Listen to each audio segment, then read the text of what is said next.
The Egyptian god Thoth was originally identified as the deity of writing, culture, cosmic order, and magic, a role that later became associated with Hermes Trismegistus. By the 5th century BCE, the Greeks had already recognized Hermes Trismegistus as a sage from Egypt's distant past, linking him to their philosophical traditions. Prior to the syncretism that merged Hermes with Thoth, the Greek concept of the Logos had already been attributed to Hermes, establishing a conceptual foundation for later developments. Literary works such as the Book of the Dead were eventually ascribed to Thoth, reflecting his growing influence as a patron of knowledge. The technical Hermetica are related to this Thoth literature, with evidence for their emergence during the mid-2nd century BCE found in the Serapeum archive from Memphis. This point is elaborated by D.J. Thompson in his analysis and book, Memphis Under the Ptolemies. Meanwhile, Thebes distilled the country's very essence and focused the religious traditions for which the whole of Upper Egypt was renowned, becoming a crucible where Greek thought met Egyptian mysticism. Gilles Quispel envisioned the Hermetic Lodge as the syncretistic birthplace of Hermetic speculation. The Thebes cache points to an element of bilingualism in the Hermetic milieu. G.W. Bowersock and T.D. Barnes argue that the Magnus and Marcellinus referred to by Libanius may be the same person. Augustine places the times of Hermes Trismegistus long before the sages and philosophers of Greece, but after Abraham, Isaac, Jacob, and Joseph, and even after Moses himself. The ancient Greeks were Hellenism's beginning, but not its end. Herodotus remarked on the Egyptians' hostility to foreign ways. Thormonths, an Egyptian, was an enthusiastic inscriber of Greek graffiti in the Jabal at Thebes. Herodotus provides numerous examples of the straightforward verbal identification of an Egyptian and an alien divinity. The first part locates the Hermetic literature's origin in the fusion of Egyptian and Greek ways of thought during the Ptolemaic and Roman periods. Kroll's view that Petasiris and Nekepso should be placed c. 150 BC has been recently argued to be too optimistic. The earliest firmly datable allusion to Petasiris or Nekepso is by Thessalus. Cyril of Alexandria refers to the man who put together at Athens the 15 so-called Hermaic books. There is no good reason to doubt the natural assumption that we have to do here, as in most early Coptic literature, with a translation from the Greek. Zosimus of Panopolis mentioned ch1 and rv in the same breath and context as early as the turn of the 3rd century. The Hermetica were composed in Roman Egypt and attributed to Hermes Trismegistus and other members of his circle, such as Asclepius. Renaissance scholars believed Hermes Trismegistus lived in remote antiquity. There can be no easy or very specific answers to the question of who were the men and women behind the name of Hermes Trismegistus. Thoth was regarded not only as the originator of cosmic order, but also of religious and civil institutions, securing his place in Egyptian cosmology. Foreign settlers sought connections with Thoth, underscoring his wide appeal across cultures. The 5th Hermes, worshipped by Phineus, is said to have given Egyptians their laws and alphabet after killing Argus, intertwining Greek and Egyptian mythologies. Artapanus recontextualized Egyptian religious figures within Jewish history by assimilating Moses to Hermes, who was identified with Thoth. Artapanus also credited Thoth with introducing practical innovations like ships and weapons to the Egyptians, expanding his mythic role into tangible achievements. The priesthood attributed sacred texts such as parts of the Book of the Dead to Thoth, elevating him as a patron of both spiritual knowledge and administrative systems. The fusion of Thoth and Hermes gave rise to the figure of Hermes Trismegistus, a deity embodying both Egyptian and Hellenistic traditions. This cosmopolitan Hermes was reshaped through his assimilation with Thoth, highlighting the cultural negotiations in Greco-Egyptian society. The evolution of this syncretic figure reveals tensions between these two distinct yet intertwined traditions. Bitiz made use of Greek philosophical vocabulary in translating the hieroglyphic texts of Thoth. This linguistic approach underscores a deliberate attempt to bridge Egyptian and Greek intellectual traditions through translation. Bitiz found the hieroglyphic texts of Thoth in temples at Sais in Egypt, indicating that these sacred writings were preserved and studied within specific religious centers. An important function of Hermes Trismegistus is presiding over fate and justice, a role already fulfilled by Thoth. The durability of Egypt begins with the phrase, "Come to me, Lord Hermes," as foetuses into the wombs of women, illustrating how deeply entwined Hermes became with Egyptian religious expression. In turn, Hermes Egyptianized by translating the attributes of Thoth either literally or metaphorically, reflecting a deliberate effort to align Greek philosophical concepts with native Egyptian cosmology. The Hermetists began to propagate the idea that there had been two Egyptian Hermeses, grandfather and grandson. This narrative development reveals an evolving mythology aimed at reconciling Greek and Egyptian lineages under a single syncretic figure. So at some point, the Hermetists began to propagate this dual Hermes concept, reinforcing its significance in later religious interpretations. Cyril of Alexandria draws a parallel between Hermes and Moses, noting that Hermes was not correct and above reproach in everything. This comparison highlights the complex moral dimensions attributed to both figures. Similarly, 177.19-26 references Moses and Apollonius of Tyana, linking these two disparate traditions through shared themes of wisdom and divine guidance. The Hermetists wished it to be believed that their compositions were books of Thoth rendered from Egyptian into Greek. According to P.S. Manetho, the hieroglyphic texts of Thoth were translated from the sacred language into Greek after the flood. The myth of the Egyptian Hermes evolved to present Hermes the Younger as the translator of the Thoth texts. The presumed Egyptian source of the eretologies of Isis resembles Piet Tept 14. The Thoth literature was believed to have been translated from the sacred language into Greek. The Hermetists saw no inconsistency in Hermes being both Thoth and Hermes' son. The Andros astrology is earlier than the Ios version, which dates from the 3rd century AD. The Andros astrology shares a good deal of thematic material with the Memphite text. The Andros astrology includes Baroque bombast and mythological allusions. The fact that Camaphipis and Arnabashenis are mentioned shows they had more than just a passing knowledge of the local culture. The Kore Cosmo etymology has roots in native Egyptian inspiration. An inscription found in 1925 at Syme in the Achelid begins, following a dedication, by stating that these things were copied from the stele in Memphis that stood near the temple of Hephaestus. Diodorus Siculus 146.8 mentions that many Greeks traveled to Thebes and compiled Egyptian histories. Strabo's XVY.146 notes that the priests of Thebes were noted astronomers and philosophers who credited Hermes with all wisdom of this kind. Chaereman, believed to have been born in Egypt, was a man deeply immersed in Hellenic culture, illustrating the fusion of Greek and Egyptian intellectual traditions during his time. The Teptunis texts are evidently considerably older than their preserved copies, suggesting they were transmitted over an extended period. The assumption behind these writings is that knowledge originates from the gods, especially Thoth, and possessing it grants power akin to the divine. This belief underscores a broader cultural framework in which sacred wisdom was seen as both divine and transformative. One of the lists includes a book containing writings about the struggle, possibly between Horus and Seth.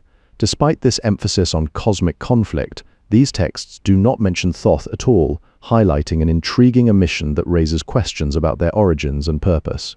The Egyptian Hermes are credited with being the origin of the arts and sciences and every other human activity, reflecting a deep entwinement between divine wisdom and earthly knowledge. The principal texts in question may derive from a single collection put together in 4th century Thebes, suggesting an organized effort to preserve sacred writings. Magnus of Ephesus and Marcellinus seem to have lived around AD 100, placing them within the same intellectual milieu that engaged with these traditions. The books of Thoth and technical Hermetica symbolize the durability and conservatism of Egyptian paganism, with the native priesthood continuing astronomical books in the name of Thoth. The adepts of Petosiris and Nechepso elevated Egypt to become the astrologers' cynosure, ensuring that their teachings remained central to Hellenistic intellectual circles. In turn, Hermes' patronage of disciplines was modeled on Thoth's earlier role as the patron of ancient Egyptian science. Dagron, T and M by Zis, 3, 1968, 155 N and 39 states that Anebon and Abamon were considered Egyptian in a specific context, highlighting the complex relationship between native identities and Hellenistic scholarship. The De Mysteriis suggests that its explanation of Egyptian theology came directly from the sacred Thoth literature, confirming that these texts played a foundational role in later mystical traditions. Pan, Fr. Gra, 229-30, opposes Zoroaster the magician to Hermes the philosopher, highlighting a contrast between Eastern and Hellenistic mystical thought. Sequences of vowels and nomina sacra are attributed to Hermes Trismegistus in some sources, showing how his image evolved through time. A work addressed to Theosebia is referenced in Zosimus's fragments, pointing towards specific texts that were studied by later scholars. The innumerable writings of Hermes are referred to as the Thoth literature, reflecting an ancient tradition that linked Egyptian wisdom with later Hermetic thought. A treatise by Tautos, identified as Thoth Hermes, preserved in PH Bible FR 4, 81423, 81612, discusses the divinity of snakes, a theme central to certain mystical and religious interpretations of Egyptian cosmology. The author cites multiple sources, NF and Ray's archive of Hor 161, as evidence for the path of Thoth in Egyptian tradition, suggesting a broad scholarly engagement with these texts across different periods and regions. Thoth was not only revered as a god, but also conceived of as the founder and patron of all sacred rites, including magic. This attribution extended to Hermes Trismegistus, who inherited Thoth's role in later Hermetic literature, reinforcing his status as an intermediary between divine knowledge and human practice. Bitties is likely the main source for a significant book attributed to Thoth Hermes. Meanwhile, the earliest known references to Trismegistus appear in Philo of Byblos' fragment 2, 810, and the Thenagoras' Legatio Dexisy 1.6, indicating that by this time his name had become well established within both Jewish and Hellenistic intellectual circles. According to Philo, Tautos is linked to the syncretic figure Thoth, Hermes, who arose from the blending of Greek and Egyptian traditions. Thessalus came from a wealthy family, which may have afforded him the education and resources to pursue scholarly or mystical endeavors. However, he endured profound humiliation that he described as more bitter than death, prompting him to take decisive action in securing his legacy. Determined not to lose any insight from a visionary experience, Thessalus smuggled pen and paper into the room where the vision was set to occur. This act ensured that he could record what he believed were divine revelations for later publication. Both the Thebes Cache and the Nag Hammadi codices illustrate an interlocking of the technical and philosophical approaches found in the Hermetica. The Thebes Cache and the Nag Hammadi library may preserve traces of Hermetism.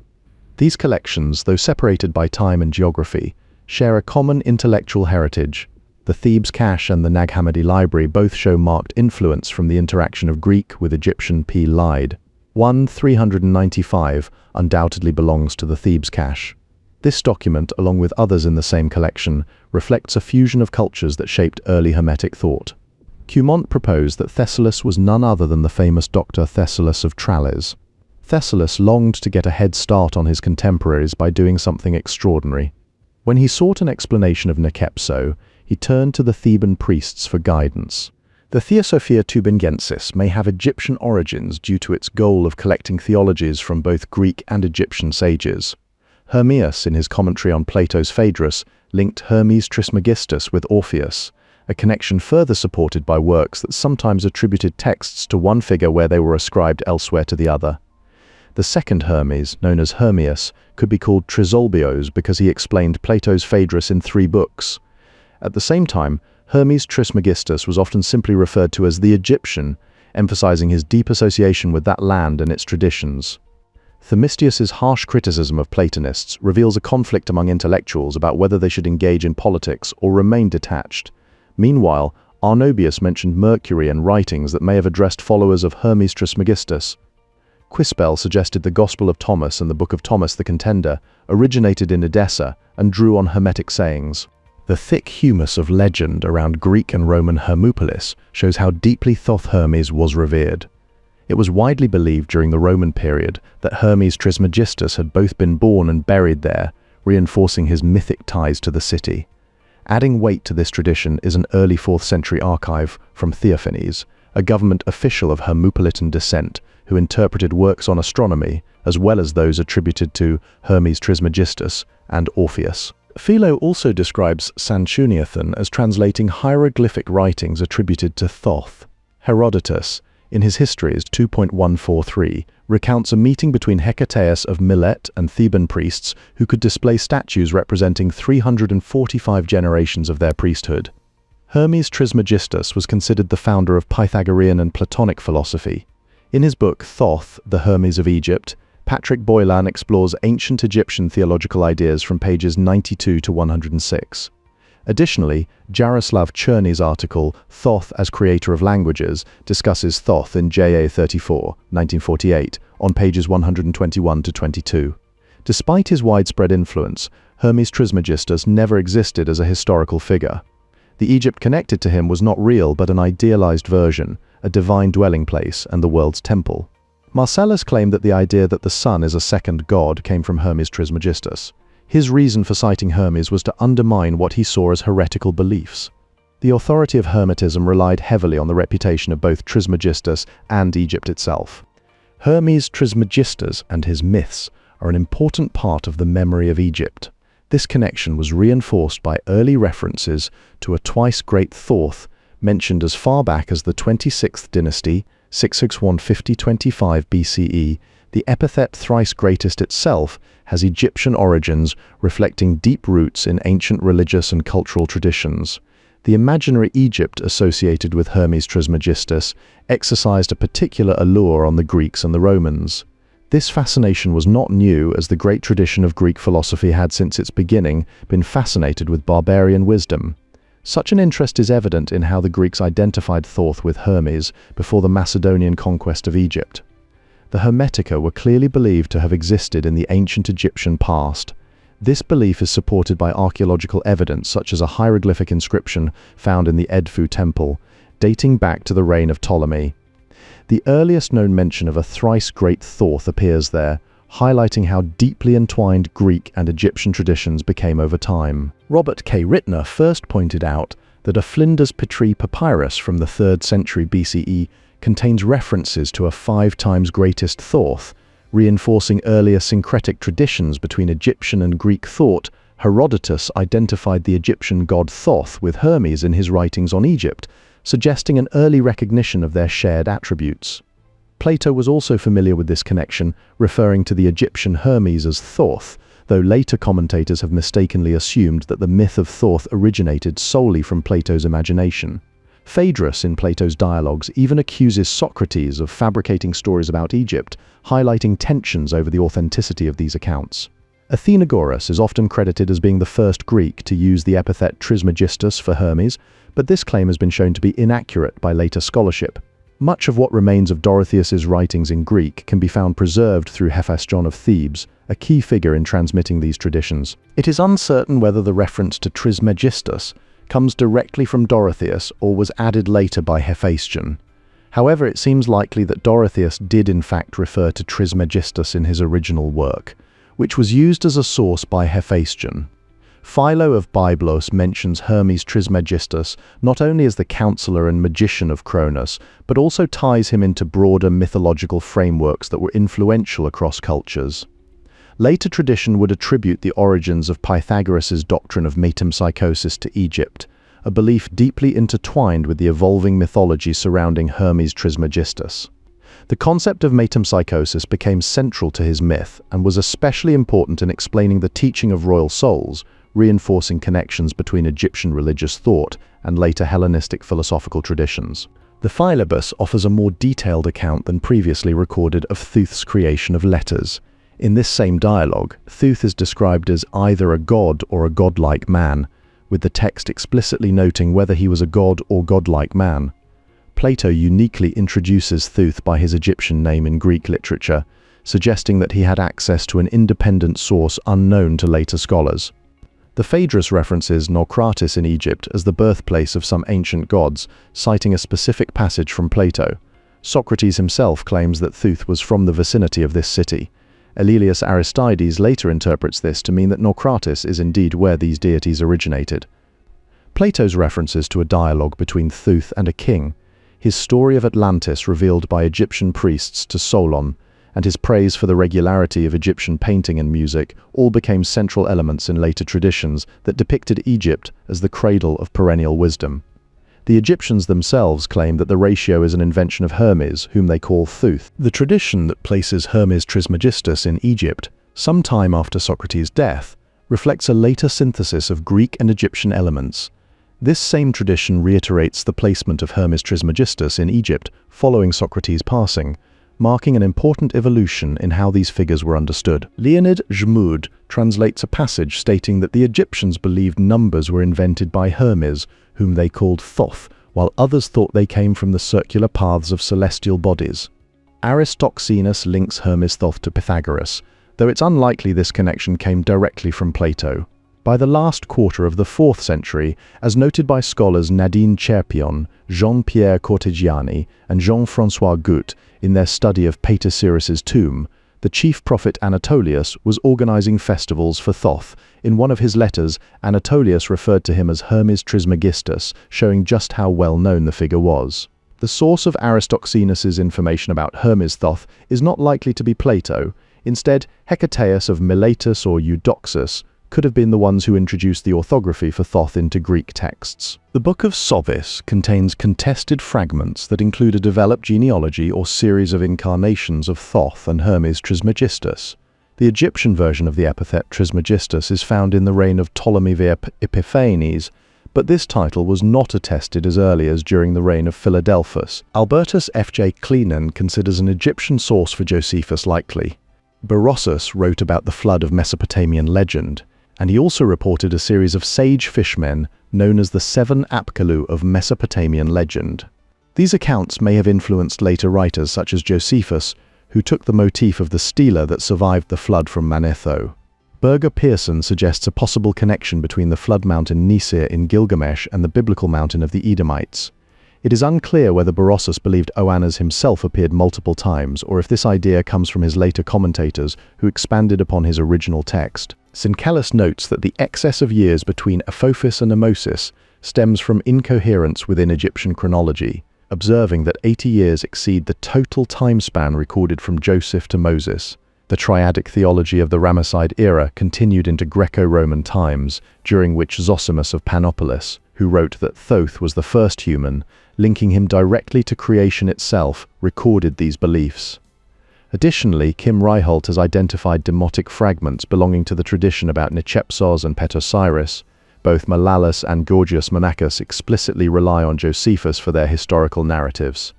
In Herodotus' Histories, a span of 15,000 years is recorded between Dionysus and Amasis. Proclus states that Eudoxus in the 4th century BCE first devised a method to address exaggerated time spans found in ancient chronographies from the Orientals. The Seleucids marked 312 BCE as the beginning of their dynasty. This date contrasts with earlier Egyptian chronologies, such as those involving Sesostris and Ahmose, which were later connected to Ptolemy III's reign through royal ideology that emphasized continuity between ancient and Hellenistic rule.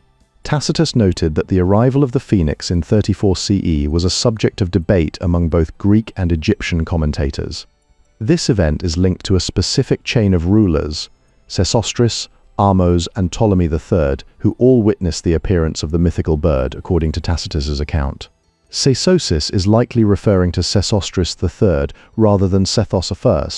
At the same time, historical records show that Bokhoris was preceded by his father Tefnacht in the line of rulers. These details highlight how ancient Egyptian chronology and royal lineage were interpreted through later Greek and Roman lenses. Synthesized calculated that there should only be 65 years between Joseph's death and the birth of Moses during the reign of Amosis. However, if you add Sethos's 14-year reign, Sirtis 29 years, and Aseth's 20 years, it places Moses' birth in the 2nd year of Amosis. This calculation also requires there to be 18 preceding dynasties named Mesdraim to reach a total of 30. Sesaiches probably corresponds to the Asaiches of Herodotus, Hist. 2.136. Sesaiches has been identified variously with Shepseskaf of the 4th dynasty and Sheshonq, the founder of the 22nd dynasty. John Malalas, writing his chronography in the 6th century, claims that Hermes Trismegistus lived during the reign of Sesostris. Thoth, as son of the Nile, is also attested in Egyptian sources. The first Egyptian Hermes, as son of the Nile, would be a contemporary of Ptah, the first king of the 1st dynasty of gods. Chronographers tend to make Inachus a contemporary of Amosis in Egypt. Malalas also attributes to this Hermes 2 Hermetic excerpts he has taken from Cyril of Alexandria's treatise against Julian. Some Ptolemies were titled, "the one who establishes the laws like the twice great Thoth." The Armenian fragment of Eusebius lists 30 kings of Memphis.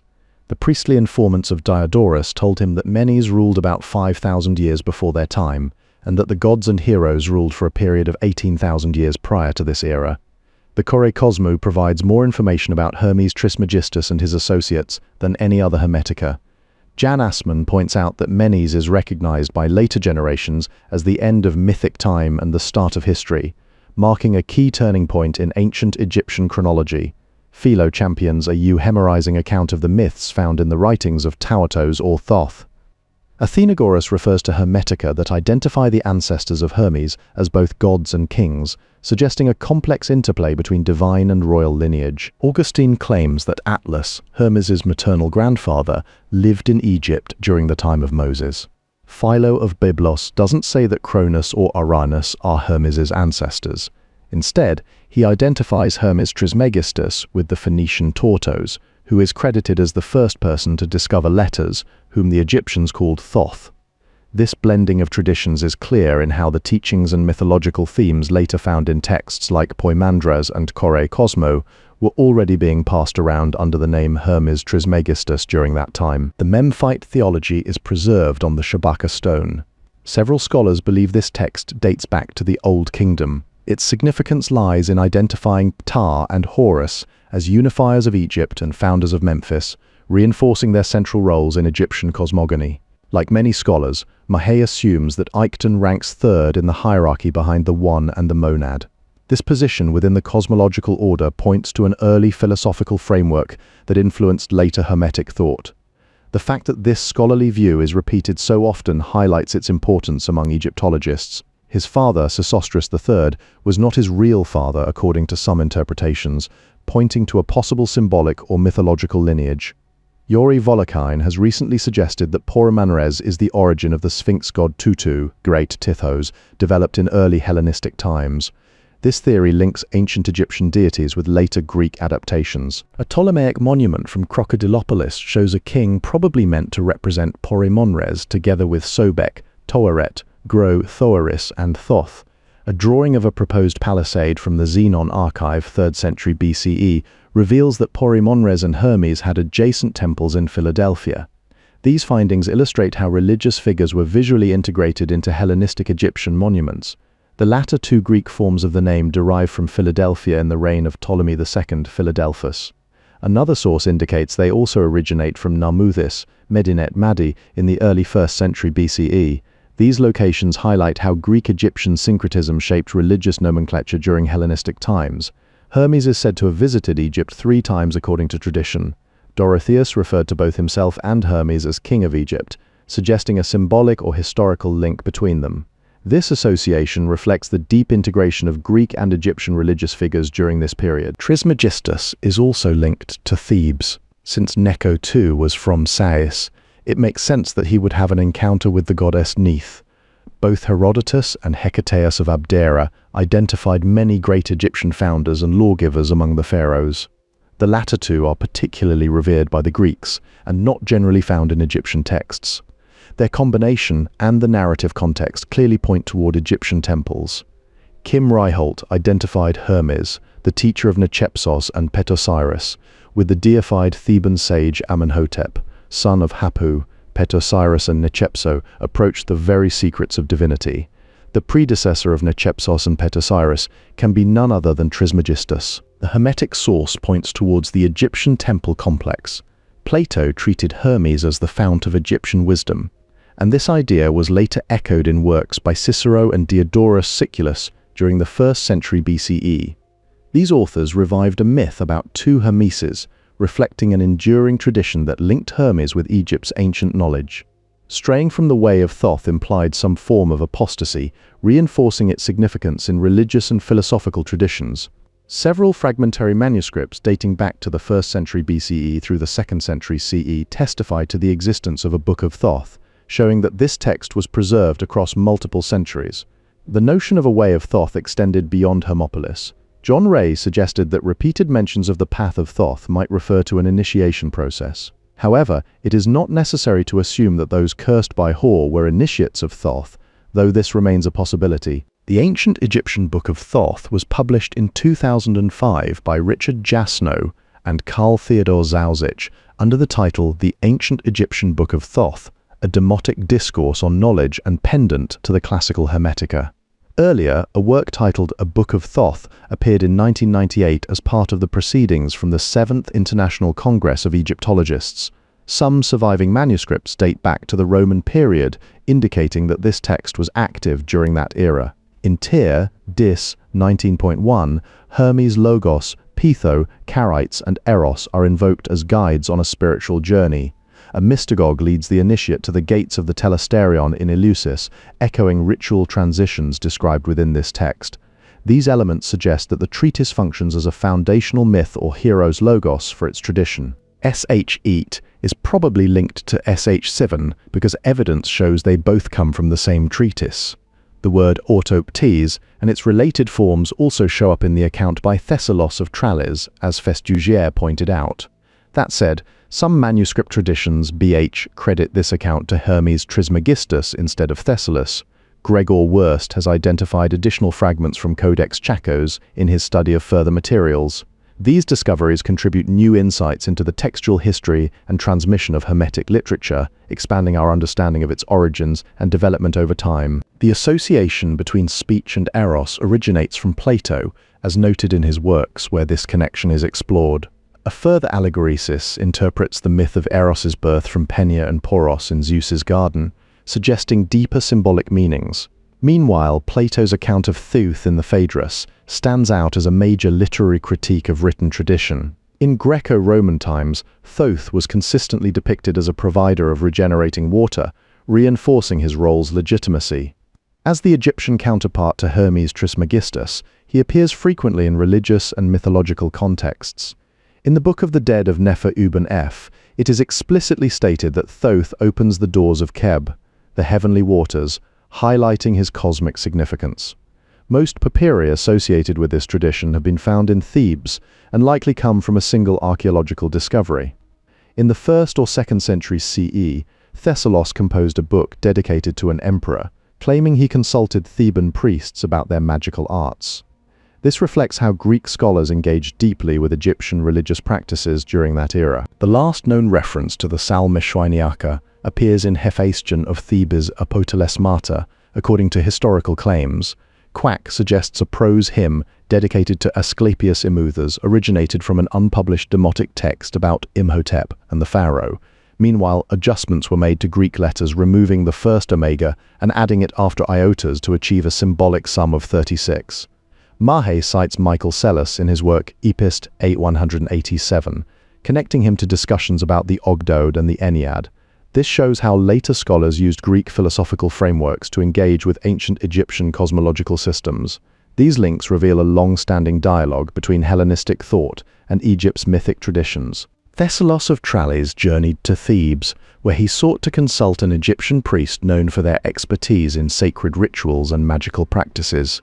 In pursuit of this knowledge, he found a willing Theban priest who could procure the mystical experience he sought, a face-to-face meeting with Asclepius produced through ritual. Upon inquiry, Thessalus asked these priests if something remained of the magical operation he had previously undertaken. Such encounters between Egyptian priests and foreign philosophers exemplify an active transmission of sacred wisdom across cultural boundaries. The priest was dismayed by this request, which some scholars interpret as a reflection on how rare and exceptional Thessalus's knowledge must have been. Others suggest that his status as an untrustworthy foreigner may have played a role in the priest's reluctance to engage with him directly. Moya drew parallels between Thessalus's experience and the accounts of Imhotep's divine arrivals found in demotic texts. The priest who interacted with Thessalus was a master of lecanomancy, an ancient form of divination that involved interpreting water omens. Thessalus later described feeling as though he had been released from both body and soul, an experience suggesting some kind of ecstatic or visionary encounter. Notably, he never mentioned falling asleep during this event. Meanwhile, reports indicate that magical handbooks were once burned in Ephesus, highlighting the volatile nature of such esoteric knowledge. Greek scholars seeking the Egyptian roots of Pythagorean or Platonic philosophy would not have been content with mere translations, such as those found in the Book of Thoth. A pilgrim arriving at Thebes to trace Plato's sources likely expected more than a textual account. He would have encountered sacred scribes, astrologers, and prophets, fluent in the teachings attributed to Thoth. Thebes is invoked in the Hermetica, suggesting it was likely a center for Hermetic ritual activity. A synodos of worshippers dedicated to Amenhotep has been attested there as well, indicating active religious engagement with Egyptian traditions. Thessalus had read Nicepsos's works in the Library of Alexandria, which stirred within him an intense desire to experience the truth behind the text firsthand. This dynamic engagement with religious knowledge contradicts claims of temple decline, as Jonathan Z. Smith suggested.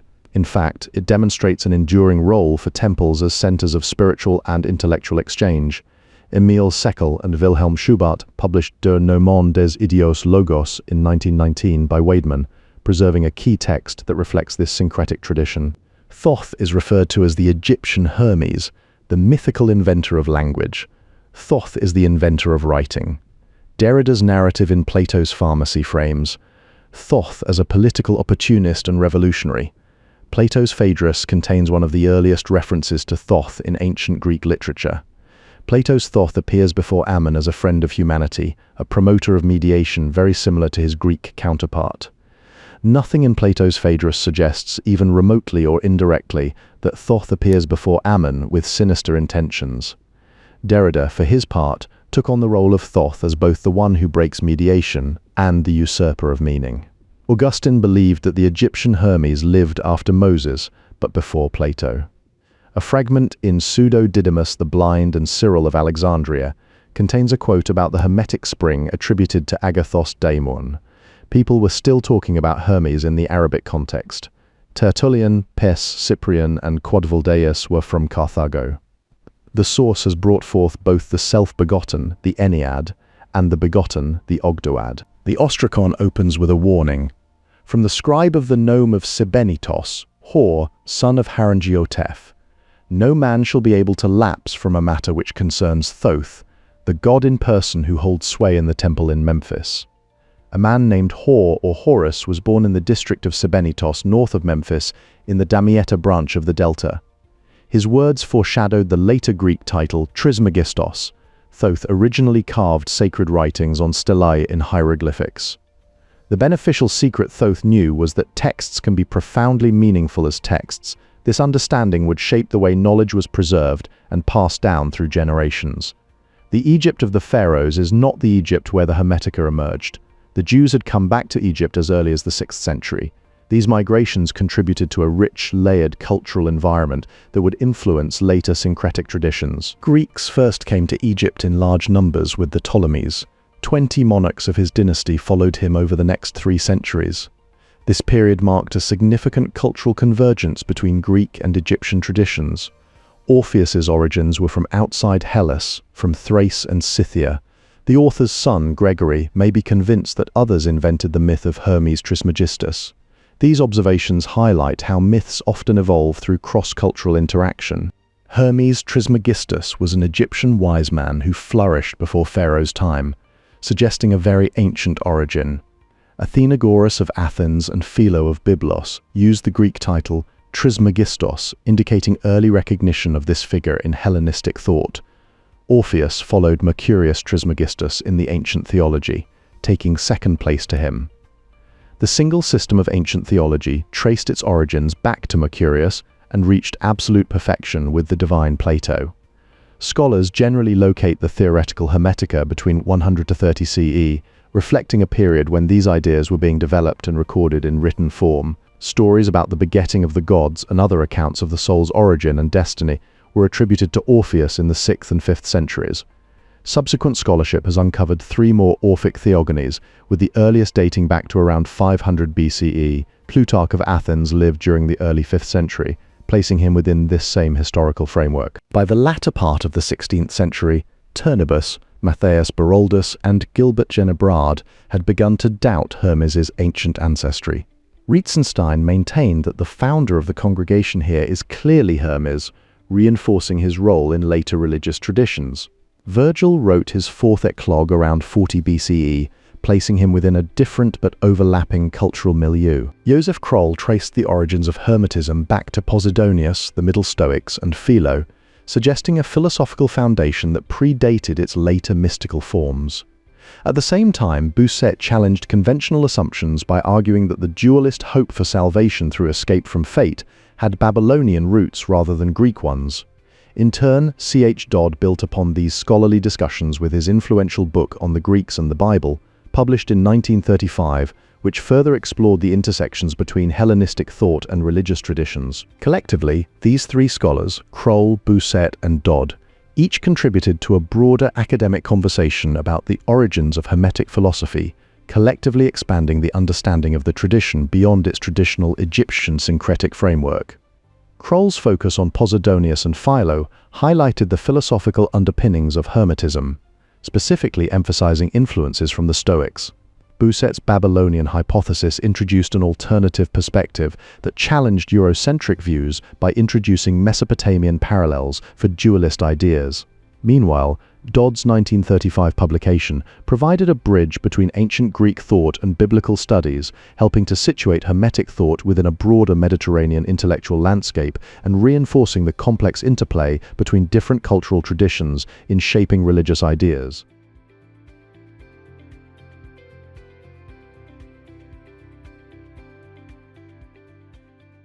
Isaac Casaubon laid the foundation of a historical approach to Hermetism.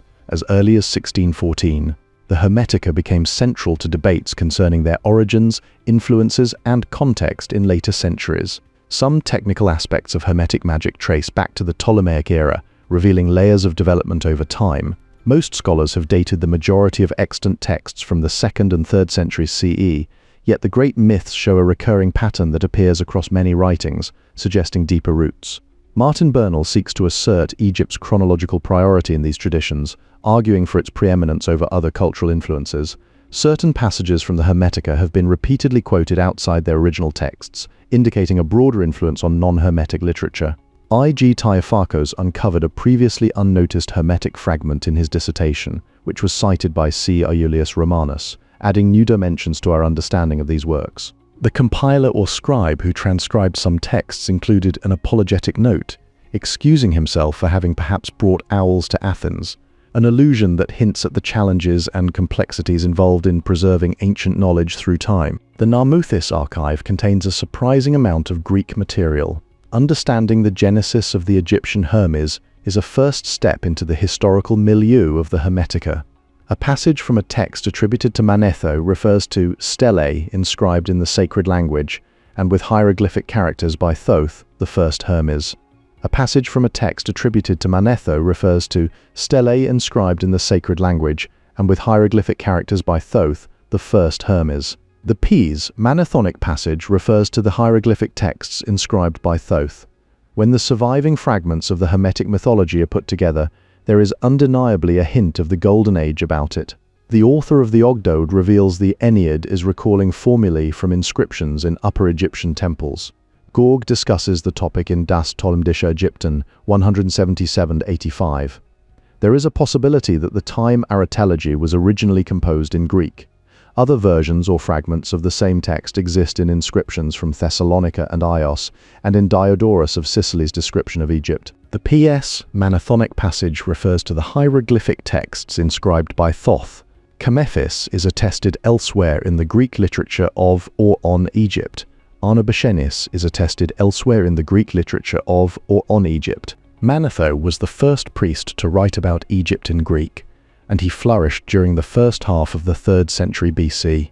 His work, Aegyptiaca, meticulously recorded all Egyptian dynasties up to the 30th dynasty, providing a foundational chronicle for later historians. Manetho's Aegyptiaca was extensively used by Jewish and Christian scholars who sought to understand Egypt's past. He was keenly aware of his unique qualifications as a native priest with direct access to the royal archives in Memphis.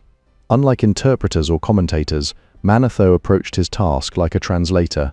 He believed that once rendered into Greek, his material should speak for itself without additional commentary from him. Ancient sources also record a book on physical doctrines called TV et Tritop. At the same time, the Andros inscription is particularly significant because it actually comes from the Memphite text, which highlights its historical and religious importance. Sharaman focused on Egypt's historical narrative, particularly through his studies of hieroglyphic script. Over 3 centuries under Greek and Roman rule shaped the context and perspective of his work. His writing style reflected the intellectual climate of his time with its Greek vocabulary and conceptual framework. Manetho, while composing in Greek, presented material as a direct translation from his sources, emphasizing faithfulness to original texts. The last dated hieroglyphic text appears on the Gate of Hadrian from AD 394, marking an end for its use. This script's influence is evident even in later Greek magical formulae. Griffith and Thompson noted that certain Greek texts appear to have been translated directly from Egyptian sources. Bergman explored this connection, highlighting the presence of strong Egyptian elements within Greek hymns. His research was dedicated to Professor Jan Zandi. Williams's studies on Egyptian literature and Lichtheim's work on late Egyptian wisdom texts are cited in relevant sources, emphasizing their scholarly contributions. The narrative eventually introduces myth through past tense storytelling, signaling a change in how stories were told. Mahe suggested that the history of Thanksgiving prayers might come from a common archetype that branched out into different versions. This isn't necessarily wrong, and it adds to the ongoing academic debate about how texts evolve over time. The verse passages in Seer 1 were derived by the compiler from earlier sources. The Hermetic literature itself contains no lack of parallels.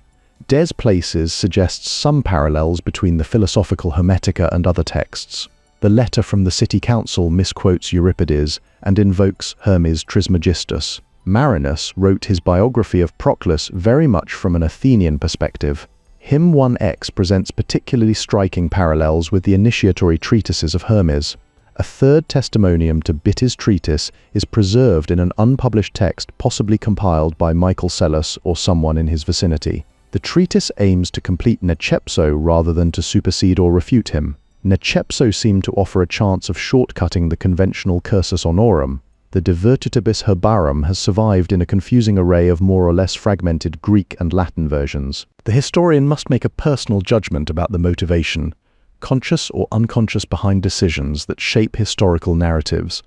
Oriental intellectuals like Manetho and Berossus, faced with new rulers, often described their religious traditions in the language of those who now held power. This practice is evident in Hagim 62:3, which claims Egyptian roots for Mani's teachings. Church and Stromser's work from 1980, specifically page 50, discusses these themes further. The letter attributed to Manetho that uses the title is now known to be a forgery, raising questions about the authenticity of many historical sources. Carcopino's reference to a 3rd century Carthaginian curse tablet, allegedly describing Thoth as the god of rebirth, is based on an incorrect reading. If something similar was revived in Athens during the 5th century, it suggests a broader cultural or religious reawakening. The revelation of Allogenes also shows up in 4th century Syria, which shows how these kinds of texts spread and were adapted in different regions. For example, an oracle that was first linked to Plato in the Theosophia Tubingensis was later attributed to Hermes Trismegistus in the Mandeville Travelogue, showing how interpretations changed over time. During my time at Princeton University, I had the chance to meet Professor Jacko D. Ellerman. Although Cyril may have drawn much or all of his knowledge from secondary sources, this remains a point of scholarly debate and uncertainty. Athens lost its ancient records because of repeated disasters. Today, they are only preserved as inscriptions on the temple walls in Sais.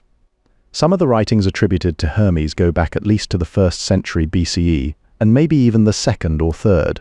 Arthur Darby Nock collated the manuscripts and established the Greek text of the Hermetica, with the author reproducing the additions used in cases where feasible. This work was translated by Horace L. Jones and published as the Geography of Strabo Eth in 1932. In a separate historical context, Manetho served as the native expert brought in to counter Berossus, possibly at the behest of Ptolemy II. Drawing directly from sacred archives, Manetho could produce lists of kings stretching back to the gods and creation itself. His work emerged during the same intellectual milieu that saw the Septuagint first take shape. Wilhelm Bucer wrote a review of Josef Kroll's Die Lehren des Hermes Trismegistus in 1914. Reitzenstein dated the origin of the Lehre in Egypt to around the time of Christ's birth.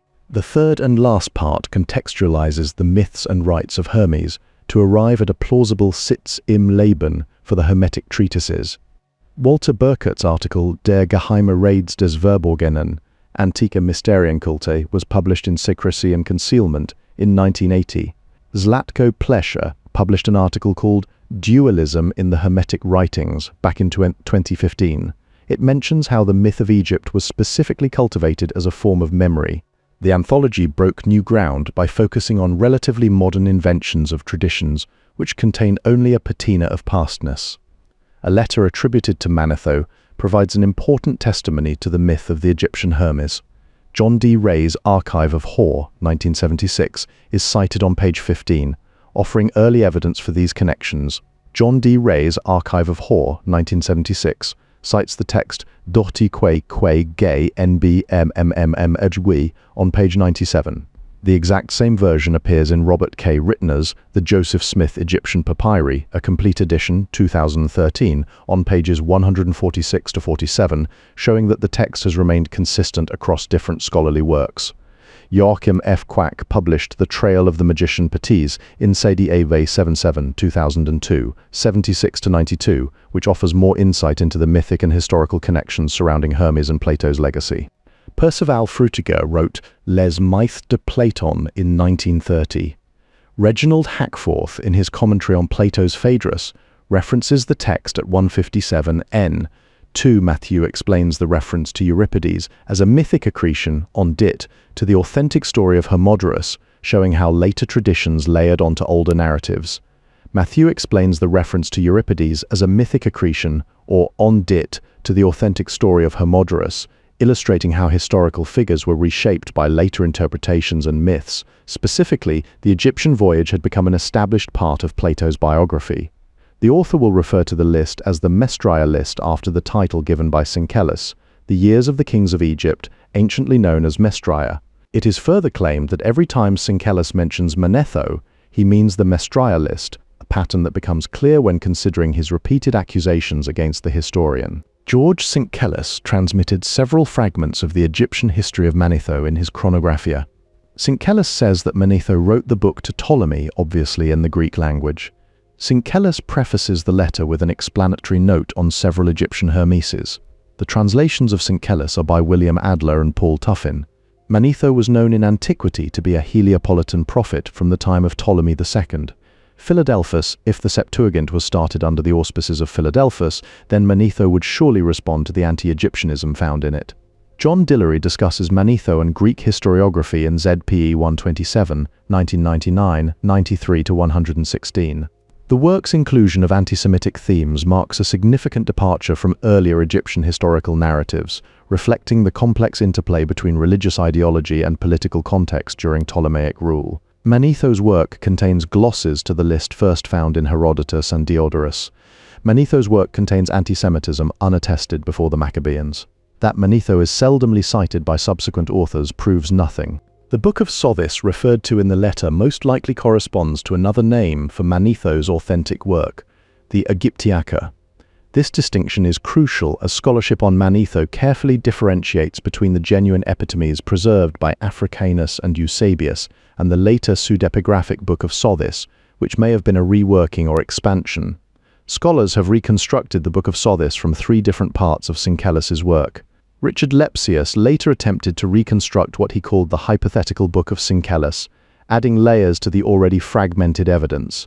The letter of Manetho, Sync 42, is placed before a list of gods who were considered the first kings of Egypt, suggesting an early attempt at categorizing divine and royal lineages.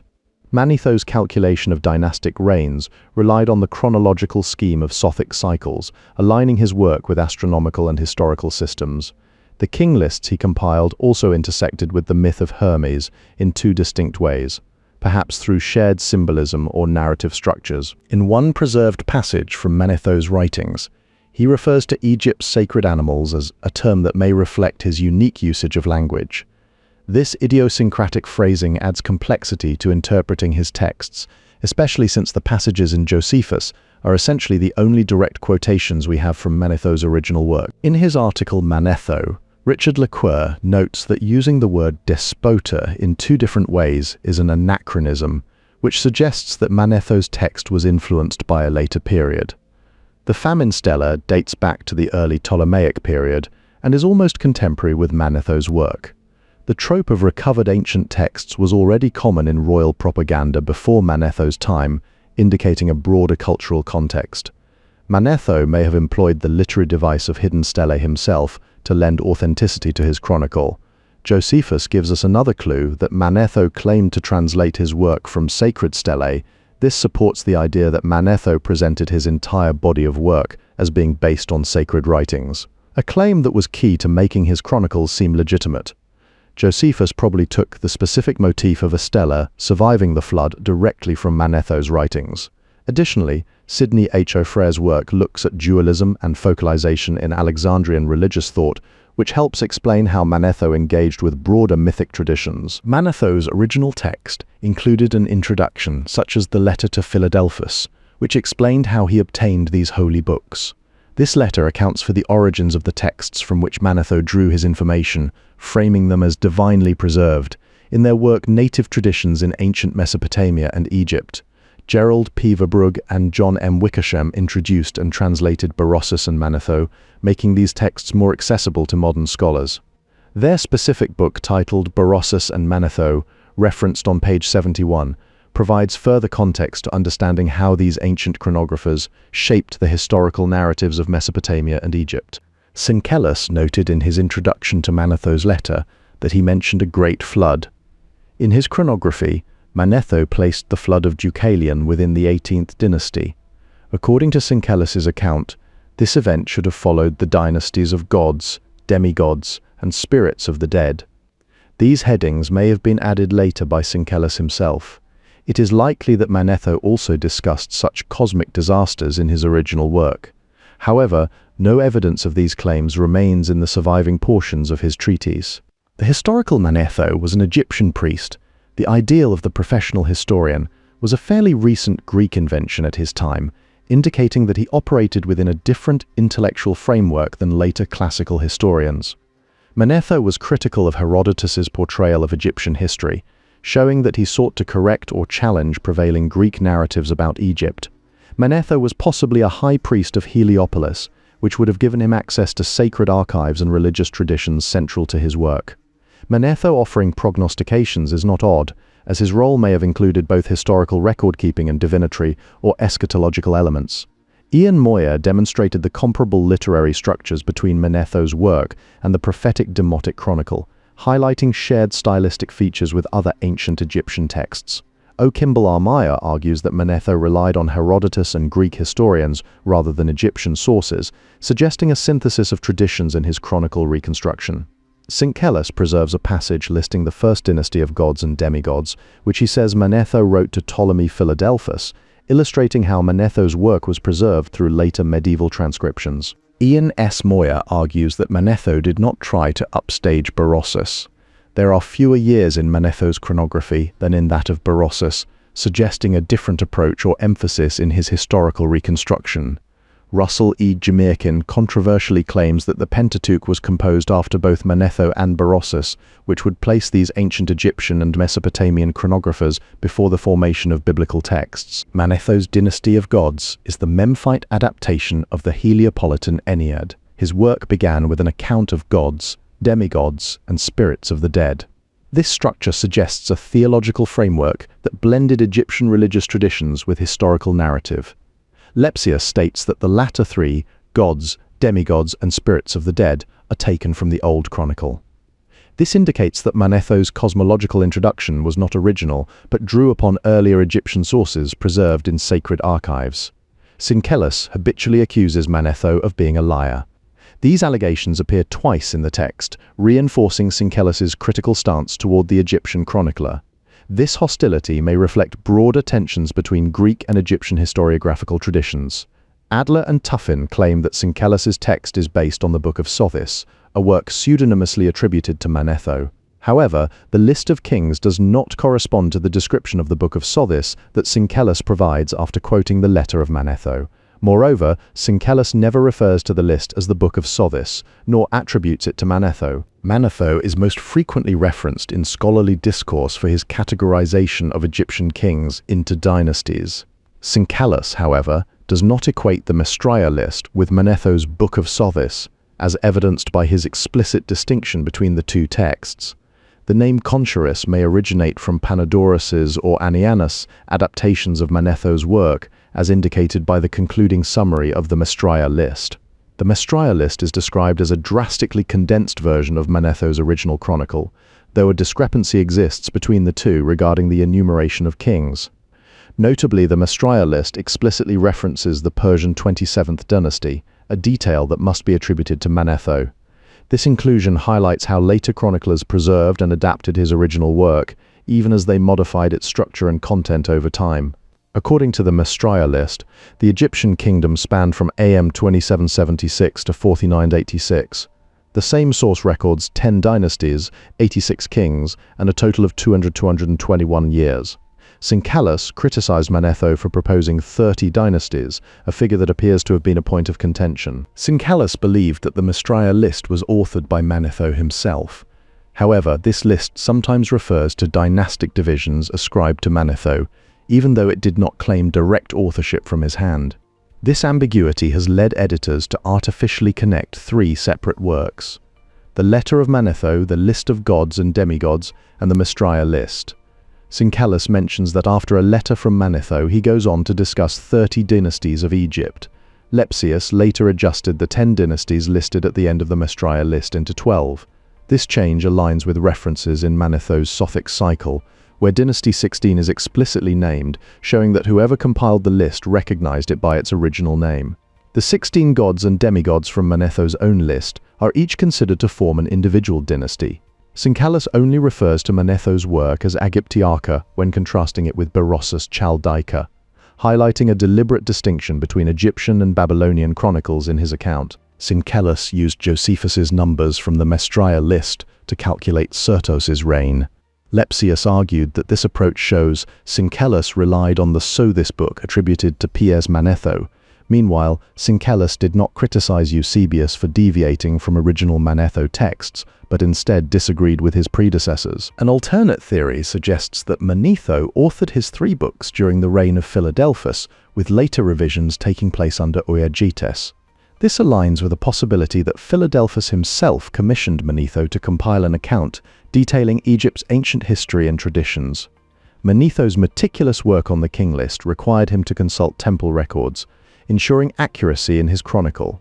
His task involved not only compiling a list of rulers, but also elaborating on individual entries with detailed information about each reign and its significance. If the numbers derive from Manetho, then we must date the Aegyptiaca or Book of Thoth to a time early in the reign of Euergetes. At that point, Manetho would already be an influential and by now elderly figure within the court of Euergetes. This is supported by a papyrus from 241 BCE, which mentions Manetho as still alive and holding significant importance. In Egyptology, the Sothic cycle has played a huge part in developing the basic chronology.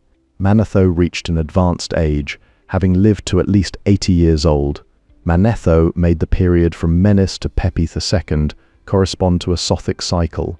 If we presume that Manetho was still alive at the time of the Canopus decree in 237 BCE, as is not unlikely in view of the letter of 241 BCE that mentions him, and if we also accept that he was consulted by Soter concerning Sarapes around 286 BCE, he needs only have reached the age of 80 to accommodate these important dates in his career. Furthermore, the year 312 BCE was important for Manilius or his sources, a date that may have been tied to celestial events influencing the interpretation of cyclical time in both Egyptian and Greek traditions. Manetho would be a better authority for this tradition than the high priest of Heliopolis. It might be suggested that the association between the Sothic period and the Phoenix was created by Manetho, who created the association between the Sothic period and the Phoenix as a way to order his king lists as heralding the present new era. Manetho states that Nitocris reigned 12 years. Manetho adds that Nitocris was noble and beautiful and built the third pyramid. Manetho records that Amenemhet died at the hands of his eunuchs. The ancient chronicle transmitted by Synthesized is much younger than Manetho. Synthesized summarizes it as stating that 36,525 years consist of 30 dynasties. The king list in the ancient chronicle has little in common with the epitomes of Manetho or the Mestria list. The way the Sothic cycles were organized probably led Synthesized or his source to believe that Manetho had used the ancient chronicle as a source. Boak, on the other hand, suggested that the reference to both works actually came from the ancient chronicle itself. As for Synthesized's source regarding both the ancient chronicle and its comparison to Genica and Kyranides, it was the Egyptian monk Panadorus. The great year attributed to Hermes by Firmicus Maternus and his sources Nechepsos and Petasiris may have originated from Manetho. The even greater revolution of 365,525 years may have derived from Manetho if Iamblichus's testimony that Manetho mentioned 365,505 books of Hermes is accepted. The great year attributed to Hermes by Firmicus Maternus may have originated from Manetho. This highlights the influence of Egyptian chronology on later Hellenistic and Roman thought. The year 312 BCE was important for Manilius or his sources. Roelof van den Broek has shown that Manilius gives the answer to a riddle posed by Hesiod concerning the age of the phoenix. Van den Broek compared Hesiod's riddle with Berossus's account of the antediluvian Babylonian kings. Manilius most likely took the tradition of the phoenix's arrival in 312 BCE from Berossus. This links Manilius to broader Mesopotamian chronologies and suggests a shared interest in cyclical time across cultures. The letter of Manetho to Ptolemy II Philadelphus served as an introduction to his authentic work, known interchangeably as the Aegyptiaca or the Book of Sothis. This crucial and early testimony to the myth of Hermes Trismegistus portrays him as recovering the wisdom of Thoth, the first Hermes. Furthermore, the letter indicates that the 3rd century BCE high priest of Heliopolis viewed his work both as annals of the kings of Egypt and as a prophecy derived from thrice greatest Hermes predicting the start of a new Sothic cycle. By the time of Manetho, there existed a teaching of 2 Hermeses. Manetho may have been used as a source by Diodorus. The same account of the celestial gods appears in the fragments of Manetho's Epitome of Physical Doctrines. Eusebius states that Manetho wrote on this subject at considerable length. The sequence of divine rulers in Diodorus corresponds in part to that of Manetho. Some recensions of king lists derived from Manetho include Agathodaimon before Cronus. Berossus wrote his native chronography as propaganda for the Seleucids. This provides circumstantial evidence that Manetho may have also imitated Berossus. In contrast, Manetho counters the Babylonian Great Year of 540 years with the Egyptian Sothic cycle of 1461 years. The source that identifies Cronus as the father of Osiris likely comes from a version of Manetho's chronicle that omits Agathodaimon before Cronus. This contrasts with a euhemerizing perspective, which is notably absent in Manetho's work. In this same framework, the most ancient god, Hephaestus, ruled for 9,000 years while the demigods each reigned about 100 years. Manetho's second Hermes appears after a great flood that marks the separation between the reigns of gods, demigods and spirits of the dead from those of mortal kings. Another tradition situates Hermes Trismegistus during the rule of Sesostris, who was part of Manetho's 12th dynasty. Oswin Murray has proposed that Diodorus based his account of Osiris's world conquest on an earlier description by Hecataeus of Abdera regarding Sesostris. Later embellishments about the deeds of Sesostris are influenced in part by the military campaigns of Ramesses II. John Malalas explicitly cites Manetho as his source for information on Egyptian dynasties, reinforcing Manetho's significance to later historians. It has been suggested that Julius Africanus may have distorted Manetho's original text. The Chamaephis narrative introduces Isis in the Hermetic tradition, marking a significant expansion of Egyptian religious figures within later mystical writings. Jan Assmann has emphasized that the memory of Menes is likely a conflation of several historical kings, as discussed on page 39 of his work Mind of Egypt. Manetho is known to have a hand in the establishment of the cult of Serapis. Hermetica containing reference to divine ancestors of Hermes Trismegistus appeared at the latest by the middle of the 2nd century CE. In turn, the treatise has been dated to the 3rd century CE on stylistic grounds, as noted by Arthur D. Nock, who dates the text to no earlier than 300 CE. William R. Shodel translated the text from Athenagoras, Legatio and de Resurrectione. This translation contributes to our understanding of early Christian engagement with Egyptian religious thought, particularly through texts attributed to Hermes Trismegistus. Assmann discusses the topic of the mind of Egypt in his work on pages 106 ff, where he explores how ancient Egyptian religious thought shaped later traditions. Both the KK text and Manetho's chronicle rely on shared ideas about primordial kingship that were central to early Egyptian mythology. The myth described here closely resembles one preserved by Thessalus in a letter attributed to Manetho, suggesting continuity between these sources. According to Malalas, Manetho claimed that Hermes Trismegistus lived during the reign of Sesostris III, reinforcing connections between Hermetic figures and Egyptian kings. In Roman-era temple inscriptions, theology from the Ramesside period persists, describing how a pre-existent god manifests in multiple forms, a concept also found in Memphite texts dating to 715 to 701 BCE. The Memphite tradition states that Ptah created all gods through his heart and tongue, an idea echoing earlier theological frameworks. Manetho may have placed the first Hermes within the dynasty of gods, aligning with broader Hermetic traditions that link divine figures to early Egyptian cosmology. He might also have positioned the second Hermes in a line of demigods, marking an important transition between celestial and mortal realms. The third Hermes is said by Manetho to belong to a mortal dynasty following a great flood, which may reflect real historical events or symbolic interpretations. Reitzenstein noted that John Lidus referenced Marcus Masala's work on Janus in On the Months, showing how Hermetic themes crossed into other classical traditions. There is ongoing debate about whether Manilius drew his ideas about royal souls near heaven from Nechepsos and Pitosiris, or if he instead borrowed directly from a Hermetic text, highlighting the complex influences shaping later philosophical thought. The pseudo-Manathonic Apotelesmata mentions only Pitosiris. Wilhelm Gundel has written about the astrological texts of Hermes Trismegistus in his book Neue Astrologische Texte des Hermes Trismegistus. John Dillery has published a work titled Segreta die Hermete Trismegisto in 2 volumes. To restore the proper order of things, Amenhotep is told to cleanse the land of lepers, and the gods will once again appear to view. Manetho associated the lepers with the Jews and their leader Osasif with Moses.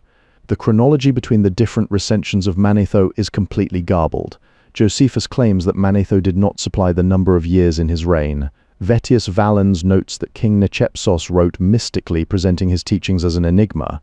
The historicity of the tale about Pacrates and Emperor Hadrian is dubious. The letter of Manetho links Ptolemy III Euergetes to the reign of Amosis 1,461 years earlier. This connection highlights how Egyptian chronology was interpreted through Hellenistic lenses, blending historical record with mythic and astrological frameworks. Sfamini Gasparo's article La Gnosi Hermetica also discusses Hermes Trismegistus, linking references to mental procreation back to Plato's Symposium 206c. This suggests a philosophical lineage stretching from classical Athens into Hermetic thought. Gries in his commentary offers a parallel to the text, while the author of Ch30 clearly regarded it as an account of Hermes' rebirth. Van den Kerchove's work La Voix explores Hermes Trismegistus with detailed sections on pages 85 and 342. There is explicit mention of a rebirth tradition containing both method and formula, paralleled in the Mithras liturgy, which combines Egyptian divination with rebirth motifs. Gries, however, proposes that this hymn may have originated from an Egyptian text. To get a broader perspective on these themes, Mahet's work in Marvin Meyer's The Nag Hammadi Scriptures offers some great context. Also, Kamplani's Scritti Hermetici in Copto provides further documentation of Hermetic writings preserved in Coptic script. Rather than assuming an unbroken chain linking Hermes to pharaonic Egypt, scholars argue that the Way of Hermes was a reinvented tradition. This adaptation occurred within a socio-cultural context where Greek and Roman influence dominated, reshaping ancient Egyptian law into new forms. To contextualize this, Beck's A Brief History of Ancient Astrology gives us a look into the astrological practices of that era, which fits right in with other studies helping us understand the intellectual world of the time. For instance, there's Scarpi's work on the secret revelations of Hermes Trismegistus in La Rivelazione Segreta di Hermete Trismegisto, and Hübner's look at Manilius's double life as both an astrologer and a poet. Cumont interpreted parallels between texts as borrowings from the Liber Hermetis. If Nechepsos indeed referenced the Salma Shuainiaka, This would place its origins no later than the 2nd century BCE. Richard Gordon's work explores how text was shaped in Greco-Egyptian malign magic. Horstmannshoff and others edited Kaikian, Studies in Honor of H.S. Versnell, a collection published by Brill in 2002 as RGRW 142. This work reflects broader scholarly engagement with ancient texts and their interpretations. Any Hermetist who had been reborn and ascended to the Ogdoad and Ennead could in principle embody Hermes according to Hermetic teachings. This idea of spiritual transformation underscores a central theme within Hermetic philosophy. Camplani notes in Scriptia Hermetici that his analysis aligns with HHE, while John C. Reeves explores how Syro-Mesopotamian gnosis intertwined with Jewish traditions in his work Heralds of That Good Realm.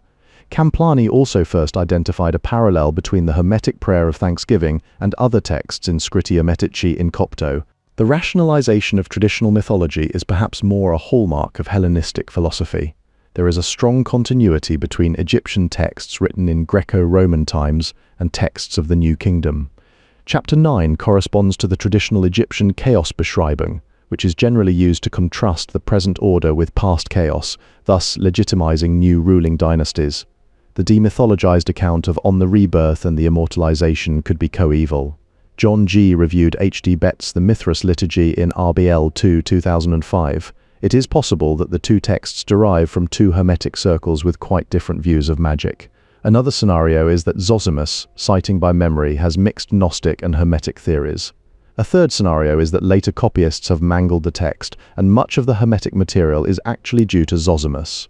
Bernd Christian Otto published an article titled Towards Historicizing Magic in Antiquity in Newman 60, 2013, 308-47.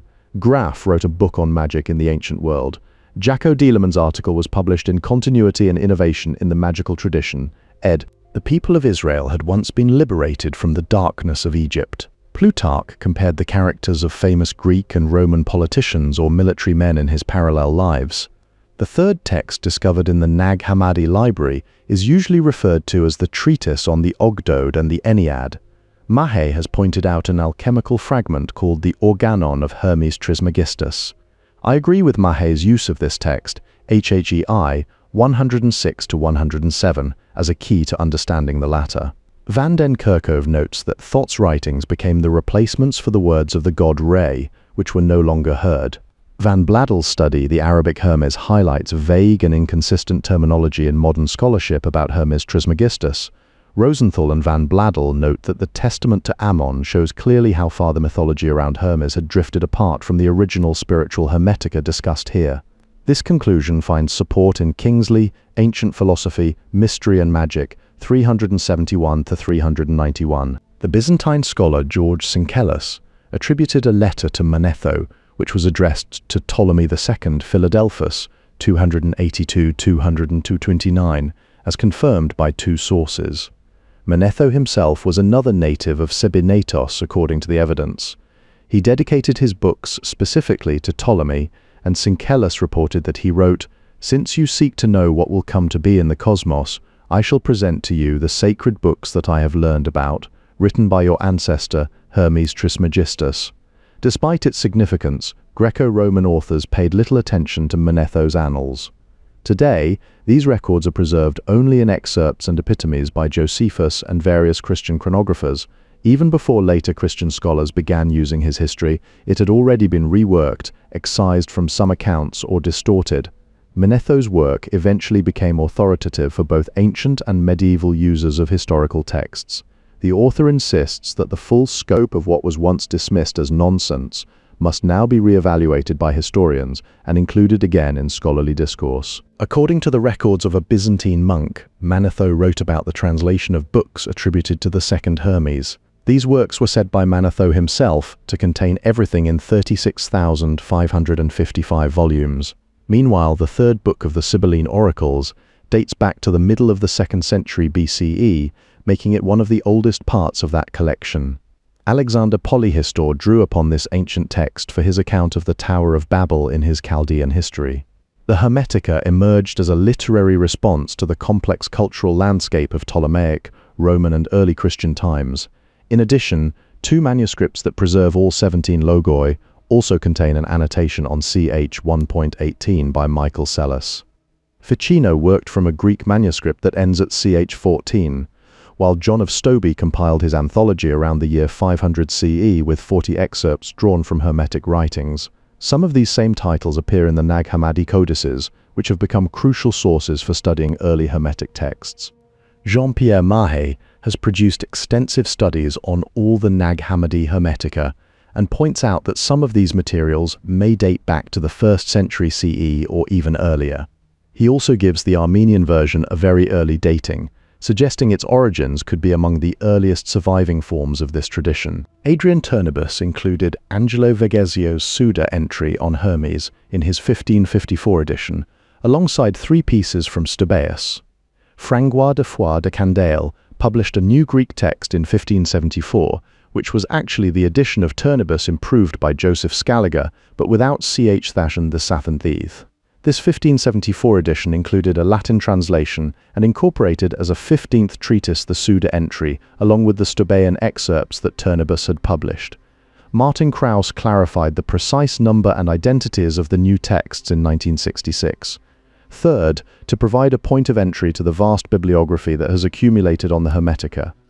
Others have admired the 1866 French translation and commentary by Louis Menard. In 1936, the 4th volume of Testimonia and Indices appeared with extensive additions by A.S. Ferguson. Some earlier articles on Hermes were collected in 1967 in Hermetism and Pagan Mysteries. Guy Lefebvre de la Bauderie and Philippe Duplessis Mornay are mentioned in the footnotes, with references spanning multiple scholarly works and the title of C.H. Sixtines. Isaac Casaubon identified historical references and doctrinal views in Hermes writings that required a much later date than commonly supposed.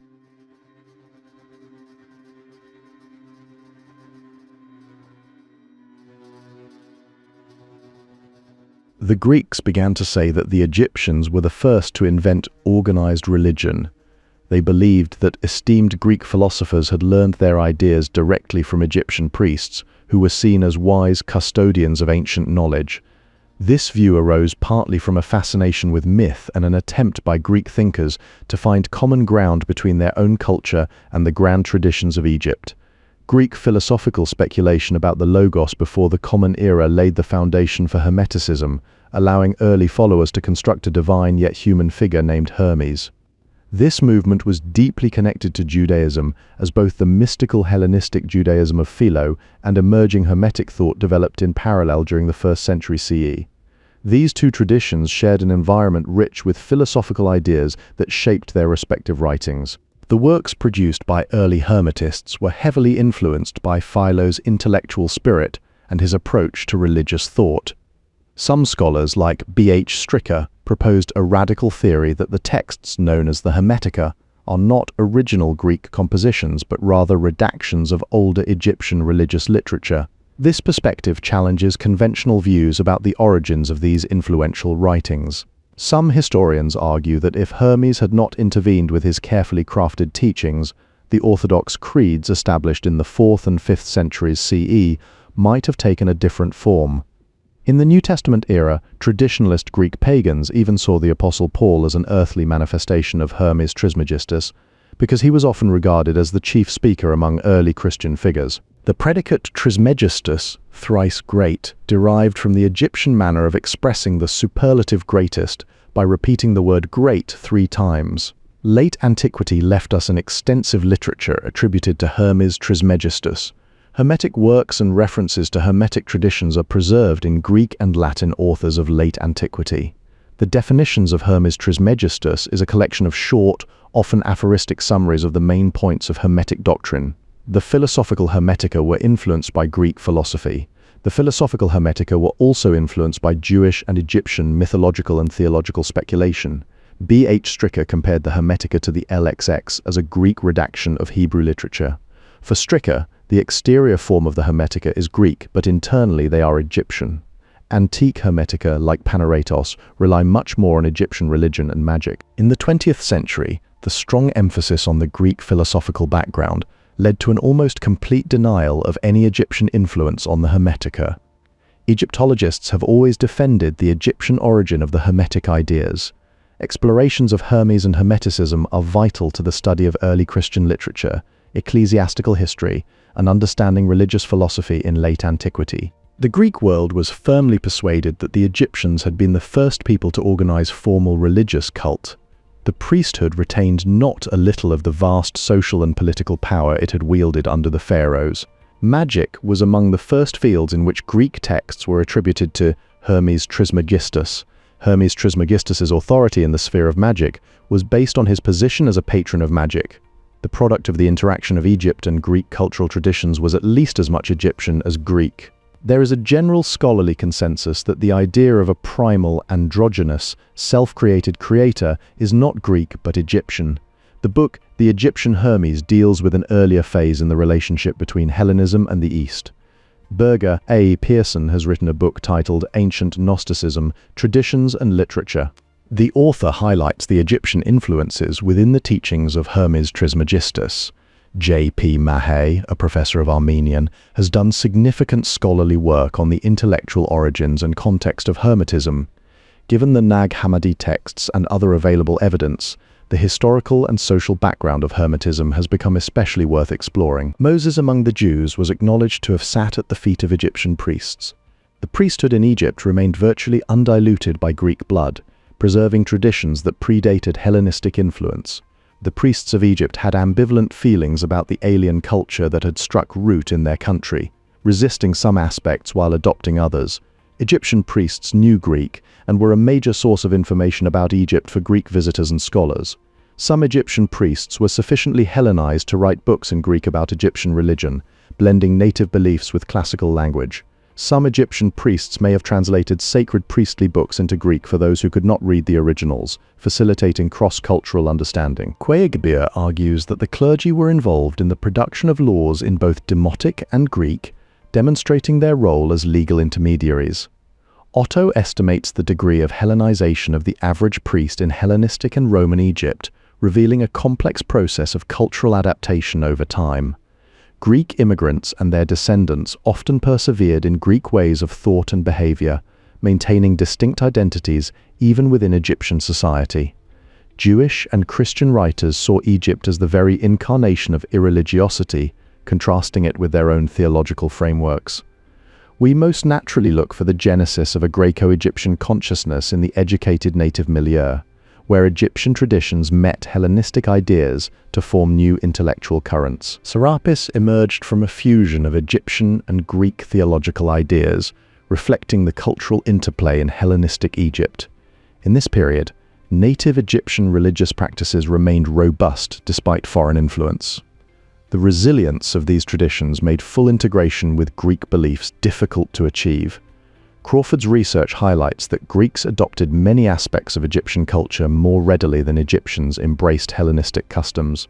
Even when Greeks participated in native religious rituals, they often did so without altering the core practices or beliefs held by Egyptian worshippers. Hermes Trismegistus played a vital role in shaping the shared religious language of Greco-Egyptian society. An inscription at Hermopolis, crafted by priests of Thoth, used Egyptian titles translated into Greek to honor their deity. This linguistic blending reflected broader cultural syncretism. Cyril of Alexandria cited a Hermetic text written in Athens that portrayed Hermes through the lens of an Egyptian priest. This demonstrates how native religious perspectives continued to influence even texts composed by Greek scholars in Hellenistic Egypt. Hermes Trismegistus became a symbol of Egypt's spiritual heritage across the Roman world. However, Greek and Egyptian perspectives on his identity differed significantly. The magical papyri from this era emphasize Hermes' deep ties to ancient Egyptian traditions. The durability of Egypt's sacred texts was preserved even when translated into Greek, maintaining their authority in the native language. The Hermetica highlight this endurance through their unique approach to translation. Solon reportedly encountered Egyptian priests who possessed a deeper understanding of Greece's history than any Greek scholar at the time. Solon is said to have translated parts of the archives held by these learned Egyptian priests, bridging two cultures. Pythagoras and Plato studied the stelae of Hermes with assistance from native Egyptian priests, underscoring their role as intermediaries in knowledge transmission. The legitimacy of Hermetist texts relied heavily on explaining how such translations could occur without losing meaning. To address translation challenges, the Hermetists made claims about early Greek versions that helped overcome flaws in Egyptian to Greek renderings. Iamblichus noted that some Greek terms naturally entered these priestly sources during transmission. The tradition of Hermeticism embraced multiple authorities rather than a single source. Hermetists viewed their milieu as populated by Egyptian gods and sages, reflecting an interconnected worldview. Recent scholarship has explored Jewish influences on the Hermetica, adding layers to its intellectual fabric. Hermes himself argued that the original Egyptian language conveyed meaning clearly due to its distinct sounds and intonation. The initial stage of translation from Egyptian into Greek and subsequent phases of interpretation can be followed. Whether the original version of the text was composed in Egyptian or Greek, and how one should characterize its doctrinal content, is much more controversial. Scholars debate these questions with little consensus. The passages may consciously preserve the native Egyptian habit of referring to the area as the mountain or peak. The term interpretatio Graeca is misleading because it implies the authors were Greeks, but they were often Egyptians. This highlights a common mischaracterization in scholarly discourse about Greco-Roman Egypt. The passage goes beyond merely asserting the antiquity and oriental provenance of the text. It suggests that the author is an Egyptian who wants to convey that his work is a translation from his native tongue. The durability of Egypt as a cultural force becomes clear in discussions about how its traditions persisted through interactions with other civilizations. The priests of Narmuthis were concerned that the men of mixed races who dwelt around their sanctuary should not remain in ignorance of the universal power of Isis. The writer of the text is likely to have had Egyptian as his first language. This reinforces the idea that native Egyptians played a central role in shaping religious literature. One can be reasonably certain that the Aretalogy was composed either in or on behalf of Memphite priestly circles.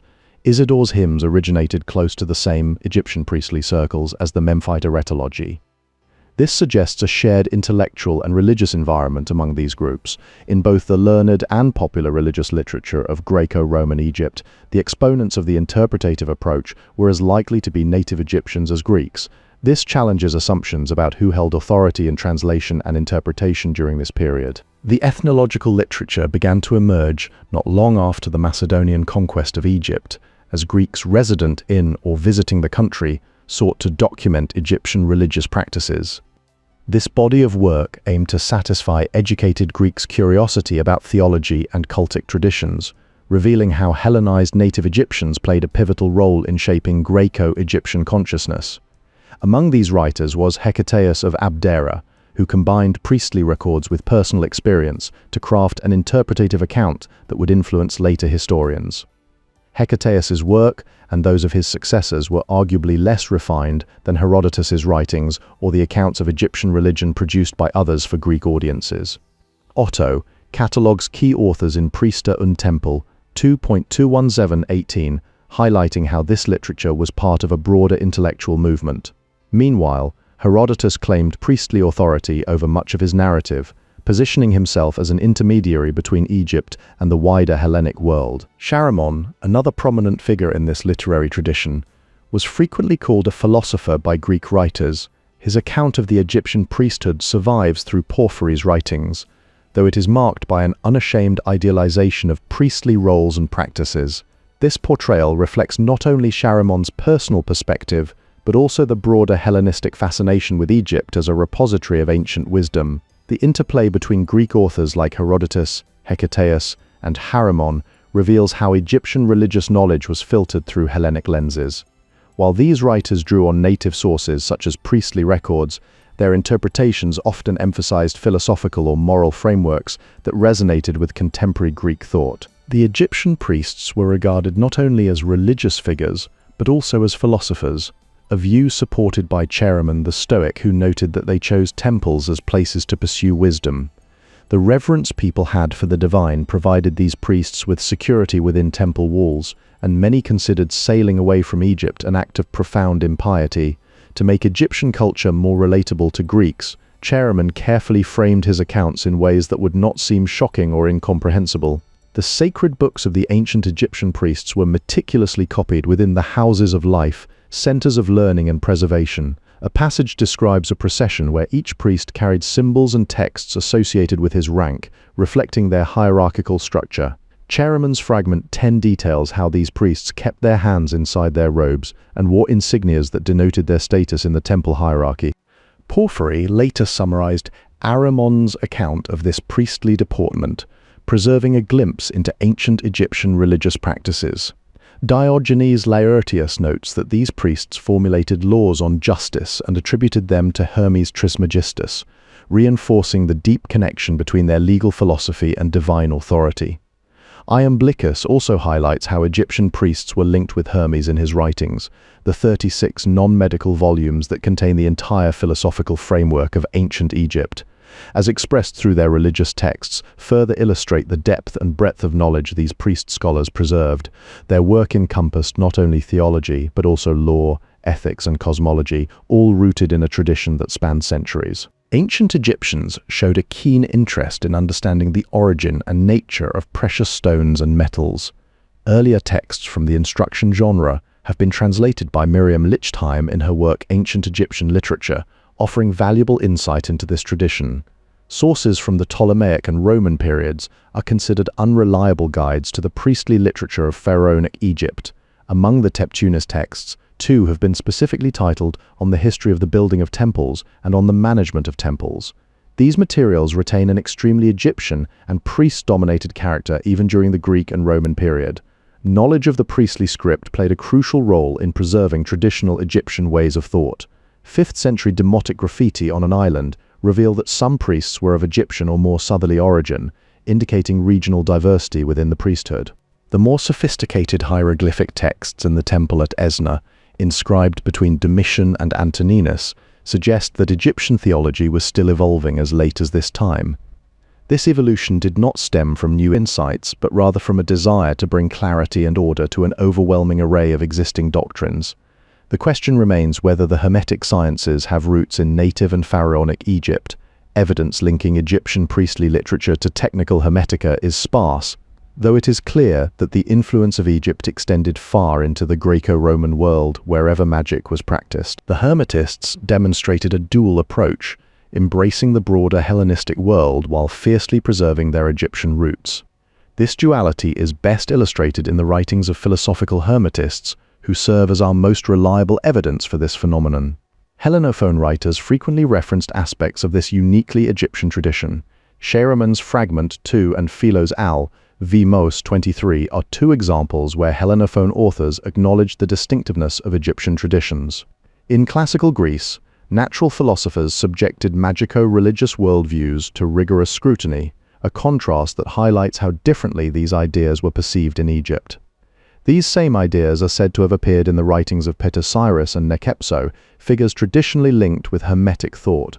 Cumont examined these concepts extensively, discussing them in both Egypt 26-7 and Die Orientalischen Religionen 1623, as well as in Egypt 205n2. Mahe pointed out that the philosophical Hermetica share a lot of common ground with Egyptian instructional literature, which is a really valuable perspective. The Egyptians, who weren't very Hellenized, expressed themselves using their own native language and ways of thinking, keeping their culture intact even with outside influences.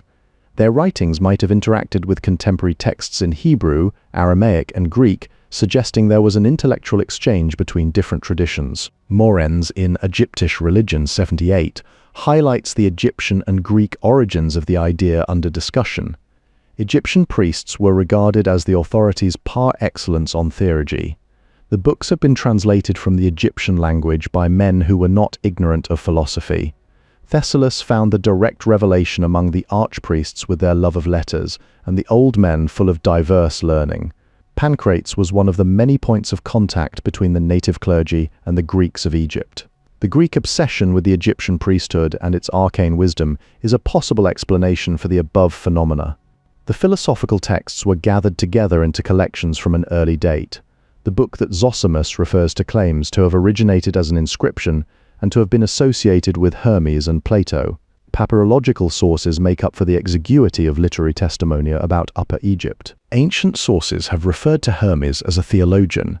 Hermes Trismegistus did not exist, nor did Hippocrates, in the sense that Balzac existed. But the fact that several texts have been placed under the same name indicates that there has been established among them a relationship of homogeneity, filiation, authentication of some texts by the use of others, reciprocal explication, or concomitant utilization. As Roman rule in Egypt wore on, it became less uncommon for members of the native priesthood to assimilate to the politically dominant culture.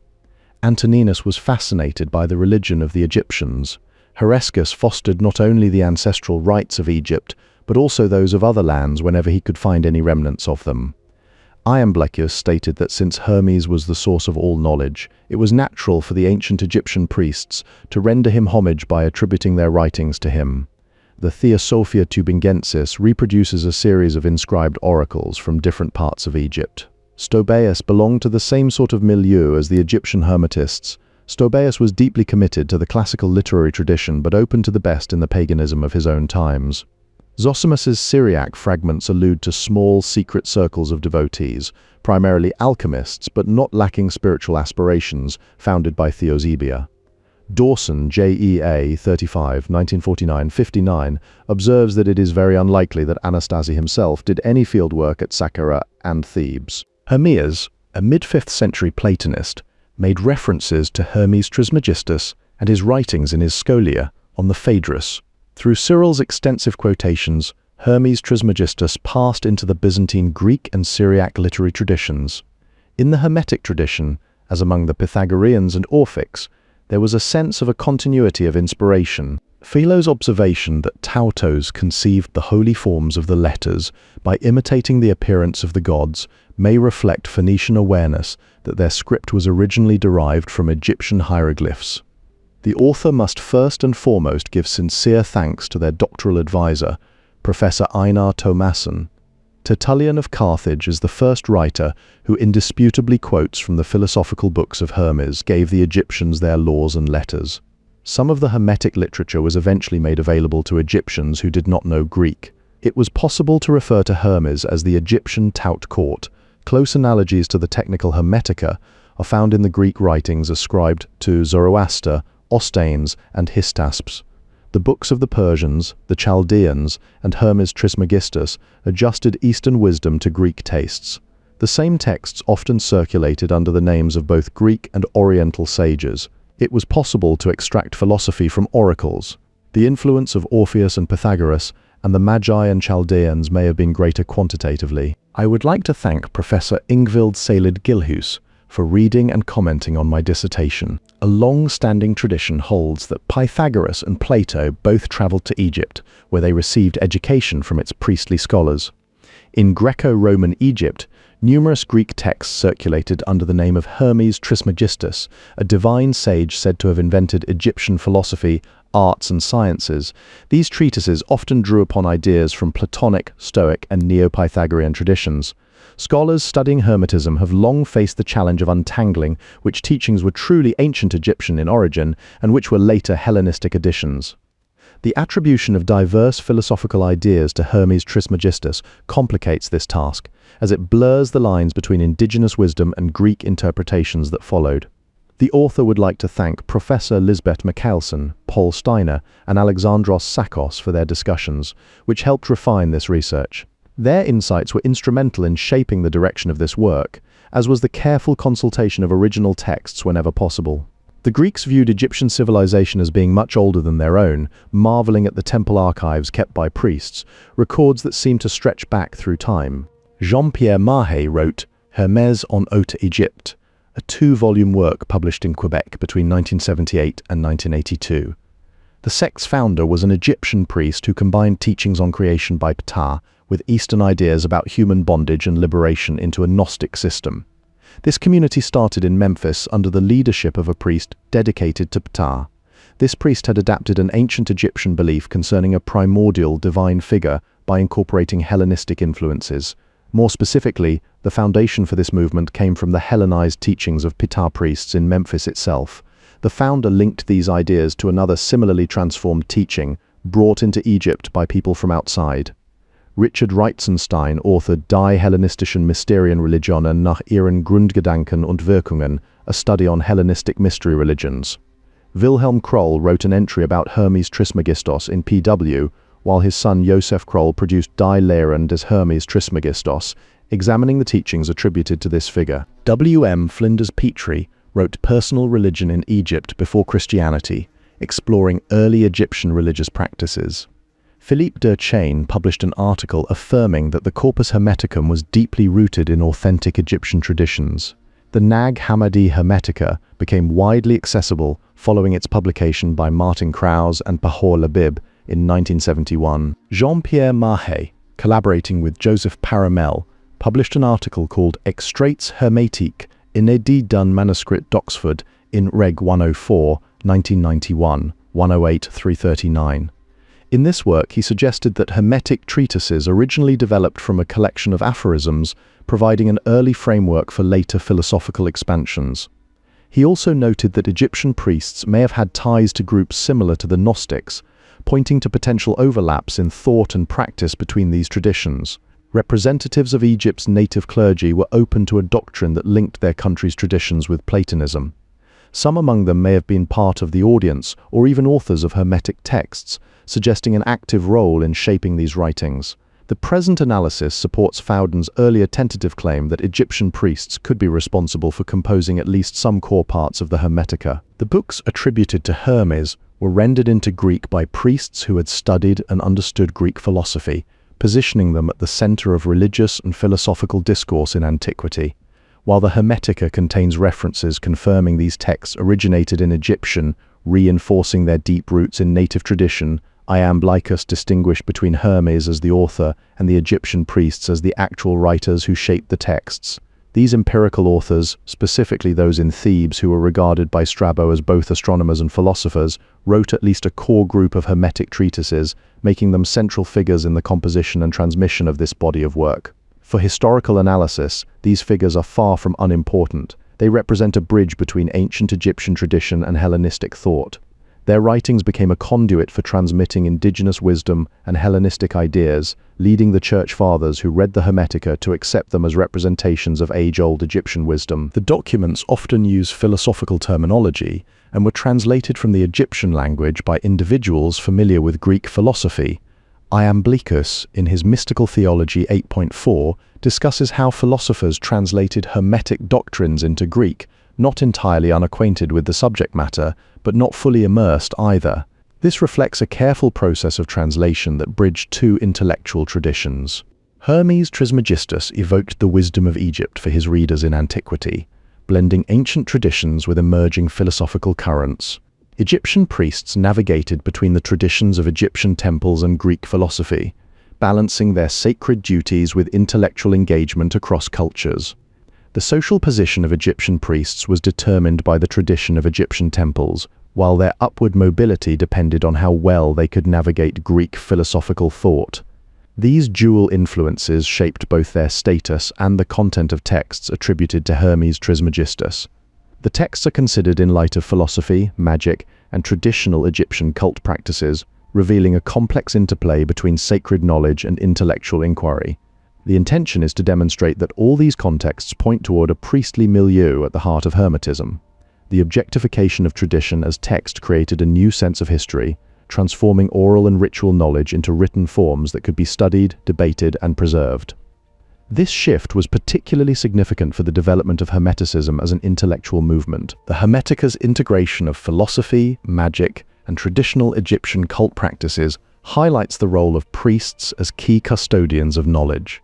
Their contributions were not only theological but also instrumental in shaping a new historical consciousness through written texts. The idea of tradition evolving rather than remaining fixed is central to understanding how texts attributed to Hermes Trismegistus may have developed over time.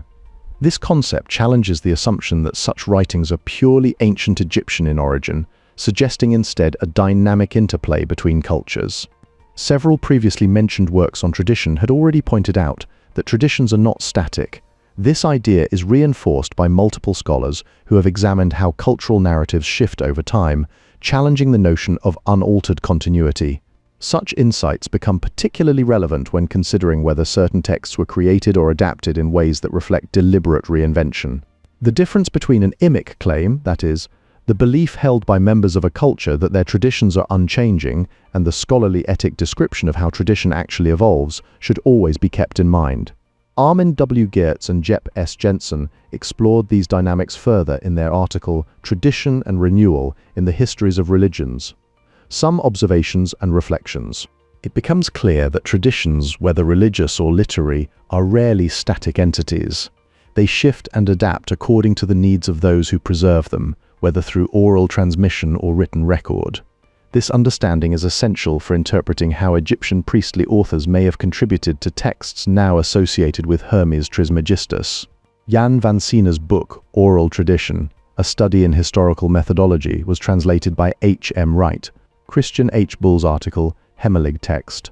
Fra Nedgravde Steintavler til Bestselger, I-pocket format, was published in Religion I Skrift, edited by Lisbeth Michalsen and Ingvild S. Gilhus.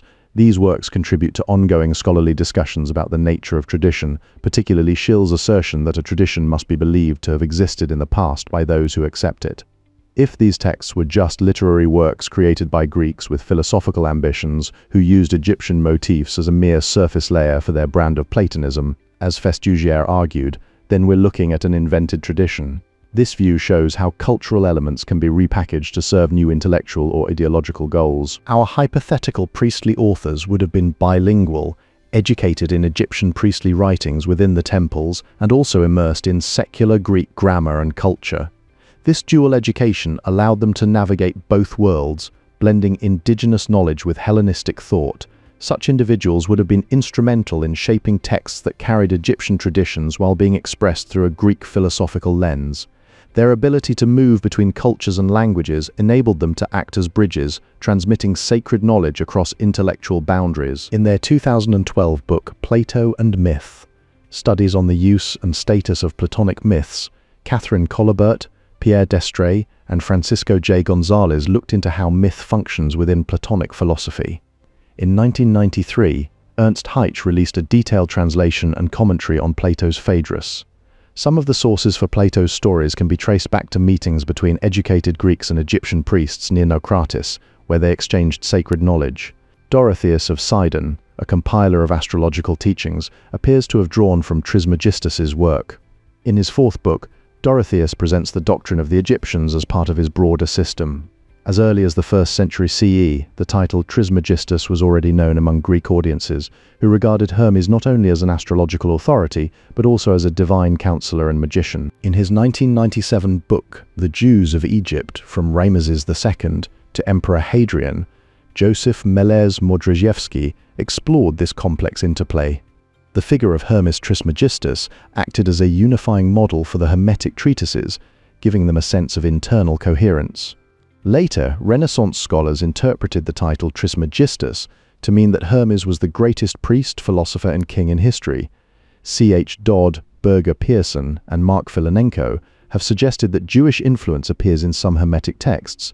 Though this claim may be overstated, even if such influence exists, it does not rule out the possibility that Egyptian priests were responsible for writing the Greco-Egyptian magical papyri. By the time these texts were composed, there was already a long history of coexistence and interaction between Jews and Egyptians in Egypt. The Athenian in the laws gives the appearance of having first-hand knowledge of Egypt. The author of the Epinomes states that an ancient practice in Egypt and Syria led people to reflect on these matters for the first time.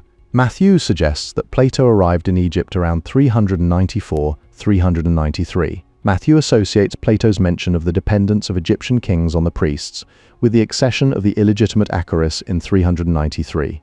Colin H. Roberts, John D. Johnson, and Arthur S. Hunt published a catalogue of the Greek papyri in the John Rylands Library. Wilhelm Gundel and Hans G. Gundel published Astrologomena, die astrologische Literatur in der Antike und ihre Geschichte. The Maxims of Ptahhotep is found in William K. Simpson's The Literature of Ancient Egypt, an anthology of stories, instructions, and poetry, 139 ff. The priestly hierarchies of Mesopotamia and Egypt had millennia of scholarly tradition to draw upon at the time of Plato, put appropriated ideas into a novel context. It seems unlikely that an Egyptian priestly treatise would deride the invention of sacred writing in this way. Neither Plato nor Herodotus mentions any Egyptian authors. In recent years, there has been a series of publications taking a more nuanced view of the matter of intellectual exchange between Greeks and the Orient. In ancient Egypt, it was common for priests to demonstrate magical abilities or profound wisdom before kings. This motif appears repeatedly in religious texts and historical accounts of the time.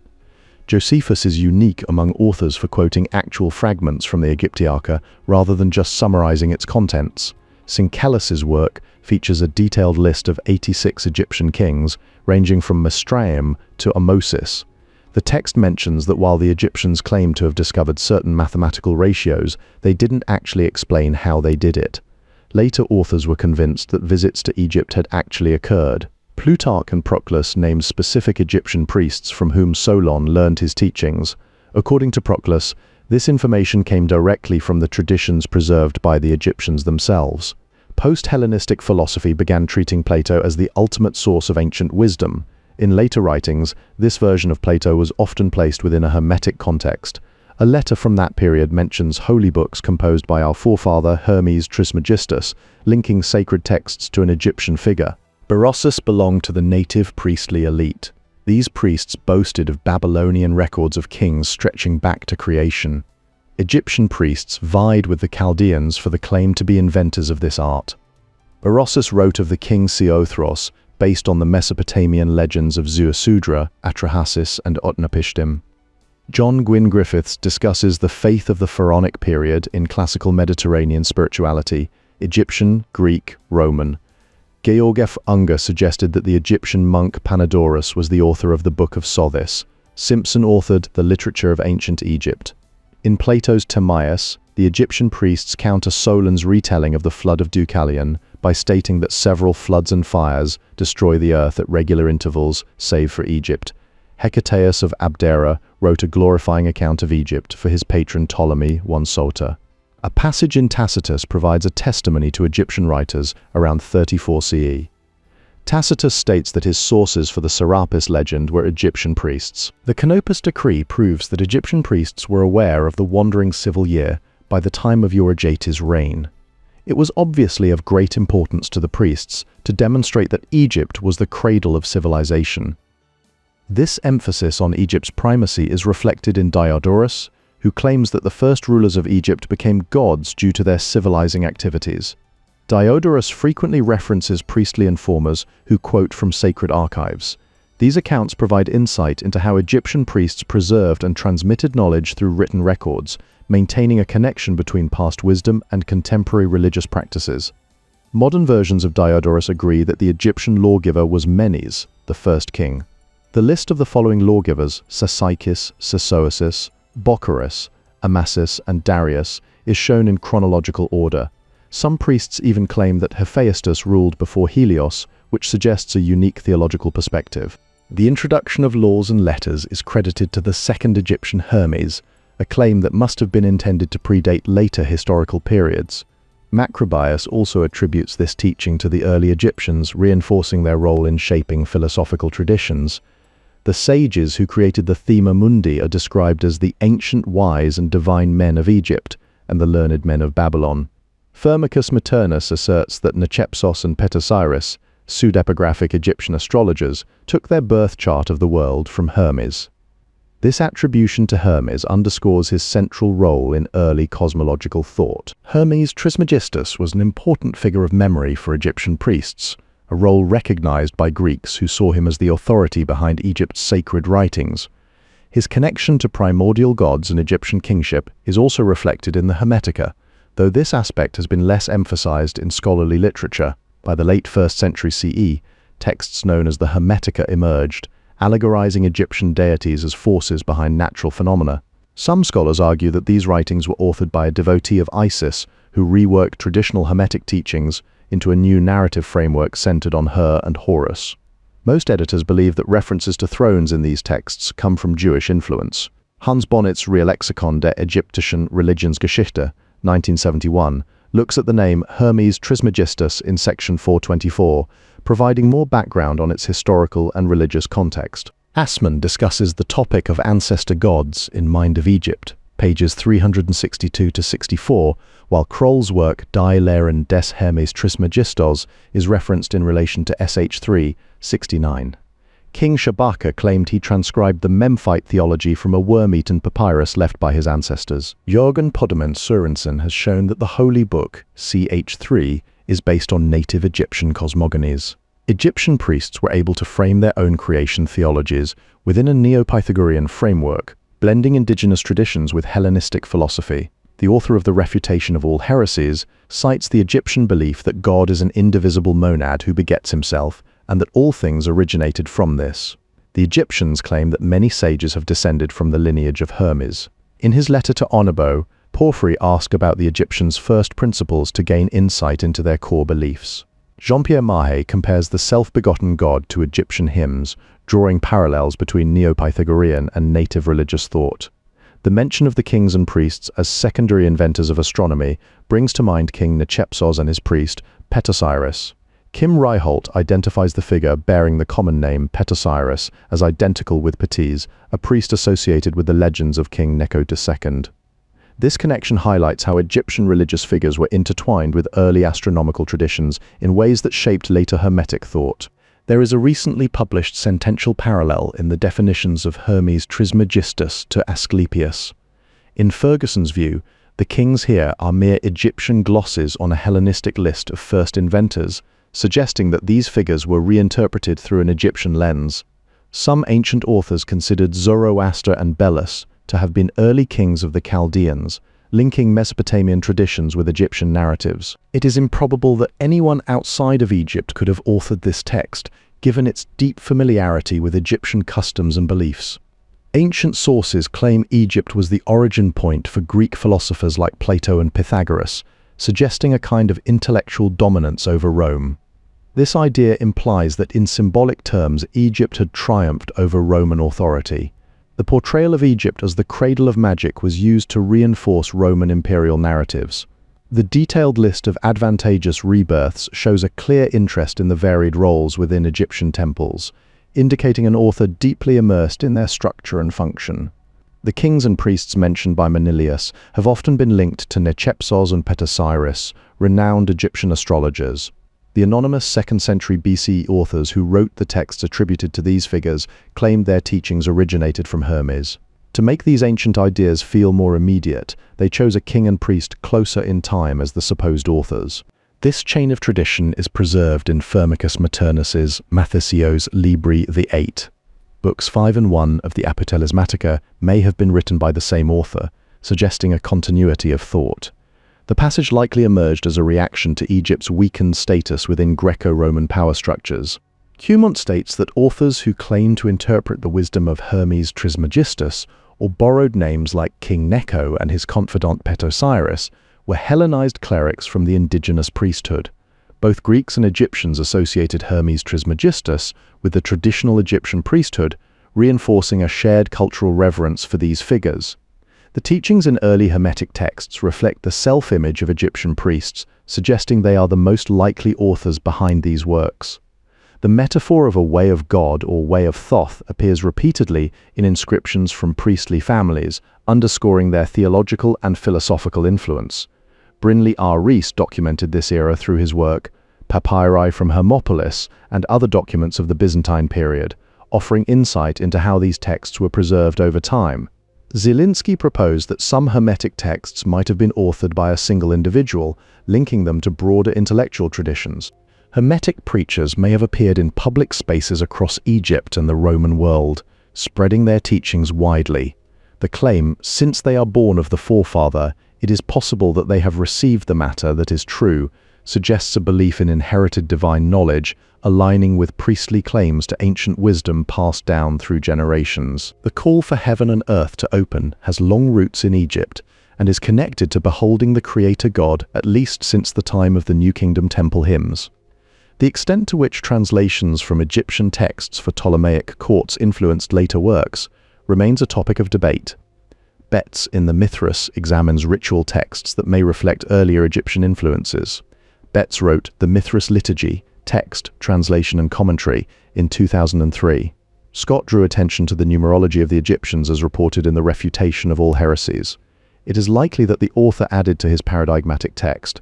Several Egyptologists have supported an Egyptian origin for certain hymns, though partially, since then several Egyptologists have decided in favor of an Egyptian origin for the hymn, at least in part. Einar Thomasson's article is featured in Theoretical Frameworks for the Study of Greco-Roman Religions, in Ritual Texts for the Afterlife. Fritz Graf and Sarah Iles Johnston quote a passage from the Bakich Gold Tablets that says, "I also claim to be of your happy race."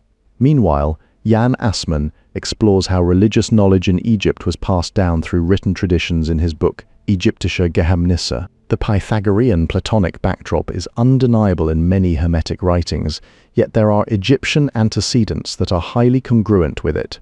This synthesis of Greek and Egyptian thought reveals a deep continuity in philosophical traditions. Throughout, we have also drawn parallels to Egyptian sources, demonstrating how the intellectual legacy of ancient Egypt was not only preserved but actively reinterpreted through Hellenistic lenses. Clement of Alexandria states that the 36 books of Hermes make up the totality of Egyptian philosophy. These works were not merely theoretical, they held such significance that Clement claims they would be carried in festival processions by Egyptian priests, underscoring their central role in religious and intellectual life. The Sitz im Leben of Disc 109 is implied to be the use and ownership of the Thebes papyri by Egyptian priests, linking specific texts directly to temple practices. The mutual influences between Egyptian priests and Jewish scribes extended in both directions, as both groups had to adapt their native idioms to the conventions of Hellenism. This linguistic transformation was not one-sided, but a reciprocal process that shaped religious and philosophical discourse across cultures. The juxtaposition of life-begetting and book-writing is inherent to the Egyptian temple milieu, reflecting how sacred texts were seen as extensions of divine creation itself. Simonetta Ferraboli wrote Hermes Trismegistus de Triginta Sex de Canis. Jean-Pierre Mahé's article Le rôle de l'élément astrologique dans les écrits philosophiques d'Hermes Trismegistus looks at the role of astrology in Hermetic writings. There is a tradition dating back to at least the Epinomis and Aristoxenus, which claims that the Egyptians were the first to discover astrology and arithmetic. The Chaldeans contested this claim regarding Egyptian primacy in these disciplines. Garth Fowden observes that Chaeremon portrays Egyptian priests as resembling Pythagoreans. Chaeremon explicitly attributes true philosophy to the upper echelons of the Egyptian priesthood, prophets, stolists, sacred scribes, and astrologers. The Egyptian priests were depicted as experts of the quadrivium within their worship of divinity. Clement summarized the 36 books of Hermes, carried in procession by priests identical to those mentioned by Chaeremon, with the addition of a musician. Kim Ryholt wrote an article called On the Contents and Nature of the Teptunes Temple Library, a status report, which can be found in the book Teptunes und Soknopaiou Leben in Römerzeitlichen Fayum. He also contributed a piece titled Libraries in Ancient Egypt to the volume Ancient Libraries. We cannot assume that magical handbooks from Egypt are representative of those used elsewhere. Peter W. van der Horst's Chaeremon Egyptian priest and Stoic philosopher is referenced in scholarly discussions. Rittner explored traditional Egyptian magic, analyzing its religious, social, and legal dimensions. Meanwhile, Christopher Faraone examined ancient Greek love magic through a detailed book. This raises an important question. Were the authors of the Hermetica distinct from those who produced magical papyri, such as the London Leiden bilingual text? Jacco Dierliman argues that both the London Leiden bilingual papyrus, PDM CQF Sigzish of PGM 14s, and the Hermetica originated from the same milieu, the Egyptian priesthood of the Roman era. He further wrote an article examining how scribes produced magic handbooks in Egypt, shedding light on this shared tradition. At the same time, Hans-Dieter Betz confirmed that the author of the ML was a learned Egyptian priest. Most modern Egyptologists now believe that spell 125 reflects an initiation ritual practiced by priests. In addition, Jan Assmann authored an article titled Death and Initiation in the Funerary Religion of Ancient Egypt, furthering our understanding of how such rituals were embedded within broader religious frameworks. Classical scholars often interpret references to Egyptian priests as exoticizing devices found in pseudepigraphic or romantic texts. Yet these priests were real people living among Greeks and Romans, with their own interests and group identity that shaped religious practices. Jaco Dielerman's work, Priests, Tongues and Rites, is crucial for showing how bilingual Egyptian scribes were deliberate in their use of script. They employed Greek and Egyptian languages for distinct purposes, revealing a sophisticated approach to linguistic identity within the priestly class. The myth of an unbroken chain of tradition linking back to the primeval wisdom of the gods served as a powerful tool for legitimizing Egyptian temple institutions. These priests actively engaged with the Greco-Roman world, and their texts share common traditions with theoretical Hermetica. In his article Ein, Ägyptische Priesterheit, Reinhold Merkelbach looks at pages 13 to 14 and 20 to 26, where he argues that the text, much like the Leiden Cosmopoia, comes directly from Egyptian priestly initiation rites. He suggests that the idea of relying on divine power to bring a person before a god might have its roots in Egyptian funerary literature. Fowden, however, takes a more cautious approach, noting that Egyptian priests could have been either the authors or the audience for these treatises. Egyptian priests assumed the role of magicians and spiritual masters, asserting themselves in the wider discourse of philosophy. Chaeremon, a sacred scribe of Memphis, shaped his account of priestly life more closely to the therapeutae described by Philo than to historical realities of Egyptian priesthoods. His traditional authority as a sacred scribe played an essential role in securing imperial favor for him. Van der Horst and Chaeremon co-authored an article titled The Way of Life of the Egyptian Priests According to Chaeremon, which was published in Studies in Egyptian Religion, dedicated to Professor Jian Zandi. This work reflects the intersection between scholarly inquiry and priestly tradition during this period. David Frankfurter has pointed out that as economic pressures mounted, the priesthood had to diversify their sources of income.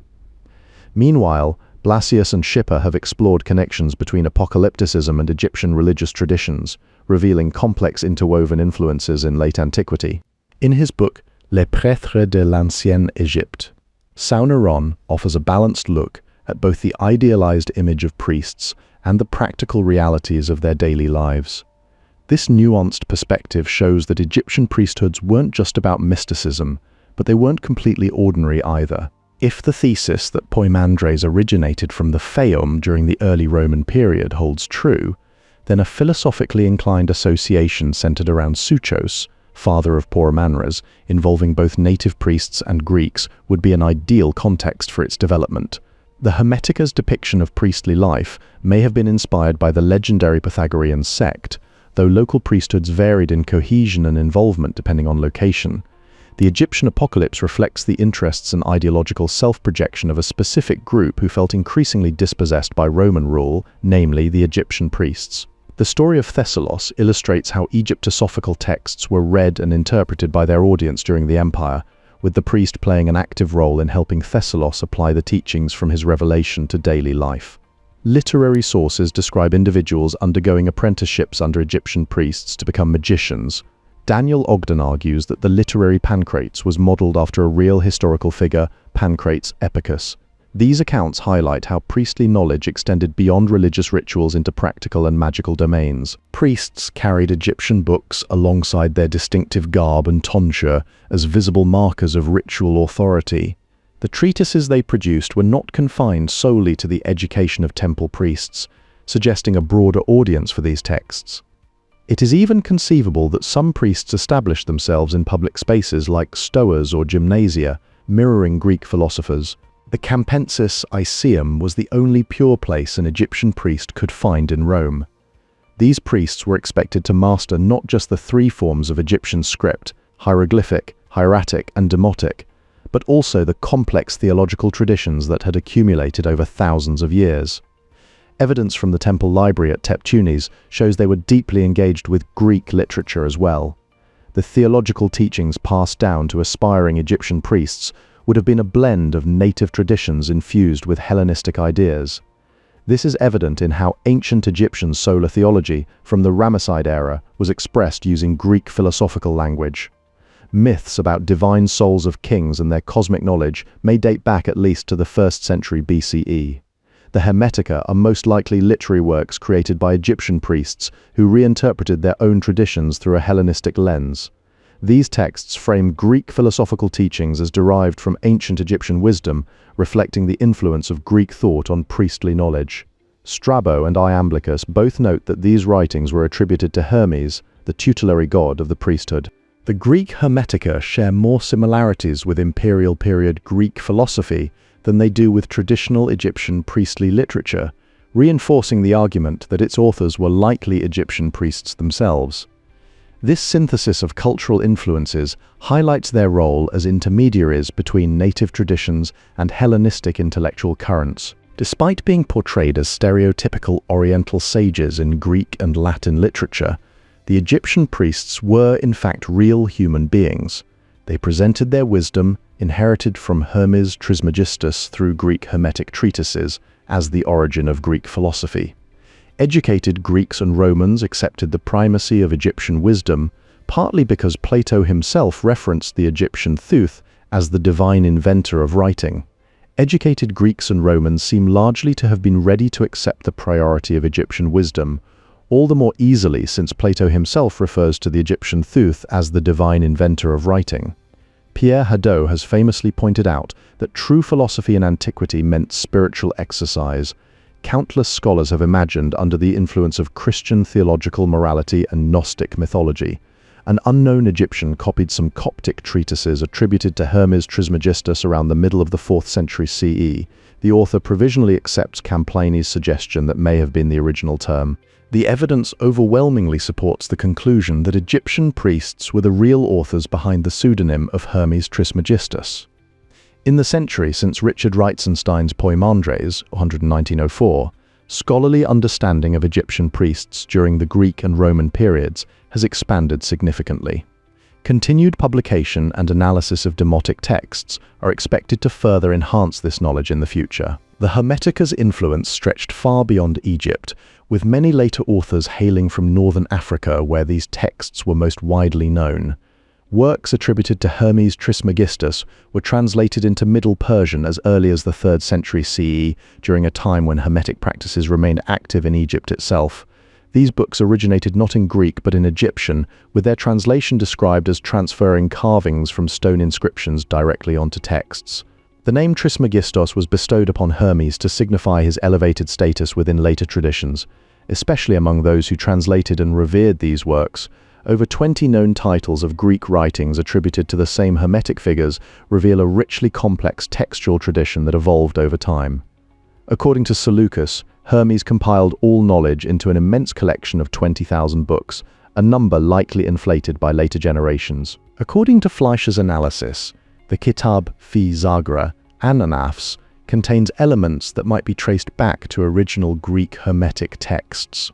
As Ptolemaic authority weakened in Egypt, some of the distinctions between Greeks and Egyptians started to blur a bit, leading to more cultural mixing. However, this trend flipped under Roman rule, which worked to actively reinforce clear boundaries between the two groups. Scholars have noted that Al-Mubasher's collection of wisdom sayings was partly influenced by original Greek Hermetica found in Fatimid libraries. His work drew on an unnamed 10th century Iranian Sabaean scholar who saw Hermes not just as a teacher, but as the founder of a universal primordial religion, an interpretation that reflects broader syncretic trends. Modern cognitive research has shown that the human mind constructs meaning with incredible speed and often without conscious awareness of the process, as Hanegraaff explains. This phenomenon may help explain how Hermetic ideas were absorbed, adapted, and reinterpreted across different cultures over centuries. The Demotic Chronicle emerged in the mid-3rd century BCE as a literary text marking the appearance of Egyptian nativism. Ptolemy sought to demonstrate how Egyptian beliefs could integrate with Greek traditions, a goal reflected in the cultural syncretism of the period. This blending of cultures was further supported by the distinct role of Egypt's priesthood, which functioned as a hereditary caste set apart from the general population through specialized attire and conduct. Neo-Pythagorean Orphica revived the literary practices of early Pythagoreanism, while Jewish scholars drew on Orpheus's traditional link to Mosaic. Alchemy made its first literary mark on Egypt after 200 BCE in the writings of Bolos Democritus of Mendes. Coptic developed in the 3rd century as a written form of an Egyptian dialect adapted to modified Greek script, fulfilling the Church's need for a linguistic medium. The literature initiated by Bolos emphasized the medical and magical properties of natural phenomena. If Bolos was indeed the progenitor of this literary tradition, then the Chronicles represent the most extensive surviving corpus in Greek. The Hermetica were composed over several centuries during the Ptolemaic, Roman, and Byzantine rule of the Nile Valley by unnamed authors. Greek culture in Roman Egypt was sufficiently developed to produce a theologian of Origen's intellectual depth. By the 6th and 5th centuries, Orpheus became associated with a broad spectrum of theological texts. A revival of the Platonic tradition in the 12th century reawakened curiosity about the Hermetic writings, particularly the Asclepius and its relation to the Timaeus. At the same time, Muslims and other non-Europeans during late antiquity and the early Middle Ages preserved and extended the Hermetic tradition more effectively than their Western contemporaries. The Aramaic philosopher Bardason of Edessa appears to have been interested in these ideas as early as the 2nd century. A Syriac collection of prophecies made Hermes one of its heroes and cited ch 13 around 600. The Arabic work entitled Hermes on the Reproof of the Soul appeared between the 11th and 13th century, further demonstrating Hermetic influence in Islamic thought. Hermes Trismegistus was credited with being the first to discuss the majesty of God, the order of demons, and the transformations of souls with great wisdom. Hermes Trismegistus was called the first author of theology. A single system of ancient theology emerged from a wondrous line of 6 theologians, each contributing to this evolving tradition. Renaissance thinkers later made Hermes a contemporary of Moses and regarded him as the wellspring of Praesencia Theologia, linking Hermetic teachings with early Jewish theological thought. In 1730, the Chevalier Ramsay found proof of Egyptian monotheism in the Hermetica.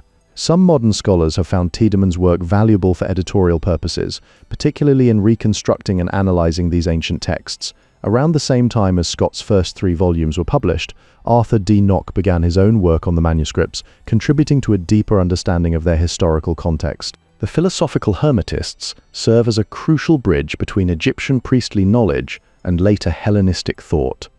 Their writings preserve references to ancient practices and beliefs that can be traced back to early Egyptian traditions, offering scholars a window into how these ideas were preserved and transformed over time.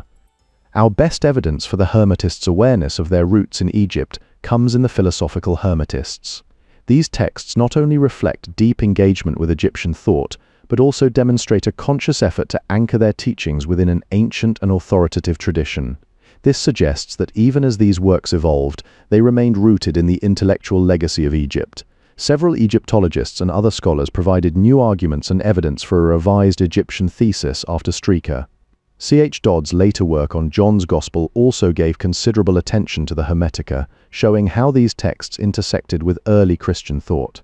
Mark Filanenko, Birger Pearson, William Grease, and others have continued to investigate biblical and Jewish connections, tracing influences that link Hermetic traditions with broader religious developments.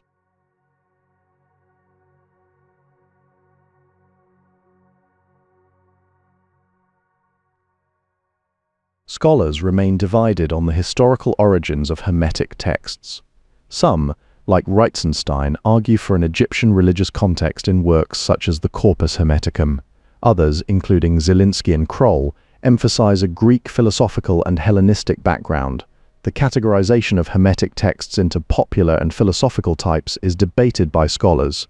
Some argue that all Hermetic writings should be considered philosophical in nature, while others maintain a distinction between different textual traditions. The Hermetic tradition blends Greek, Egyptian, and Platonic thought in a deeply syncretistic way. All sources agree the texts were not directly influenced by early Christianity, but share thematic similarities with Gnostic literature. The worldview emphasizes unity between God, cosmos, and humanity through a monistic or non-dualistic lens. The creation myth holds central importance in Hermetic texts. It describes the descent of the noetic human into matter and portrays the demiurge as an organizer of the cosmos. This narrative is acknowledged across all sources as a defining feature of the tradition. The role of the demiurge in organizing the cosmos is a recurring theme, yet its significance varies depending on interpretation. Some sources see it as central to creation, while others view nature's influence more prominently within Hermetic cosmology. Interpretations of the creation myth also differ among sources. Some highlight nature's role as the counsel of God in shaping the cosmos. Others focus on the demiurge as the primary creator, reflecting varying perspectives within Hermetic thought. Despite persistent debates over origins and interpretations, the syncretistic character of the Hermetic tradition remains unchallenged. There is broad agreement that it represents a unique synthesis of multiple cultural influences, specifically blending Greek and Egyptian elements with Platonic philosophy.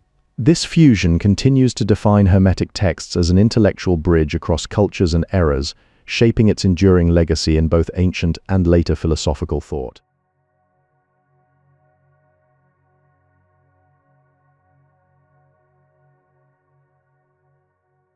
Greek philosophical speculation about the Logos before the Common Era enabled Hermeticists to develop their most distinctive idea, that all humans share a divine nature.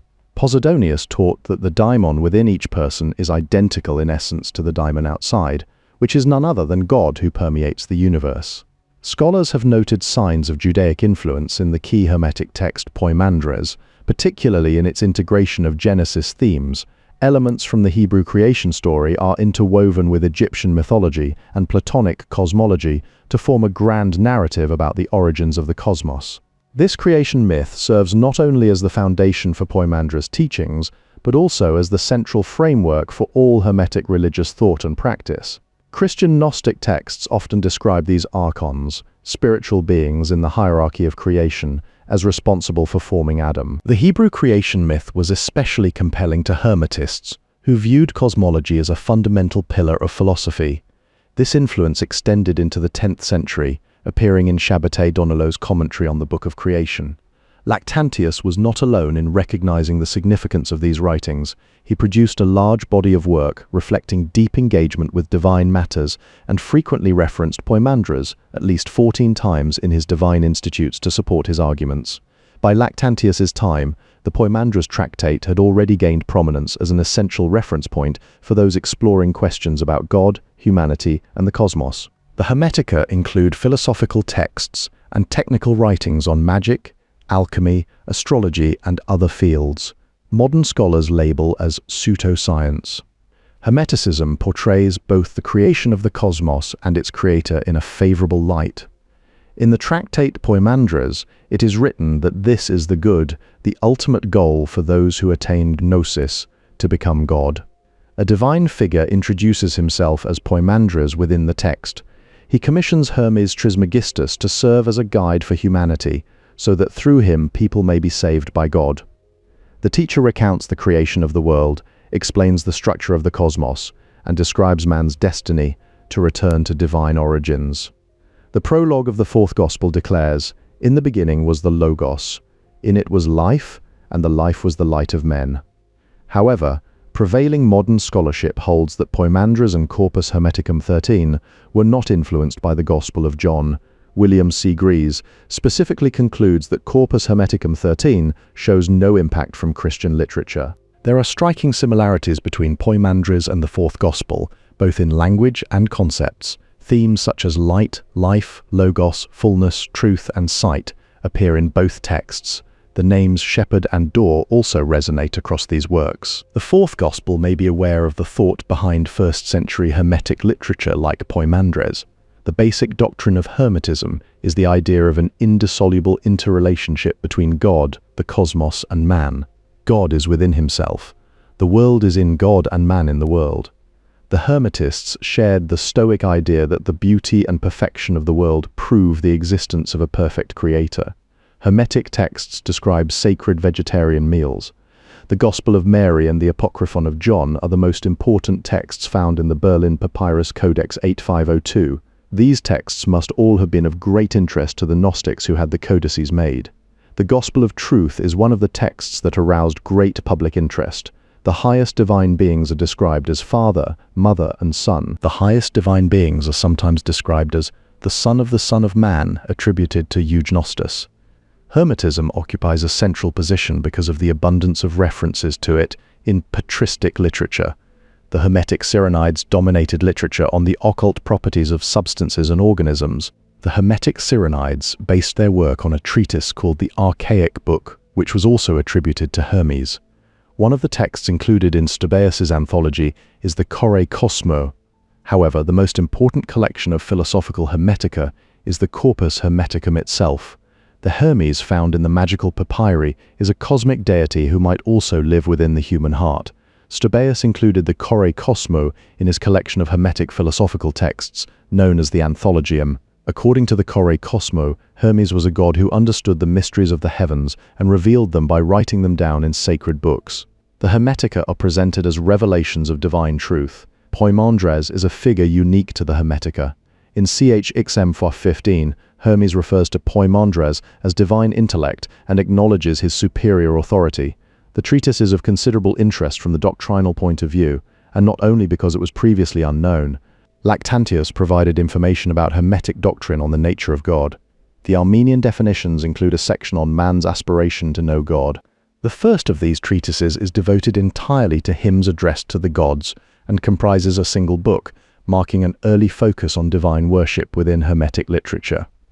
This structure sets the stage for later philosophical and cosmological elaborations found throughout the corpus.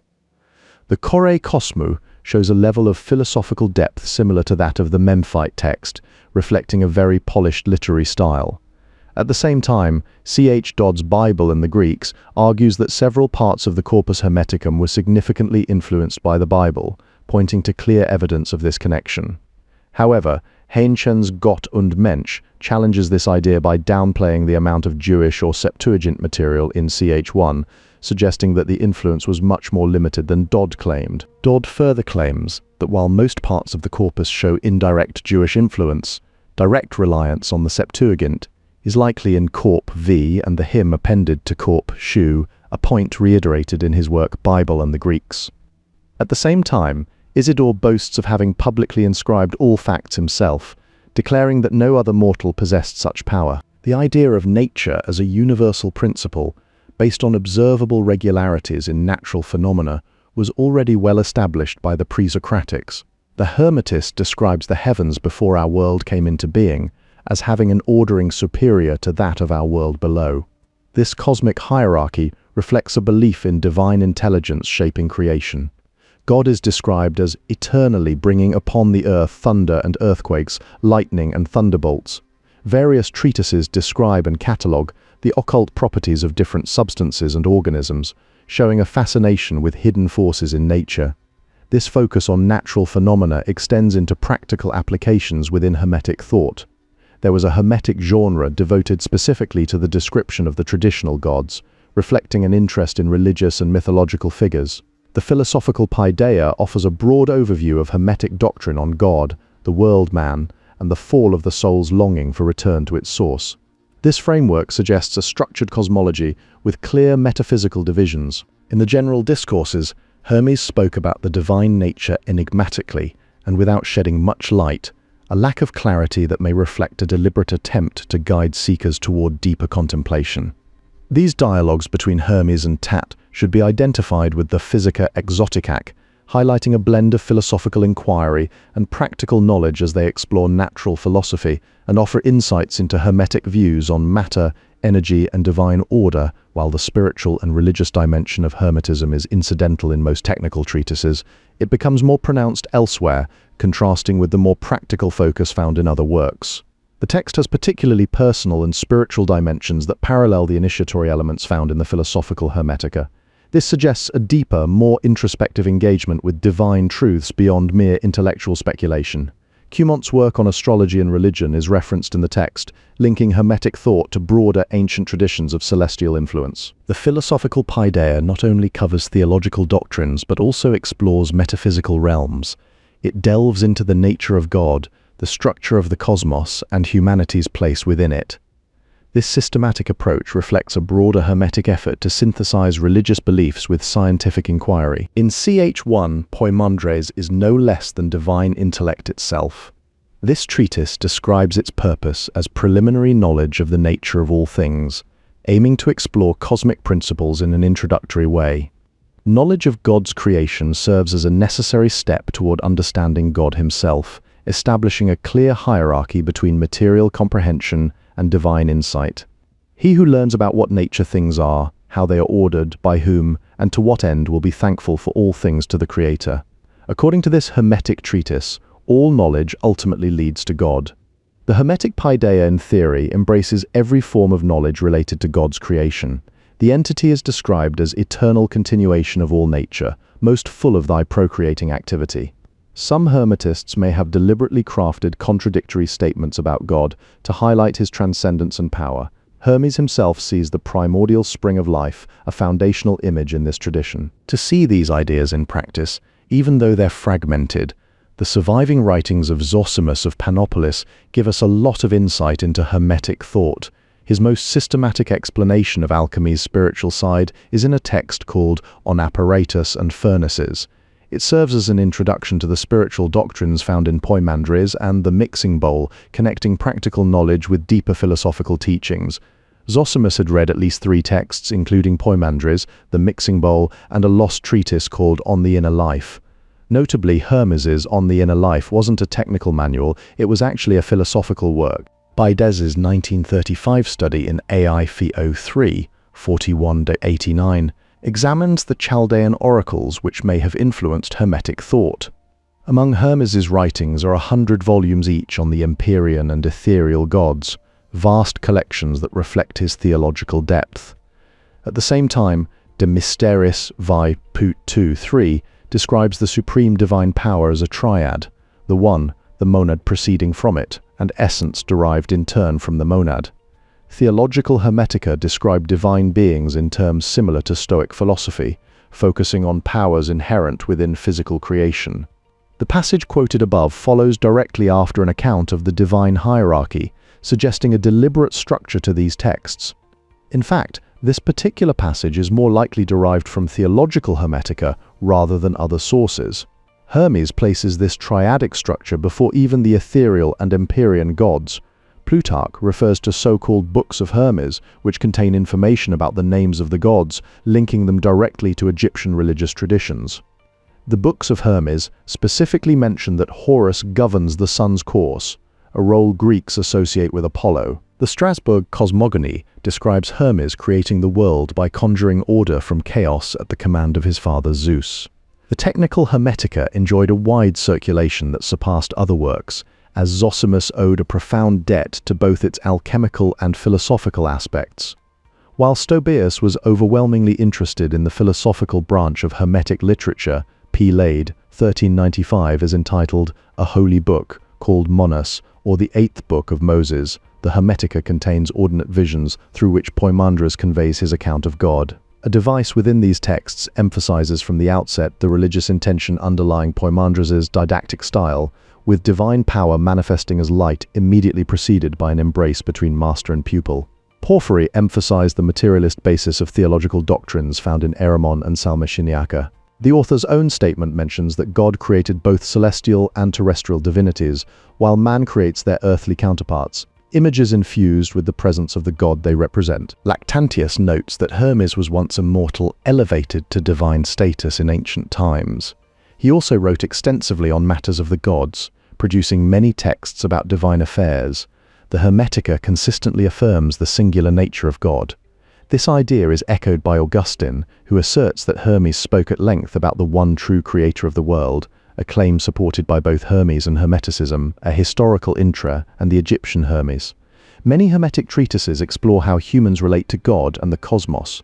Marcellus may have drawn upon these writings, particularly those discussing the divine logos and its connection with God. Tage Peterson's dissertation analyzes the cosmology of dualist texts within the Corpus Hermeticum. At the same time, Bruno H. Stricker wrote De Brief van Aristeas, De Hellenistische Codificators der Prähelens Godsdiensten. Stricker also proposed that the Corpus Hermeticum was authored by Egyptian priests under orders from Ptolemy I Sota. This theory adds to ongoing scholarly debates about its origins and composition. Burkitt's Religion of the Manichees references pages 95-7, while Boyce examines Turfan texts in Op City 2, 39-42. Meanwhile, the Divinae Institutiones, written early in the 4th century, launched a broad critique against pagan beliefs. The Chaldeans introduced a vision of creation involving endless ages. Adam is said to have foreseen destruction by fire and flood, echoing apocalyptic motifs that later influenced texts like the paracanonical Book of Abraham in Mormon scripture, which draws directly from this papyrus. The numeral 8 in some titles is thought by scholars to refer to the 8 primeval gods of Hermopolis. The first Hermes, Thoth, belonged to a dynasty of primordial gods before the flood. This ties into broader cosmological themes found elsewhere, such as the description of the zodiac's revolution, appearing also in Genica of Hermes and books of Chiranides. The Hermetic collection of aphorisms demonstrates that many sayings were repeated verbatim in treatises like Poimandres. The Hermetica claim this wisdom was inspired by revelations from the transcendent one God, with Hermes presiding over true knowledge about the gods. Religious traditions often present sacred knowledge as passing through 2 stages, first from a divine source such as Poimandres, described as the mind of sovereign power in Corpus Hermeticum 5:1, and then to human recipients down to modern times. Paul Vallier's article Tradition was published in Encyclopedia of Religion, 2d ed., edited by Lindsay Jones. Separately, the article on the construction of esoteric traditions appeared in Western Esotericism and the Science of Religion. These scholarly works continue to explore how Hermetic ideas have shaped esoteric thought through centuries of transmission. The first Hermes is linked to primordial gods and Manetho's first dynasty. Cicero mentions deified humans in De Natura Deorum, listing various versions of multiple gods. Diodorus describes celestial gods who beget the 5 elements, with Hermes explicitly named among them. In the Perfect Discourse, Hermes speaks of ancestors once ignorant of divinity before learning to create gods. The creator instilled in Hermes and other deities his love, splendor, and a yearning to seek him out. Only after Hermes uncovered cosmic mysteries and recorded them could he ascend to become a celestial god. The creator then brings forth procreative nature, physis, and forms the soul mixture, psychosis, in the upper cosmos. This account is cited on pages 171 to 74 of Betz's Schöpfung und Erlösung. Humans are created so that the cosmos won't remain idle or unpraised. Hermes is identified with both the planet Mercury and the soul and mind of the creator god. Nature remains barren until God creates physis, the world soul, psychosis, individual souls, and the zodiac, completing the divine order of creation. The creator of the universe does not rule above everything else, but rather rules together with all things. This idea aligns with passages such as Askel 26, which suggest that the creator may intend to destroy and then rejuvenate the cosmos. In Sh. Thritheti 29-30, it is stated that Hermes is attributed with creating human nature, reinforcing his central role in Hermetic cosmology. The Corpus Hermeticum describes a divine act of creation where God and the heavenly gods produce humans by placing souls within bodies, a process meant to punish them while elevating the cosmos as something worthy of admiration. In Sh. Thrithi 65, these individuals are said to have established temples for ancestral gods and performed sacrifices in their honor. Meanwhile, Sh. Thritheti 69 contains a passage where Osiris and the speaker witness what is described as the most complete cosmos. Howard Jackson proposed a hypothesis about where the god Poimandres came from, adding to the ongoing scholarly debate. Van den Kerkhove looked at how he's interpreted in his work La Voix d'Hermès, exploring what that means for Hermetic theology. Meanwhile, Marcus suggested that the mind of sovereignty could be another way to interpret Poimandres, offering a new perspective on this mysterious figure. David Klotz recently uncovered a theology from the Ramesside era, where a pre-existent god manifests as multiple forms, suggesting an early understanding of divine multiplicity. Meanwhile, Kemetef remains hidden in the primordial ocean, a mysterious figure whose presence is known, but whose actions remain obscured by time. Poramanres was born a divine king, but his true father was Sobek, known as the Agathodaimon.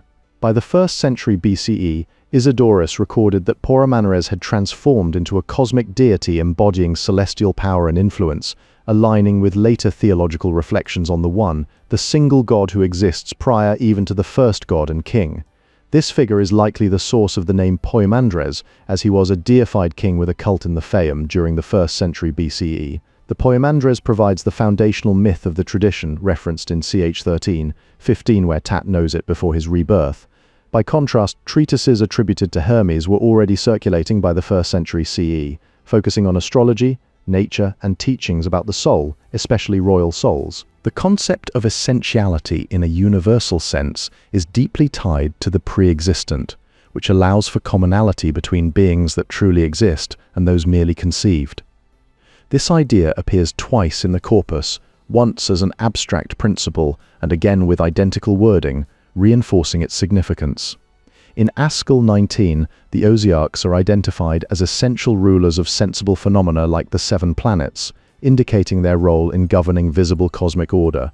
This mirrors broader Hermetic themes that link celestial bodies to divine governance and philosophical structure. The passage will help clarify the cosmogony of the Poimandres. In this text, the luminous Logos, Son of God, as described in section 5, appears before the emergence of the demiurgic mind mentioned in section 9. This Logos then illuminates undifferentiated nature, causing unmixed fire known as the pyramid to rise into the heavens, followed by air. The pyramid is subordinate to both nature and the noeric cosmos. From these 4 elements derived from nature, earth, water, air, and fire, a spherical cosmos is formed. The Poimandres also refers to creative souls who fashion the world according to divine counsel, as God's word was received and imitated in shaping the beautiful cosmos. In the Kore Cosmou, these same creative souls follow divine guidance to shape animals, fish and reptiles out of the elements. At the same time, in Poimandres, the demiurge creates 7 governors who set creation into a cycle. These beings then produce various creatures, including birds, from the elements as the mind desires. In a broader context, in SH 336, Hermes is depicted as escorting divine relatives toward the stars. After considering Stoic and Epicurean perspectives on divinity, CH2I directly addresses what God is. Here, God commands humans to increase and multiply among all living things and crafted works, instructing individuals in Poimandres to recognize their own immortality while acknowledging that desire leads to death. Providence ensures this process of procreation unfolds through fate, which guides the course of life according to divine will. The Corpus Hermeticum portrays God's relationship with humanity as one of paternal affection, declaring that God loved man as his own offspring. This divine love extends to the natural world, where nature smiled with love when she saw him, illustrating a cosmic harmony between creator and creation. In the KK, nature is born by God in order to fill heaven, ether and air, the 3 upper parts of the cosmos, with life, positioning her as an intermediary for divine presence. The Hermetic doctrine claims that some humans are gods, suggesting a blurred boundary between mortality and divinity.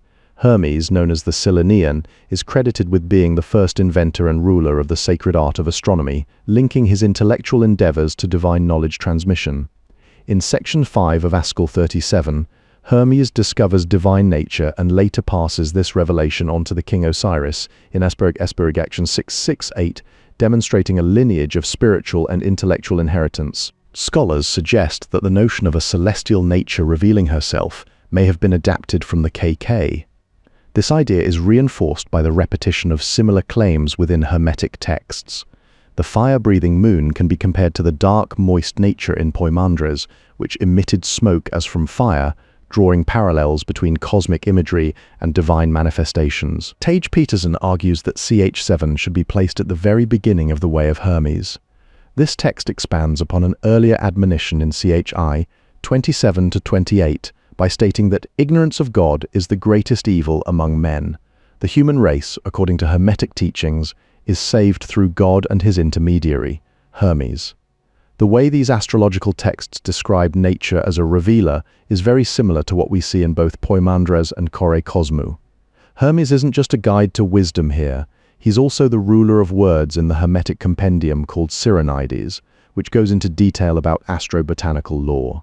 Meanwhile, the author of CH7 describes what they consider to be the ideal Hermetic community. Fowden's statement that knowledge of God's creation is an essential preliminary to knowledge of God himself is cited, emphasizing the importance of understanding the cosmos as a step toward divine wisdom. Learning in this passage, CHX 9-10, does indeed refer to knowledge of God's creation, reinforcing Hermetic pedagogy. The Poimandres describes a God who represents the sovereign power above the mind, a divine figure called Father, because he creates everything, a title derived directly from his act of creation. The definitions of Hermes contain sentences also found in the Poimandres and other Hermetic texts, showing that these works share common theological themes. Anna van den Kerkhove points out how Hermes' autobiographical account references key passages from the Poimandres, including the statement that the sleep of the body became the sobriety of the soul, which links physical rest to spiritual awakening. Mertens later cites this specific passage in Zorsim XLV number 14, highlighting its importance within Hermetic thought. Seventh regards providence and necessity as part of divine order, reinforcing a structured cosmic design. The visionary in the Poimandres wants to learn about the beings, revealing an intense desire for spiritual understanding. Eusebius in Prape, EV 1.6.1-2, used to refer to worshipping the creator of the cosmos, highlighting early Christian engagement with Hermetic ideas. The logic of the metaphor of rebirth is already present here, suggesting that themes central to later Gnostic and Christian thought have roots in early Hermetic texts. This concept appears alongside discussions on divine order, moral righteousness, and the relationship between creation and God. The Kore Cosmo says that those who are more righteous can expect to move closer to the divine, connecting good behavior to spiritual growth. Meanwhile, the Poimandres describes the narrator's mind merging with the divine as his thoughts soared high and his physical senses were held back, showing a mystical union between the intellect and the divine. To grasp divine generation, one must first attain divine powers, a theme central to Hermetic philosophy. It is common in the Hermetica to differentiate God's providence from fate and necessity, emphasizing a structured cosmic order. ASSL 1 includes an account where Hermu discusses the divine Cupido, illustrating how love plays a role in spiritual ascent. The Hermetica's transmission blends elements of religious mysteries with Christian practices, reflecting a syncretic spiritual tradition. In Poimandres, rebirth is framed as a traditum, a divine gift passed from Hermes' own mind, Poimandres. This concept echoes in Esgal 19, where the phrase Magna tibi panduet diuina nudo mysteria underscores the unveiling of sacred truths. Anna van den Kerkhove also notes the presence of antonym in CHI 4, an unusual term that adds depth to Hermetic cosmology. The concept of rebirth mirrors divine birth within Poimandres, reinforcing a spiritual hierarchy where humans partake in God's creative power.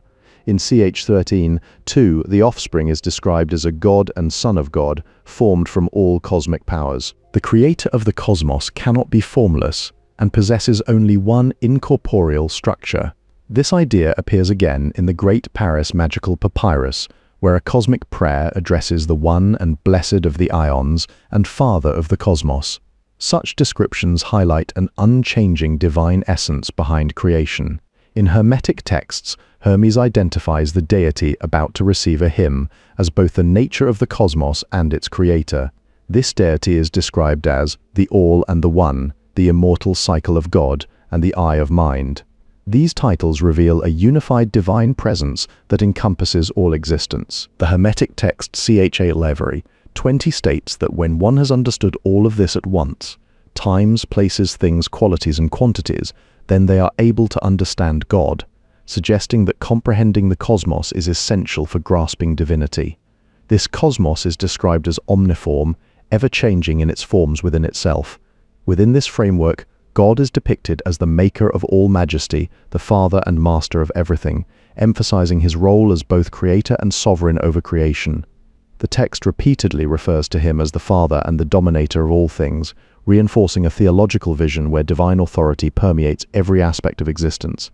In Valentinian cosmogony, silence is one of the names for the divine syzygos, a partner to the first principle. This echoes in Hermetic texts like PGM, where we find the utterance, "I call on you who surround all things." Robert K. Rittner notes that according to some traditions, humans were formed from the Creator's tears and become gods upon death. The recipient of praise is identified as the progenitor of all geniture. Hermes claims that everything has been explained as far as humanly possible, ut humanitas potuit, yet he also states that he has exceeded his human limitations in this treatise, a claim repeated for emphasis. The argument following the second petition asserts with certainty that God has created everything. This aligns with broader Hermetic cosmology, where divine will shapes the material world according to a structured and ordered plan. In SH2a, God's providence is explicitly linked with truth and plays an active role in the process of procreation. This suggests that divine will not only governs creation, but also sustains it through natural laws and biological functions. Mehe points to chapter 13:17 to show how the Creator is honored as the one who provides sweet water for humanity. At the same time, chapter 11:7 depicts the moon not just as a celestial object, but as a precursor to everything, a natural instrument that transforms base matter. A notable linguistic feature appears in the hymn of Poimandres, CHI 30-32, marked by shifting pronouns.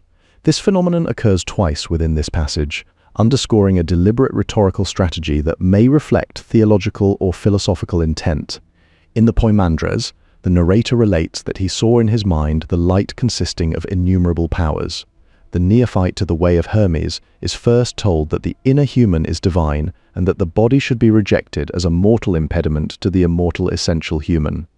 Second, it refers to ocean as the first letter of the name, making it the source and origin of all gods. In the Hermetica, the word pleroma is used to describe the fullness of the cosmos. Mehe interprets the pleroma as a reference to the Gnostic celestial realms. Lactantius attributes the unspeakable nature of the name to the cosmic god.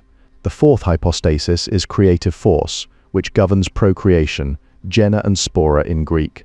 Ocean and the agathos daimon are both here epithets of the cosmic god who pervades the universe. Both the Hermetica and Christianity bolster their claims by referencing primordial wisdom.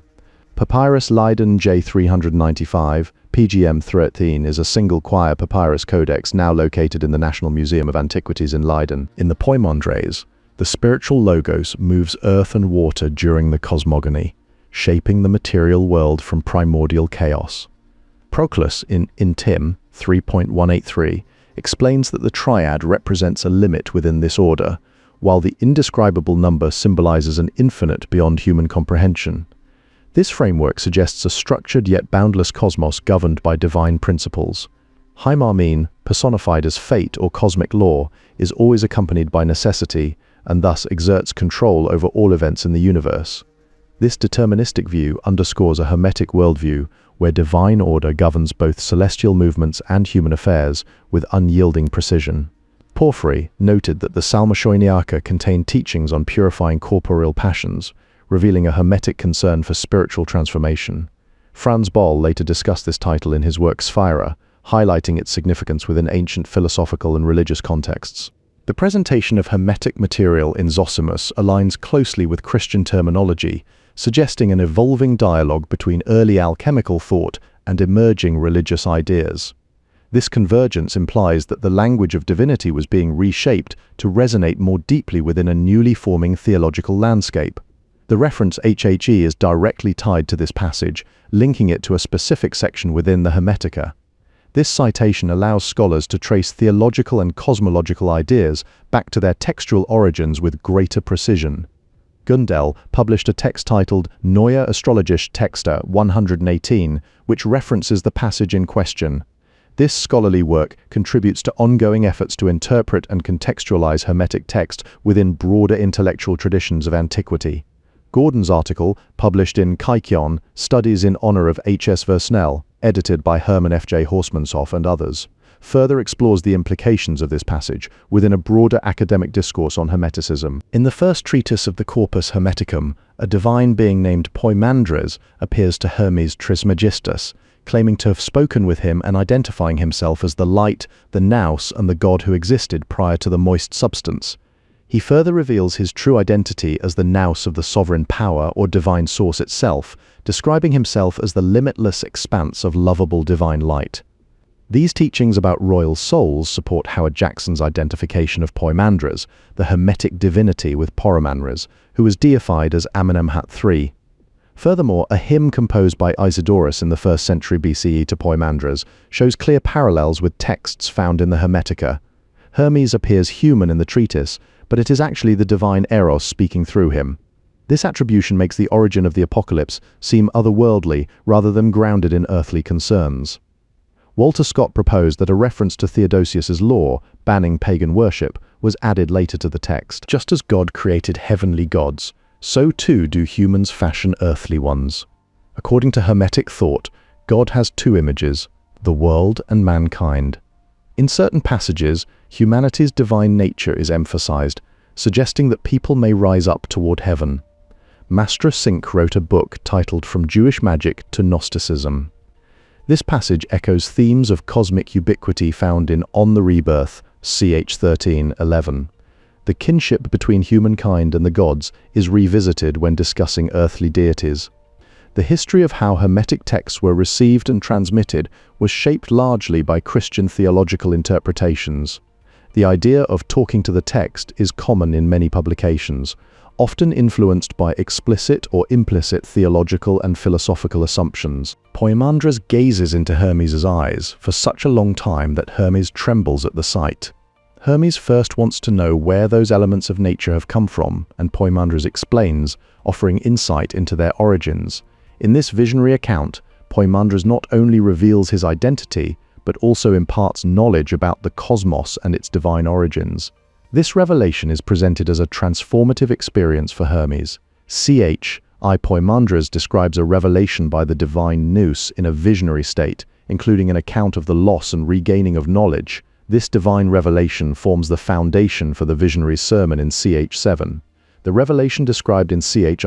is not merely a theoretical exposition, but serves as an essential framework for later teachings. It provides both philosophical and spiritual context that informs the structure of subsequent treatises. ch. 7 contains a Hermetic sermon based on the revelation of ch.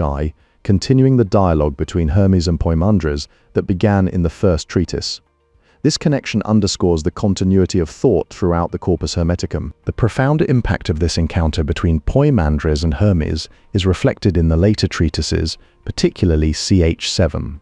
This sermon builds upon the revelations shared earlier, reinforcing key themes about divine knowledge and its transmission. The original chaos within nature's maternal womb gives rise to a cosmos that mirrors the structure of the original light world, revealing an organic beauty in creation. The Monos stands as the origin and root of all things, forming the foundation upon which existence is built. The Nous draws Hermes' attention to a third kind of reality, neither fully divine nor entirely cosmic, but existing between them as something distinct. Poimandres explains that Nous is not merely an innate human quality, but something deeper and more profound. The Hermetic divinity does not reject the physical act of sex. Instead, it introduces it as a deliberate innovation within creation's design. The Hermetica extols the astonishing beauty found in nature and the cosmos, celebrating its grandeur. In Hermetic literature, the triad of transcendentals, goodness, beauty, and truth are seen as unified principles that underpin all reality. Astonishment at creation's wonders leads to admiration, which in turn fosters faith within the Hermetic tradition. This perspective aligns with other treatises that affirm the world positively, showing compatibility with views expressed in CHV. Diotima's influence on Socrates, through her teachings about beauty, highlights a core truth shared by both thinkers. Poimandres concludes that those who achieve gnosis, true knowledge, are destined for a divine transformation, merging with the eternal and transcendent. However, from the perspective of Nous, all human experiences are ultimately illusory, no matter how real they may seem. God contains all forms of reality within himself, those of the universe, his own essence, and the totality of all things. The text interprets the question of what lies beyond the cosmos as a question about the very nature of being. God is described as an infinite source of fertility from which everything comes into existence. Thessalus notes that Kant's concept of the transcendental imagination in the first edition of his Kritik der reinen Vernunft is a reinscription of the chronology. Hermes must look at the cosmos with the eyes of wonder and love. The cosmos is described as a flawless body, older than anything else, yet always in bloom, young and flourishing in ever more abundance. The prime characteristic of cosmic consciousness is a consciousness of the cosmos, that is, of the life and order of the universe. Bousset's Kyrios Christos discusses dualism on pages 222 ff. Hermes describes the newborn entity as the one who is generated by God is different, a God, a son, the all-in-all, consisting wholly of powers. The great human is the beautiful beloved Son of God who united with nature. The Hermetic community may have originated from cultic worship of Poimandres in the Fayum area. Agathos Daimon is described as a firstborn god who truly beheld the all and spoke divine words. The noetic world was created as an image of God, an imitator of eternity. CHX 19 defines the test of reverence as knowing the divine and harming no other human being. Hermes perceived the Nous poimandres as a boundless expanse of lovable light. The treatise on the Ogdoad and the Aeneid has revolutionized scholarly research about the Hermetica since the early 1970s. Hermetic texts were quoted to support biblical accounts of creation. Hermetic texts were quoted to support the idea that Christ was the divine logos. Dawn Seif discusses many examples of the 7 vowels being linked to divine names and formulas. Dark and moist nature gives birth to a beautiful cosmos. Cyril's audience read the passage as a theological statement about the transcendent Christian deity. The Chaldean oracles describe a first paternal intellect as the highest entity in their cosmological framework, an absolutely transcendent being that exists beyond all creation. A second demiurgic intellect emerging from this father and possessing knowledge of both itself and the cosmos is also identified among these texts' most elevated entities. These dual intellects form a foundational structure within Chaldean thought. The Orphic cosmogonies assert that the cosmos originated from an egg, with time acting as the divine agent responsible for generating the world. An Orphic testament dating to around the 1st century BCE portrays Orpheus renouncing polytheism and instructing Musaeus about a singular god, highlighting early monotheistic inclinations within this tradition. Hermetic materials related to magic or astrology reflect a worldview grounded in correspondences and occult causalities rather than monistic principles. This approach contrasts with strict dualism by emphasizing the interconnectedness of all things through hidden relationships that govern natural phenomena. A book was written on De Festo Sancti Valentini in 1991, though its content remains unspecified. Meanwhile, De Geza's analysis reveals a shared understanding between early Christians and contemporary pagans regarding divine transcendence, an insight he documents extensively in Making of a Christian Empire. Lactantius's Divine Institutes stands as the most comprehensive and sophisticated Christian treatise in Latin before Augustine's City of God. It critically engages with pagan beliefs while affirming a unified transcendent deity. This work is foundational to early Christian theological discourse. Castoriadis' Imaginary Institution of Society introduces the concept of radical imagination, suggesting an ultimate origin that lies beyond conventional discursive analysis. This idea challenges traditional historical narratives by proposing a deeper, non-linguistic source for social and philosophical constructs. Hermeticism's thoroughly world-affirming vision has significantly influenced academic research in the history of science and intellectual history. This perspective emphasizes harmony between spiritual and material realms, shaping studies that explore ancient thought through modern lenses. Houellebecq's H.P. Lovecraft, Contre le monde, contre la vie, offers a detailed examination of themes related to cosmic horror and existential despair, concepts that resonate with certain Hermetic ideas about the vastness and unknowability of divine forces.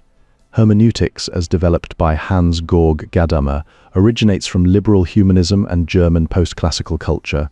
This philosophical tradition is named after Hermes himself, reflecting the deep interplay between ancient thought and modern interpretive methods. The Sibylline oracles frame their subject within a vast timeline stretching from creation to judgment and beyond to the Golden Age. Meanwhile, the 17 Greek treatises that make up the Corpus Hermeticum offer profound insights into the origins, nature, and moral qualities of divine human and material existence. These texts were not isolated. They built upon earlier works like those initiated by Bolos, which explored natural phenomena with an emphasis on their medical and magical applications. NHC Phi 6 echoes the lofty aspirations found in certain sections of the Corpus Hermeticum, particularly CHI and 13. This is not surprising given that the Hermetica are filled with diverse acts of devotion, what some might call random pieties, that resonated deeply with early Christians, who from patristic times onward held these texts in high regard. Augustine himself was writing during this period, producing his magnum opus City of God between 410 and 426. The tradition continued through the medieval era with figures like Belinas, who authored a treatise on the secret of creation. This legacy found new life in England during the 12th century, when a Latin compilation known as the Book of Hermes on the 6 principles of nature was created. Although this work drew from Arabic originals, its compiler had access only to Latin translations. The Book of Hermes on the 6 principles of nature delves into cosmogony, astronomy, and meteorology, fields that were central to understanding both the divine order of the universe and the natural world. These subjects are revisited in detail within this Latin text, reinforcing its place as a significant contribution to medieval Hermetic thought. The Hermetica reflect a fusion of Platonism, Aristotelianism, and Stoicism that was common in their time. One key teaching within the corpus states that divinity permeates the world, making it inherently beautiful and good. Adrian Turnebus published the first Greek edition of the corpus in 1554, using a complete manuscript of the corpus. Francesco Patrizzi followed nearly 40 years later with his own rearranged version in 1591 within Nova de Universis Philosophia. By 1630, Hannibal Rossell's commentary held what would be the final Greek printing until the 19th century. In the early 1690s, there is no evidence linking Newton's physics or theology to the Corpus Hermeticum as it was known at that time. Meanwhile, Reitzenstein's assertion that a religious community used these texts in worship remains debated by scholars today. In 1913, Eduard Norden cited Reitzenstein's work on Poimandres to argue for the existence of pre-Christian Gnosticism in his book Agnostos Theos. Walter Scott's collection of testimonies is widely regarded as an essential reference for scholars studying these texts. The congregation described by some sources claims its holy scripture consists of the sayings attributed to Poimandres. In response to Kroll's teachings, Bousset authored a detailed review spanning nearly 60 pages, offering a thorough critique. Two works by Zosimus, The Alchemist, were shaped by Gnostic ideas and mystical inquiries associated with Hermeticism. These writings illustrate how early alchemists drew upon complex theological frameworks to explore transformation both physical and spiritual. The Buddha edition must be the starting point for any sound understanding of the Hermetic treatises. C.H. Dodd devoted many of its pages to an exhaustive search for traces of the Septuagint and other documents of Hellenistic Judaism in the corpus. This effort highlights the deep connections between early Jewish thought and these texts, revealing layers of influence that shaped their theological framework. To these scholarly efforts, some older English translations remain in print, such as the Divine Pimander of J.D. Chambers, serving as important historical artifacts that continue to inform contemporary scholarship on the Corpus Hermeticum. Despite the availability of newer editions, these earlier works provide a window into how Hermetic teachings were interpreted and disseminated before modern versions emerged, offering unique perspectives rooted in their specific time periods. The persistence of such texts underscores a continued interest in the philosophical and spiritual dimensions explored by early translators like Chambers.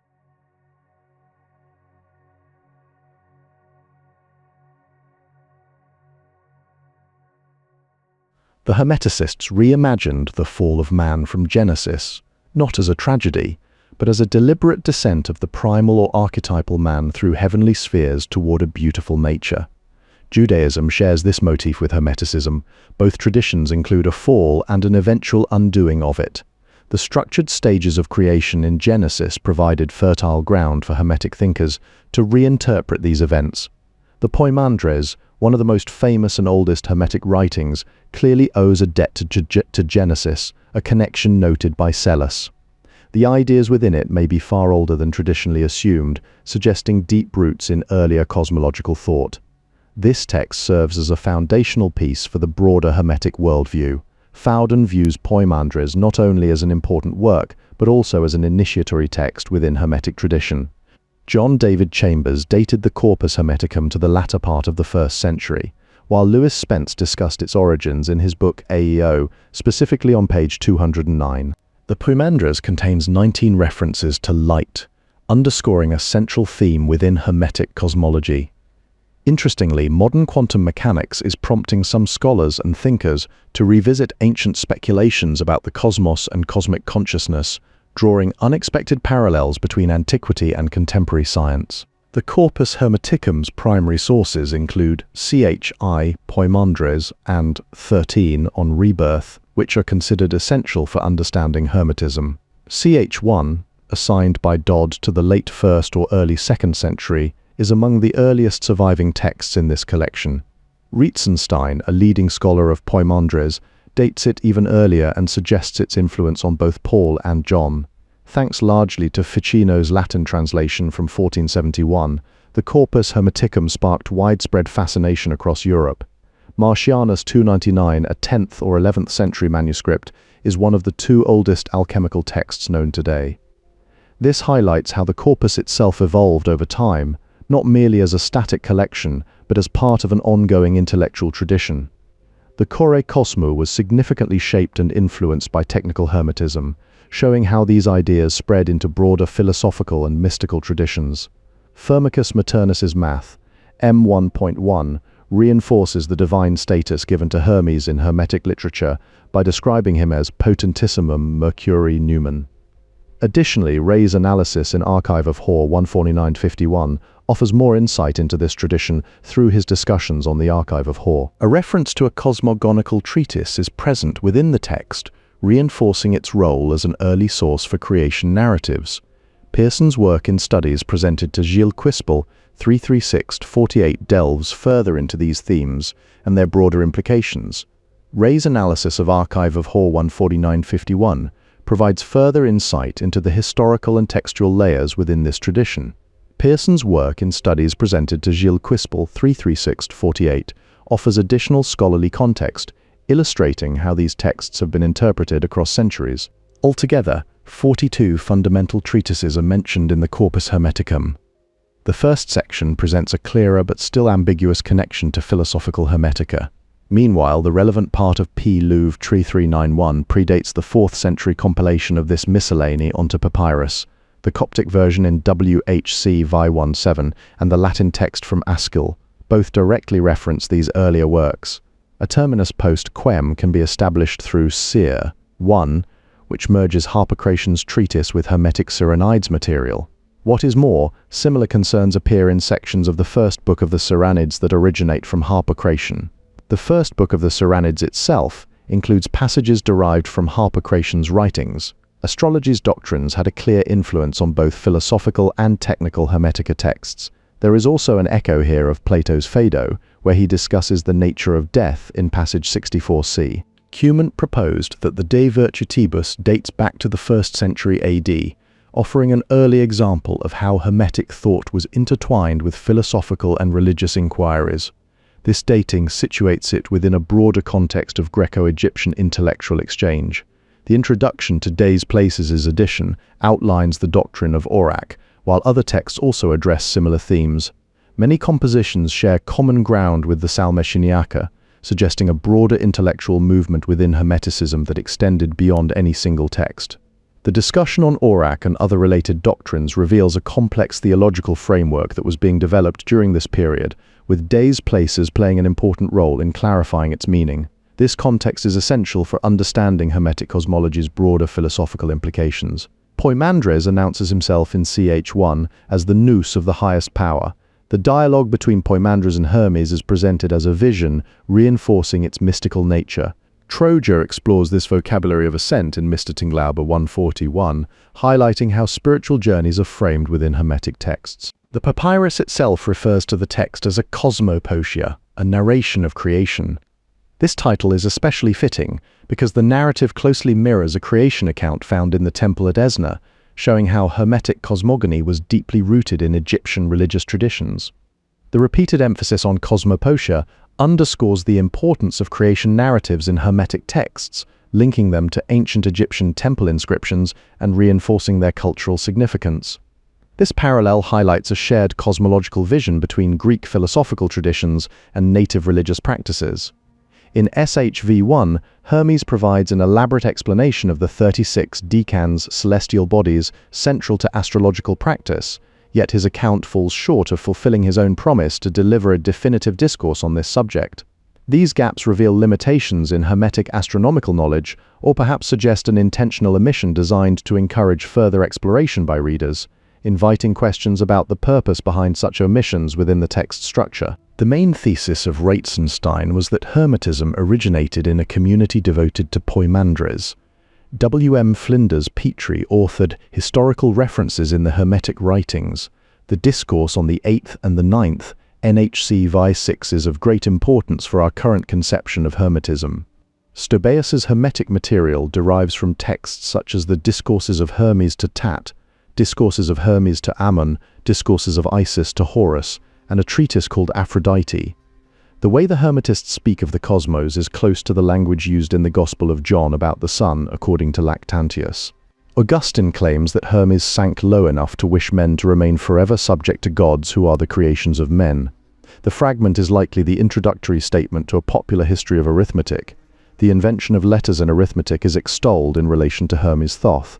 Halbwachs wrote Les cadres sociaux de la mémoire. Plato states that Hermes invented numbers, arithmetic, geometry, astronomy, checkers, dice, and letters. Van den Kerkhove discusses this topic in La Voix d'Hermès on page 99. It is clearly stated that no mortals yet existed at the time of Hermes. The reproach of Momus leads Hermes to institute necessity. The former chaos extends from social disorder to a breakdown of the very cosmic order. The primordial Hermes later sends down emanations to Earth. Granger proposed the Coptic interpretation of Poimandres as the witness. Kingsley proposed the Coptic interpretation of Poimandres as the mind of Ra. Berossus wrote for Antiochus I Sota. Smith's work Map is not territory as referenced. Thyssen wrote an article titled Der Lam des Bokhoris. An early 2nd century BCE papyrus contains astronomical books of Hermes, indicating an ancient interest in celestial knowledge.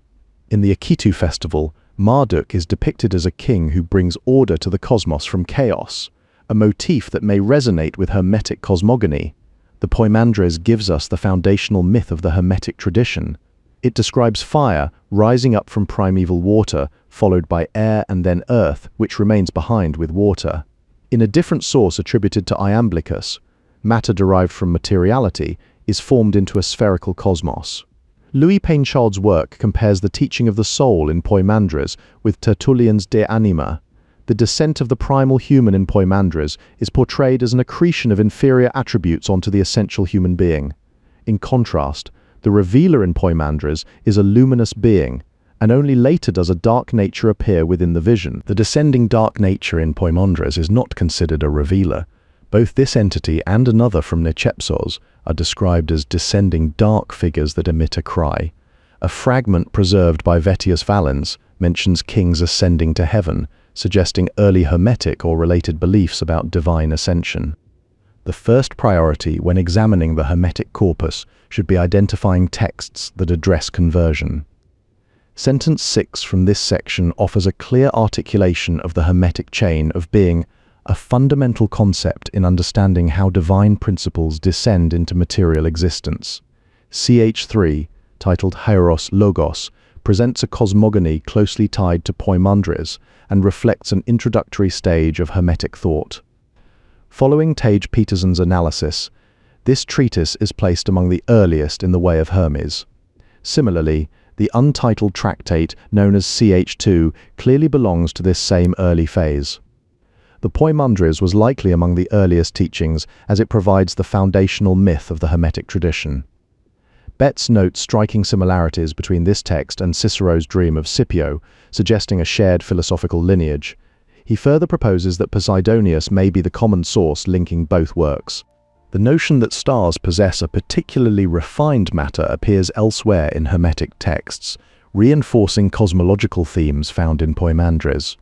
Aristoxenus regarded Hermes not only as an influential figure, but also as a precursor to Pythagoras, who is credited with advancing mathematics and astronomy. Hermes introduces the treatise by referring to a speech he gave to Asclepius the day before. These references suggest that the text is deeply rooted in earlier teachings and discussions. The narrator declares, "I became a guide for my kind, teaching them the words, how to be saved and in what manner." This statement strongly implies that the speaker is recalling their prior existence as an undescended divine human, a concept central to the Poimandres. Such recollection serves not only as personal memory, but also as a means of justifying spiritual instruction. This idea is presented as a weighty argument to dispel the reticence shown by those uninitiated and unfit to receive religious secrets known as the sacra. Zosimus draws on two Hermetic sources in FH21, the Pinax of Bitis and a text attributed to Hermes called On Immateriality, reinforcing these themes through multiple references. The point emerges clearly from several Hermetic texts, as evidenced by the numerous references found in CH13. The connection between silence, rebirth, and leaving the body is also present in the Poimandres, linking these concepts to broader cosmological themes. Meanwhile, the first sentence of this treatise pays homage to the first Nous of the Poimandres, composed of light and life, establishing a clear philosophical lineage. In the Poimandres, creation unfolds as a transition from the unity of silence into the multiplicity of words. The birth of fire and spirit occurs when the divine Logos descends into dark nature. Meanwhile, the demiurgic Nous in the same text creates 7 governors who encircle the sensible cosmos. Hermes conceived from a fountain that flowed to him, suggesting an initiation into divine knowledge. Valantasis interprets this not as a past event, but as a future one, aligning it with the spiritual transformation described in Discourse 8-9. The narrator claims he planted seeds of wisdom in his followers and watered them with ambrosial water. The magical gem depicted in Figure 1 is identified as Walter's 42.872, a physical artifact linked to Hermetic tradition. A reference to Patricia Cox Miller's work appears within the text itself, indicating scholarly engagement with these materials.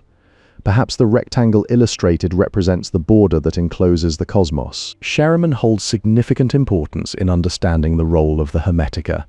As a member of his native country's literate elite, he sought to leverage this status for advancement within Greco-Roman society, a position that likely facilitated the transmission and adaptation of Hermetic teachings. Van der Horst provides a translation of Sherman's writings, shedding light on how ancient scholars engaged with and interpreted Hermetic texts. This work is crucial for reconstructing the intellectual environment in which these materials were received and adapted over time. Pingree asserts that Chapter 4 of Liber Hermetis is a direct translation from Vettius Valens' work, specifically Section V, 1. This finding aligns with Grenfell and Hunt's reference to the Oxyrhynchus Papyri P465, which further confirms the textual lineage of Hermetic materials in antiquity. In Corpus Hermeticum the 11th, the mind speaks to Hermes, saying, "Through me, look out on the cosmos." We see this same process used for the stela in the inscriptions documenting Hermes' primordial revelation in the Chore Cosmo.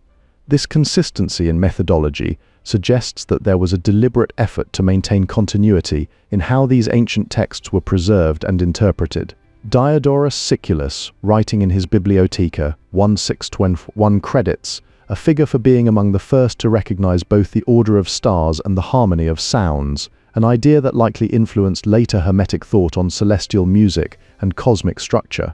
An excerpt from a treatise titled Hermes Tat, found in SH6, discusses celestial phenomena such as decans, astronomical divisions of the sky. The anonymous astrologer writing in 379 AD also references a iatro-mathematic book attributed to Hermes, indicating that Hermetic texts were deeply entwined with astrological and medical knowledge. Pingree's analysis of Sfugidvaja's The Yavanaj Ataka shows detailed discussions on decanic and planetary melothesiae, which are astral influences linked to specific celestial bodies. This mirrors similar Hermetic interests in cosmic correspondences, like those seen earlier in the treatise about decans. These references to Pingree's studies, Cheiremon's influence, and textual sources like Pioxy 465 illustrate a broader scholarly network that preserved and transmitted Hermetic knowledge across centuries, linking ancient astronomy with philosophical inquiry. Peter Brown authored an influential article titled The Rise and Function of the Holy Man in Late Antiquity, which offers insights into religious figures within the same historical context. CH2 stands as a treatise on movement, space, and emptiness, forming part of a broader collection that serves as an encyclopedic overview of Hermetic topics. PGM uses the terms and in connection with lecanomancy. Gries translated a portion of this text from PGM, contributing to scholarly understanding of Hermetic practices. Meanwhile, Van der Horst and Cherimon published their article on pages 61 to 71 of SHR 43, further expanding the academic discourse surrounding these ancient texts. The description of how earthly gods are made in 5 Marke Aspreg 37 to 38 closely mirrors the authentic Egyptian procedure known as the opening of the mouth rite, highlighting a deep connection between Hermetic and ancient religious traditions. This is further reinforced by the fact that the worship of Poramanres declined significantly during the 2nd century CE. The decline in Poramanres worship during this period underscores shifting spiritual practices and beliefs across late antiquity. Finestad's work is referenced when discussing the image of the world on page 157, linking his contributions to broader interpretations of Hermetic cosmology. The dialogue between Diotima and Socrates in Plato's Symposium forms a foundational text for Platonic philosophy. In contrast to this, the Hermetic tradition constructs its own philosophical framework through the revelation of Poimandres to Hermes Trismegistus. The sequential order of the theoretical treatises in the Corpus Hermeticum is only a rough approximation. The first treatise, for instance, takes the form of a revelation, much like apocalyptic texts found in Jewish and early Christian traditions. In this text, Poimandres promises to answer Hermes Trismegistus's questions without wasting time on formalities. The narrative frame of the revelation by Poimandres is strikingly similar to apocalyptic literature. However, the claim that Hermes met Poimandres while in an ecstatic state does not necessarily reflect the personal experiences of the author of CHI. Instead, it serves as a literary device within this visionary dialogue. Hermes, seeking guidance toward life and his Nous, turns directly to Poimandres. In this moment, Hermes listens not only with his ears, but through his inner self, his Nous, which is revealed as none other than Poimandres himself, identified here as the word of sovereignty. After his initial appearance, Poimandres quickly moves on to explain the nature of divine light.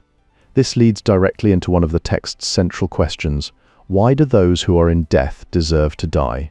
This question highlights a philosophical and theological inquiry that drives much of the dialogue. Hermes is now invited to look at the cosmos through the eyes of the Nous itself, revealing a vision where the cosmos is described as one single soul, one single life, one single matter. Cosmos's energies are characterized by recurrence and counter-recurrence, forming an intricate rhythm that binds all existence together. We have to wait until the 14th century for signs of renewed interest in copying what we now call the Corpus Hermeticum, despite its earlier philosophical depth. Magic plays no role of any significance within these texts, distinguishing them from other esoteric traditions.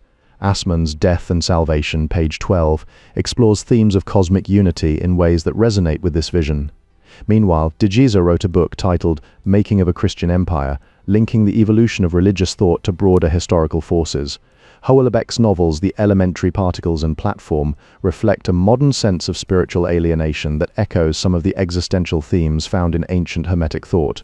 Hanegraaff's Western Esotericism further explores how correspondences and occult causality were understood across different traditions. Aristotle argued that no existing thing can come into being or perish, as anything created must originate from what already exists, or from nothing at all, both scenarios deemed logically impossible.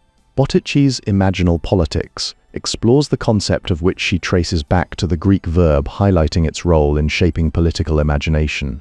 Meanwhile, the Sibylline oracles present a recurring theme, an apocalyptic catalogue of public disasters that serve as warnings for future generations. The late 2nd century CE marks the earliest known material evidence for theoretical Hermetic writings, indicating a period of formal development and documentation. This contrasts with later manuscript records that only appear centuries later. The conclusion of The Secret of Creation is widely regarded as an early precursor to the Emerald Table, linking it directly to alchemical symbolism and cosmological thought. Despite this evidence, by the end of the 2nd century, early versions of the philosophical Hermetica had already begun circulating among intellectual circles in the ancient world. However, the transmission history reveals that individual constituent parts were altered during their passage through time, making it difficult to reconstruct their original form. Consequently, quotations from these works by late antique writers serve as a valuable reference point for scholars attempting to trace changes over centuries.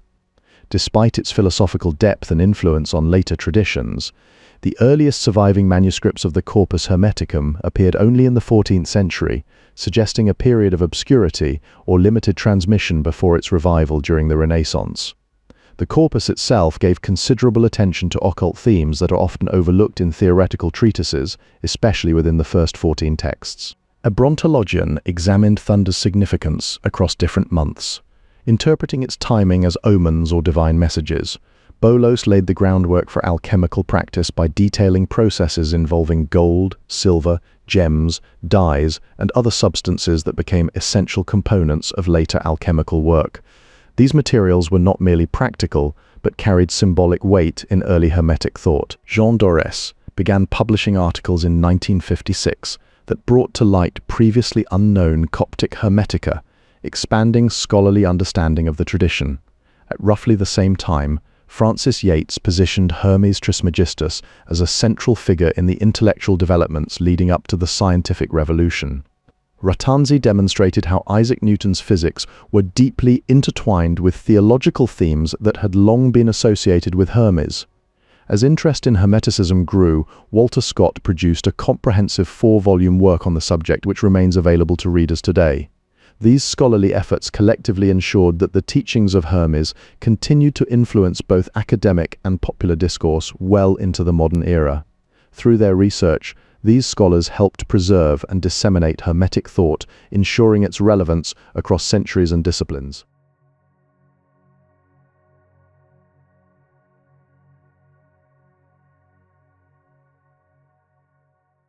The Ptolemaic dynasty was established by Ptolemy to I, who proclaimed himself pharaoh in 305 BCE and laid the foundation for a powerful ruling family.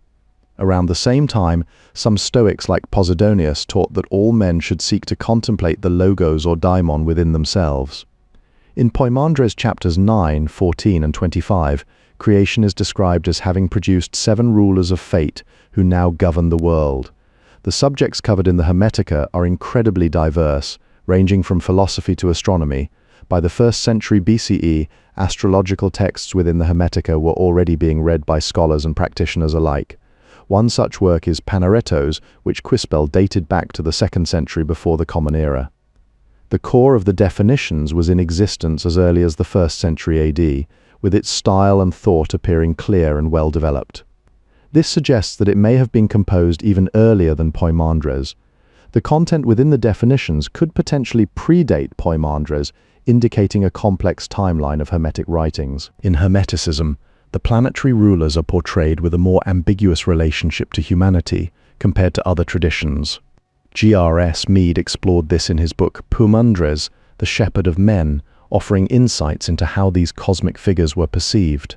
The Hermetica itself was widely circulated and appreciated throughout the Roman Empire. Quispel dates Poimandres to the 1st century CE at the latest, aligning with Isaac Casaubon's initial dating of the earliest Corpus Hermeticum texts to the late 1st century CE.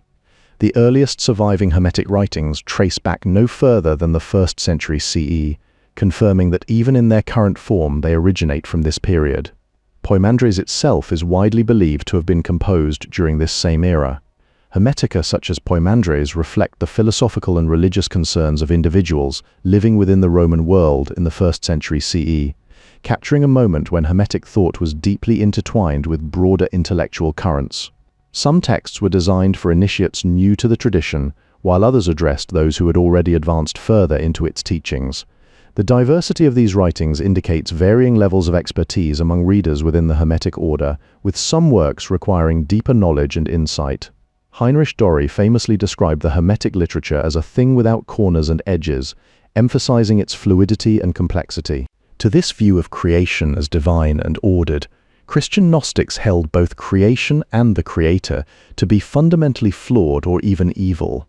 This belief stood in stark opposition to Hermetic cosmology, which saw the material world as a reflection of higher spiritual realities. The philosophical Hermetica were composed during the 1st centuries of our era, alongside Gnostic texts that explored similar themes about human origins and destiny. Both traditions grappled with questions of divine creation and spiritual transformation, though they diverged in their views on material existence. Some scholars have examined possible connections between Corpus Hermeticum 13 and early Christian writings such as the Gospel of John.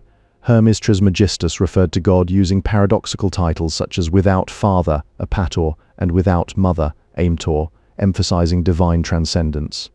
At the same time, he also called God his own father, autopator, and his own mother, autometer, suggesting an intimate yet self-sustaining divinity. These dual descriptions highlight a complex theological framework shared by Hermetism and Gnosticism in the Greco-Roman world. The name Poimandres likely means man-shepherd in Greek, reflecting its role as both teacher and guide in the Corpus Hermeticum. According to Poimandres itself, all living beings were originally created with androgynous bodies before being divided into male and female forms. This division is mirrored in the Asclepius, which portrays human sexual union as a divine mystery, embodying God's fecundity and original unity. The debate over whether Poimandres predates the Gospel of John remains unresolved, complicating historical assessments. Meanwhile, Hermetic texts frequently reference a brotherhood of initiates, suggesting structured religious communities that may have influenced early Christian practices or vice versa. The Bruce Codex, also known as the Codex Brucianus, is kept in the Bodleian Library at Oxford. It used to contain the Pistis Sophia, while another version of it included the Books of Jeu and an untitled treatise. The discovery that produced this collection consisted of 51 different writings, plus some fragments that couldn't be identified. The Codex Chacos holds only 4 texts. Meanwhile, within Gnostic traditions, both the Apocryphon and Valentinian schools presented divergent narratives on how evil emerged and how the material world came into being along with humanity. Yet they concurred that Sophia was the lowest of the aeons responsible for initiating a chain of events leading to the entrapment of the divine human essence within physical form. The Valentinian path to salvation introduced 3 distinct Christs, each associated with imparting salvific knowledge to different realms. Martin Bernal explored Hermetism in detail in his first volume of a controversial work that has since sparked significant debate among scholars. Isaac Casaubon was instrumental in redating the philosophical Corpus Hermeticum to the late 1st century AD, shifting scholarly understanding about its origins. Part M of this research delves into the historical context and audience for which Hermetism was developed, shedding light on its cultural milieu. Some astrological and iatromathematical Hermetica were already in circulation in the 1st century BC and perhaps earlier. Alchemical Hermetica began to assume their classical form only in the Roman period. Philosophical Hermetica, meanwhile, were being grouped into collections as early as antiquity. Stobaeus put together an anthology of 40 Hermetic texts, which included long pieces like the Chori Cosmou, SHXX. The Coptic texts feature several philosophical Hermetica along with mostly Gnostic writings. Texts 6 through 8 in Codex V1 of the Nag Hammadi library are especially well known for their links to these collections. It remains controversial whether the 3 Hermetic texts were originally part of a specifically Hermetic collection or compiled by the compiler of Codex VI. The title of the first text is missing, though internal references suggest it was originally called The Ogd Dode Reveals the Ennead. The Coptic version of the narrative framework is closer to the Greek than the Latin of the Askel, which abruptly shifts into first person. The Hermetic treatises in VHC V1 were selected partly for their representative character, as they convey a first impression of Hermetism to a Coptic audience. The Corpus Hermeticum contains a total of 17 texts, as evidenced by the fullest surviving manuscripts. The composition may reflect the taste of the Christian Byzantine readership, as the surviving manuscripts are attributed to this audience. Hermanubis emerged from the blending of Hermes and Anubis, reflecting syncretic religious practices common in late antiquity. The meaning behind the name Poimandres remains elusive, although some suggest it may have an Egyptian origin. No definitive explanation has been established. According to Hermetic tradition, Hermes continues to dwell among humans with the purpose of revealing divine mysteries. A previously unknown treatise's doctrine aligns closely with the mystical and initiatory themes found in other texts within the Corpus Hermeticum. This similarity implies a shared intellectual or spiritual environment, reinforcing connections between disparate works attributed to Hermes Trismegistus. The Nag Hammadi offers a clear terminus antichem for 3 specific Hermetic texts, helping to narrow their possible dates of composition. The Armenian definitions were first published with scholarly commentary in 1956, and are organized around key Hermetic themes, such as the tripartite structure of existence. One definition within this collection even marks the beginning of a passage found later in Stobaeus's anthology. The first list of treatises contains titles primarily of mythological and liturgical interest. The second includes the Book of the Protection of the Body, which likely addresses spiritual or physical safeguarding practices. A third treatise is dedicated to astrological books and encompasses 4 distinct works, highlighting Hermeticism's engagement with celestial influences. In CHX1, Hermes receives instruction from Nous, who is intended to be Poimandres. This allusion to Poimandres would have puzzled the original readers of the prophecies, as the identity was not immediately clear. The Corpus Hermeticum itself was known under the name Poimander for centuries, starting with Ficino's time and continuing through the early 20th century in certain esoteric circles. The Hebrew creation myth was of particular interest to Hermetists, influencing their cosmological and theological frameworks. Dodd's work, Bible and the Greeks, explores this connection by examining Jewish or LXX material in ch1. Similarly, Gries analyzes related themes in Corpus Hermeticum 13, specifically verses 44:7, 55:8, and 198. The Kore Cosmo was edited to turn a Hermetic treatise into a dialogue between Isis and Horus.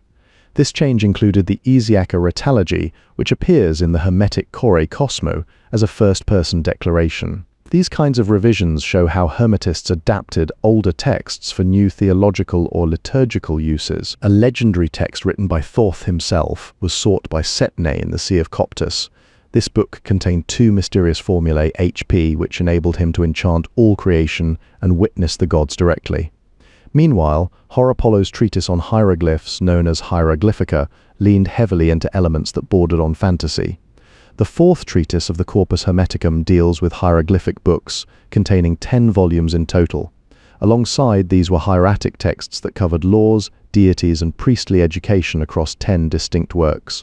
Medical writings formed another category, comprising 6 volumes, one specifically addressing diseases affecting women. Instructions and philosophical hermetica spread widely through papyrus scrolls and ostraca, small pieces of broken pottery used for writing.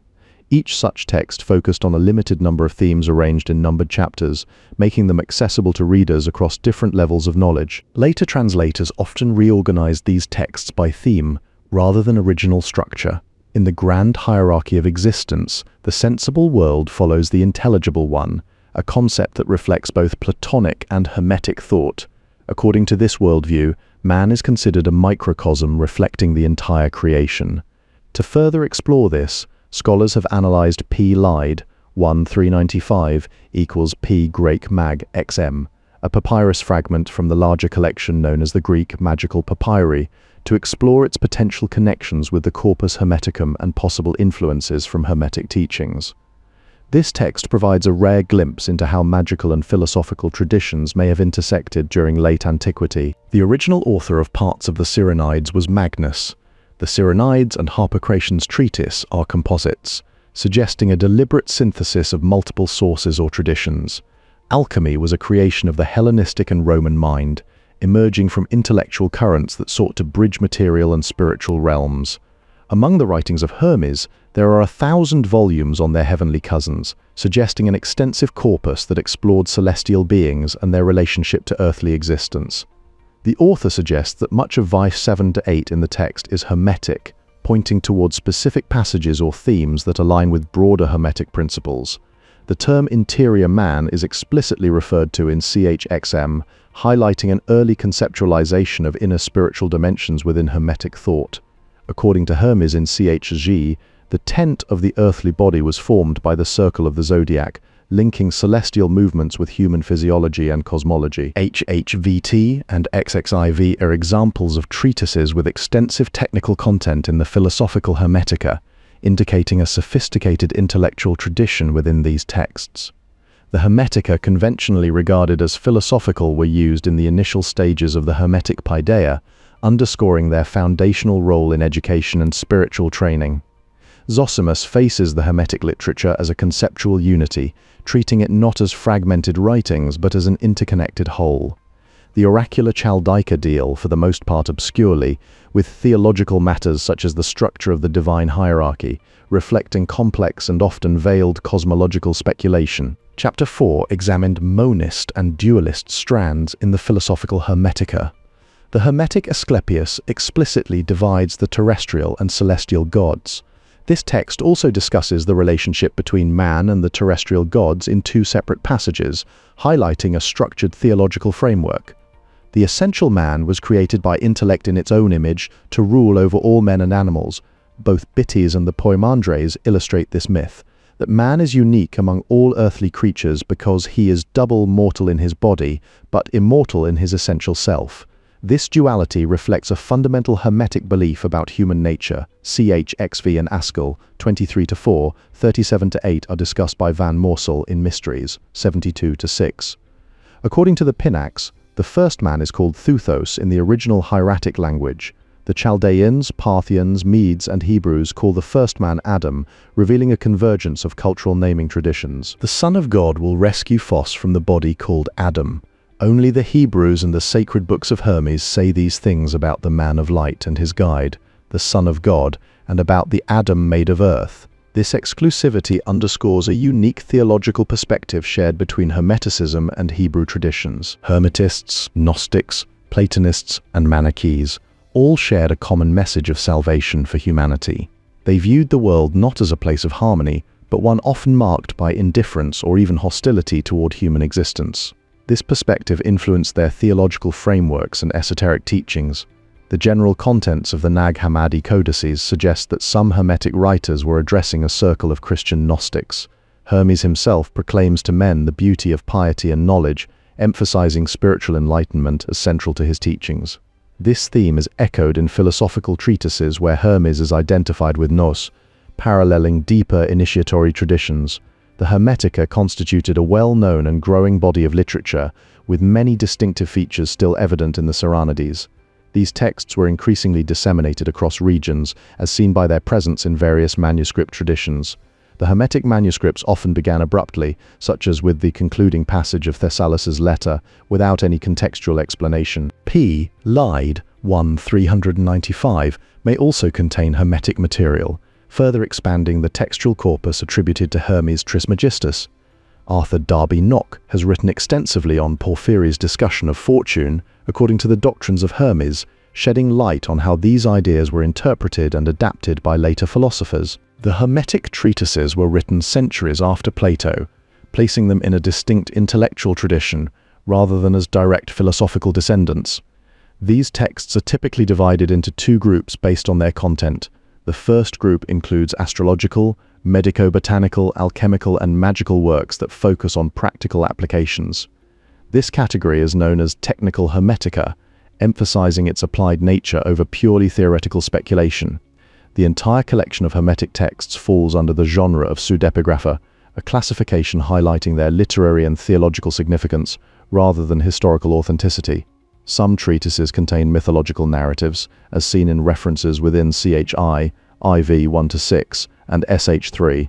Others delve into theoretical discussions about space, with such expositions noted specifically in CH2. Cyril regarded the Hermetica primarily as a resource to be mined for debating points in theological disputes. This perspective was shaped by his critical attitude toward texts with heathen roots and their perceived lack of spiritual depth. Despite this, certain treatises continue to explore complex philosophical ideas about space and matter, demonstrating that even within pseudepigrapha there exists a range of intellectual engagement. The idea that the four elements earth, air, water, and fire are fundamental components of the human body is a recurring theme throughout the Hermetica. This concept appears explicitly in SH12, reinforcing its importance within these texts. Cyril viewed the Hermetica not as genuine spiritual wisdom, but rather as material useful for argumentation, reflecting his skepticism toward their pagan origins.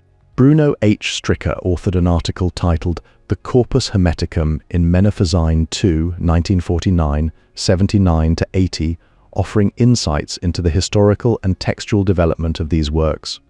Most treatises were likely composed during the 1st centuries CE, aligning with broader intellectual currents of that era. The philosophical Hermetica specifically emerged between the 2nd and 3rd century CE, reflecting a deep engagement with emerging theological and metaphysical ideas. Philosophical Hermetic texts were already in circulation by the turn of the Common Era, indicating an early reception and adaptation of these doctrines. The documents attributed to Hermes contain a rich array of Hermetic teachings which influenced later interpretations across multiple traditions. Marsilio Ficino, the 15th century humanist, gave the work the title De Mysteriis, helping shape its revival during the Renaissance. Tage Peterson points out that the idea of dualism in Hermetic texts is often based on assumptions taken from Gnostic traditions. This highlights a bigger scholarly challenge, figuring out which ideas are originally Hermetic and which were influenced by later religious movements. Also, Henri Gautier and Henri Sotters published Un décret trilingue en l'honneur de Ptolémée Voth in 1925, which provides more insight into the historical context of these texts. Poimandres, CHI, has long been a central focus for scholars such as Hans Jonas, who examined its cosmological and spiritual dimensions. Martin Krause and Pahor Labib contributed significantly to the study of Hermetic texts by publishing Gnostic and Hermetic materials from Codex II and Codex VI, expanding our understanding of their textual lineage.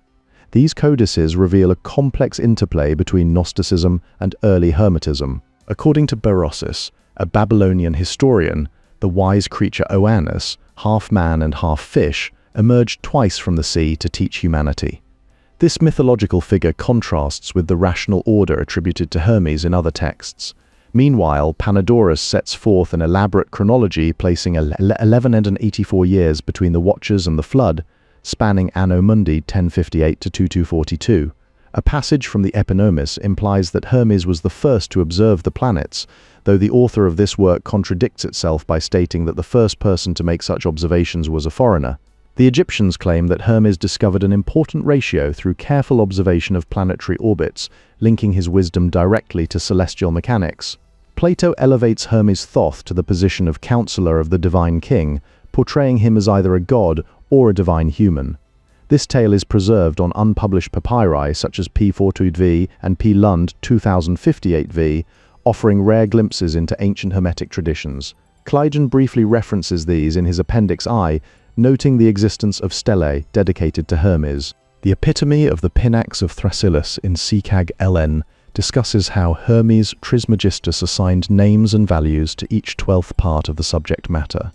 The 4 lots are treated in the Panaretos of Hermes Trismegistus, while another 3 lots, one for each planet, are added later in the same text. This suggests a structured approach to categorizing cosmic or philosophical knowledge. The question of whether Certos ruled for 29 or 44 years hinges on how one dates the lives of Joseph and Moses. This uncertainty highlights the challenges faced by scholars in aligning Hermetic, biblical, and other ancient timelines with historical records. The Sothic scheme of Manetho provides a possible explanation for the exaggerated numbers dividing the 12th and 18th dynasties. The number 36,555 represents the total years in 25 Sothic cycles, as both Greeks and Egyptians claimed that over this span comprising 25 periods of 1461 years, a cosmic revolution occurs. Yet one might expect Menes, a legendary figure, to mark the beginning of such a cycle. The total duration of Egypt's first 6 dynasties is only 1,497 years, far shorter than the Sothic cycle itself. Meanwhile, Mendes' count reaches just 21 years and 4 months, highlighting discrepancies in ancient chronology. Diodorus Siculus references Bocchorus in his writings, suggesting a broader historical awareness of these cycles. The mystery surrounding these timelines is partially solved in the fragmentary text Annus Platonicus by De Calatia. At the same time, the instruction of King Amenemhet I for his son Sesostris I describes the era before Sesostris as chaotic and unstable. Herodotus also tells the tragic story of Nitocris, who drowned her brother's killers before setting herself on fire. A Hermetic excerpt preserved in Stobaeus positions itself as the pinnacle of the Genica, suggesting deep integration between Hermetic thought and ancient Egyptian cosmology. Firmicus, writing later, affirms that sages who crafted the Thema Mundi began with Ares, just as Hermes himself is said to have done according to Syncellus. Joachim F. Quack attributes to Manetho the arrangement of his king list according to the Sothic cycle, a scheme attributed to Hermes whose first perennial wisdom is astrological and concerns that same cycle. Additionally, Diodorus gives a concise account of the celestial gods compared to Manetho, although Diodorus thus knows of 2 Hermeses, one celestial god and one primordial god. The possibility exists that the first lawgiver after the gods and heroes was in fact the second Hermes, receiving the laws as revelations from the first Hermes. The theoretical Hermetica were written, generally believed to have been composed around the 1st, 2nd, and 3rd centuries CE. In a magical papyrus, Uranus is identified with his wife Nut, the goddess of heaven, while Proclus also places Ares in the MC of the Thema Mundi in Tim 4.93. The Chore Cosmo, Seshis 3, offers more detail regarding the primordium. Therefore, the children of the Nile must be distinguished from the celestial and primordial gods. Ares is also placed in MC of the Thema Mundi by Proclus in Tim 4.93. The children of the Nile must thus be distinguished from the celestial and primordial gods. Sections 2 through 21 focus on what Carozzi calls the organisation du monde supérieur, or the organisation of the higher world. He also notes that sections 1 to 8 serve as an introduction, framing them as a prelude to the more detailed cosmological discussions that follow. Chaos is only removed in section 8 of the text, following the creation of both animals and mankind. This section also contains a brief intermezzo that outlines an ordering division, marking a pivotal moment in the narrative structure. After this short interlude, the reign becomes clear as the cosmos settles into its defined order. The sequence of creation events in both mankind and the cosmos can be compared to the ages of humankind described by Hesiod. Similarly, like the second Yahwist narrative found in Genesis, man is created before the earth yields its produce as nourishment, reflecting a deliberate order that mirrors ancient cosmological frameworks. The mythical story of the Kore Cosmo is still confusing because it's so complex and layered. Arthur D. Nock based his dating analysis on clauses identified by Eduard Norden, which adds a scholarly layer to our understanding of the text's timeline. Meanwhile, Hermes Trismegistus agrees with Momus's critique and establishes necessity as a way to regulate human behavior. To understand the origin of humanity in the Corpus Hermeticum, you first need to look at the Kore Cosmo. It provides the essential background you need to make sense of the later cosmological and theological ideas. The cosmological hierarchy in the Corpus Hermeticum directly matches the account of soul creation in the Kore Cosmo. To make sense of these complex layered texts, Scott suggests a correction on page number to clarify a passage about making a man into a star god. This process of human origin must be assumed beforehand to understand the text, as his reinterpretation highlights how important this transformation is within Hermetic cosmology. The narrative present in the Corpus Hermeticum unfolds through 3 distinct temporal phases: the current moment, a past era when order was restored after chaos, and a primordial age of gods.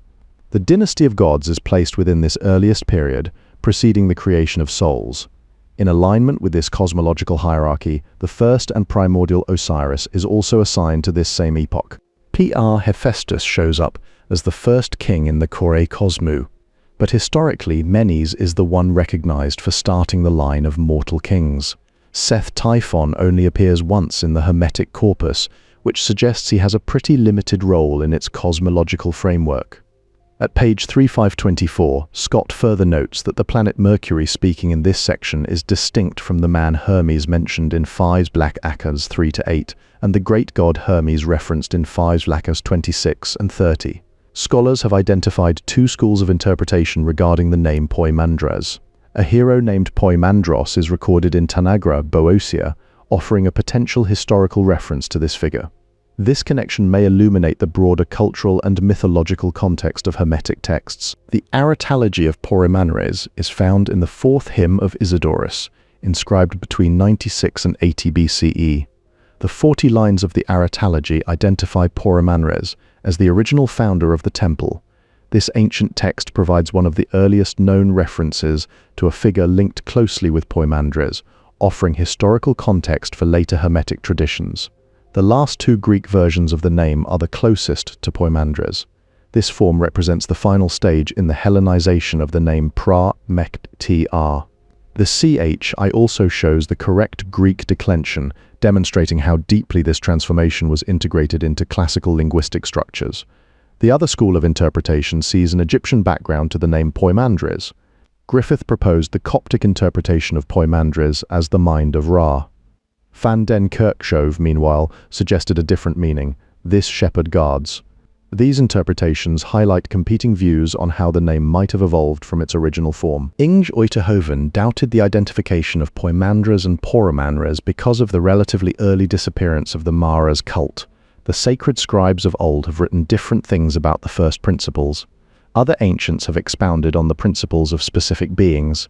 Haketon is referred to as the first noetic being, while Kemeth is identified as the first nous. The 3 hypostases, one, monad and demiurge, correspond to the Hermetic triad of the unbegotten, self-begotten, and begotten gods.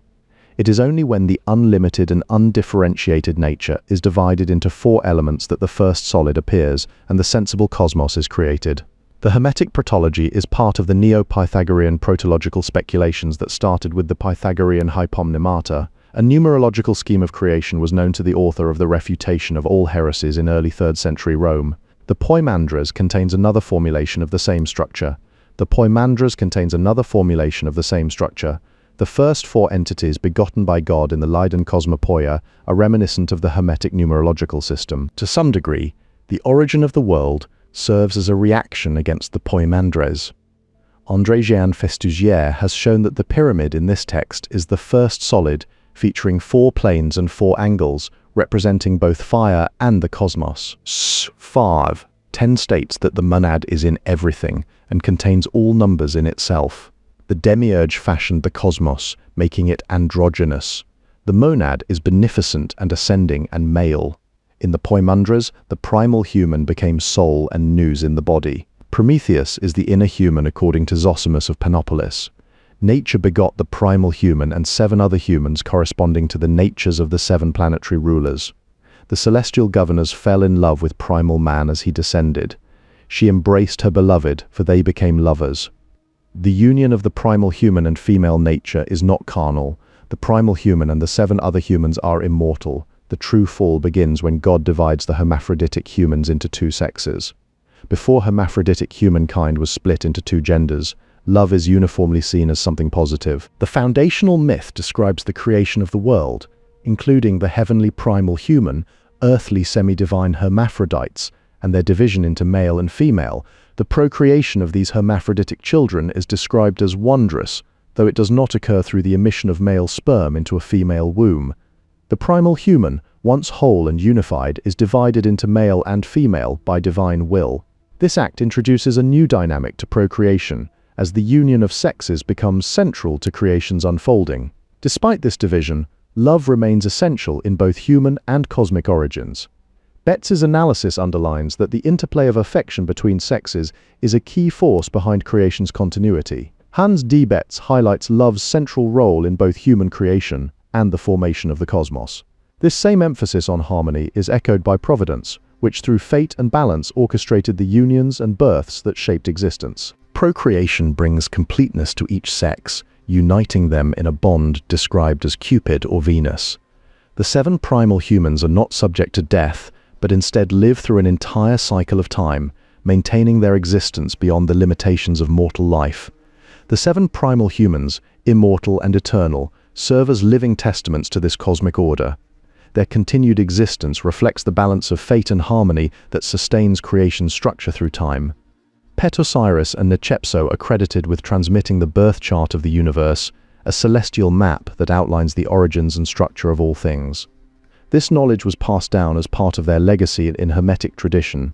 Despite this divine structure, humankind remains in need of a guide. This idea is reinforced by the text itself, which reiterates that humanity still requires direction and understanding to navigate its place within creation. Neith is called the expanse of water, who made Tannin and who made none, and the birth from whom all that exists comes forth. Shash as a whole contains an account starting from the creation of the world and ending with the imposition of the current order by the king. When they turn into humans, they become founders and lawgivers. Hermetic works existed that treated the different decans. The mantis is a general designation for a wide array of diviners. A poimandres Gemeine may have been in existence in the Fayum during the 1st century BCE. Studies have compared the poimandres with the Hermetic protological system. Additionally, J. P. Mahay suggested that the earliest versions of the Hermetica were actually collections of individual sentences. The texts do, in fact, presume and refer to a set progression in the different treatises, and often indicate their own position in the course. The author will assign a certain number of Hermetic treatises to the main stages of the way. The tradition of Hermes was first revealed to humankind through pivotal episodes of conversion detailed in CHI 26-29 and CH5 4-6, tracing the origins of Hermetic teachings as a spiritual guide for humanity. The treatise then offers a concise account of human fate, beginning with the primordial creation and incarnation of the first human and concluding with their eventual reascent through the heavenly spheres. This narrative is not only theological, but also serves as an allegory for spiritual transformation. The idea of divine guidance is reinforced by Poimandres' command to Hermes, who becomes a spiritual leader for those deemed worthy. This responsibility underscores the central theme of human choice, whether one follows the way of life or death based on their inherent dual nature. Poimandres commands Hermes to become a guide for those who are worthy. The humans and the poimandres follow either the way of life or the way of death, depending on whether they embody their immortal or mortal nature. This duality is explicitly stated in D.H. Firk's 1, which affirms that every human possesses both natures simultaneously. Later, it is noted that the embodiment of the primal human plays a more complex role than initially perceived. Protreptic texts within Hermetic literature emphasize both the rewards of embracing this path and the dangers of persisting in one's current way of life. These sayings function as summaries or distillations of earlier Hermetica, forming what is known as a collection of short Hermetic teachings. The discovery of the definitions of Hermes, partially preserved in Greek and fully translated into Armenian, led scholars to propose that such collections of sayings were essential for shaping later Hermetic treatises. In Iamblichus's system, the Hernadic prenoetic principle involves a mind that becomes hypostatized as the monad. Meanwhile, an ancient book of Hermes contains bizarre claims. It states that the cock and mole were once humans-born eunuchs. Another passage from this same ancient text describes a human who died without progeny and was transformed into a sexless lizard or another animal. These strange narratives, though fantastical, reflect the Hermetic worldview that connects moral choices with physical transformations in both humans and animals. The general structure of CH30 includes a passage where Hermes explains that the new body formed in rebirth is imperishable, as noted in section 14.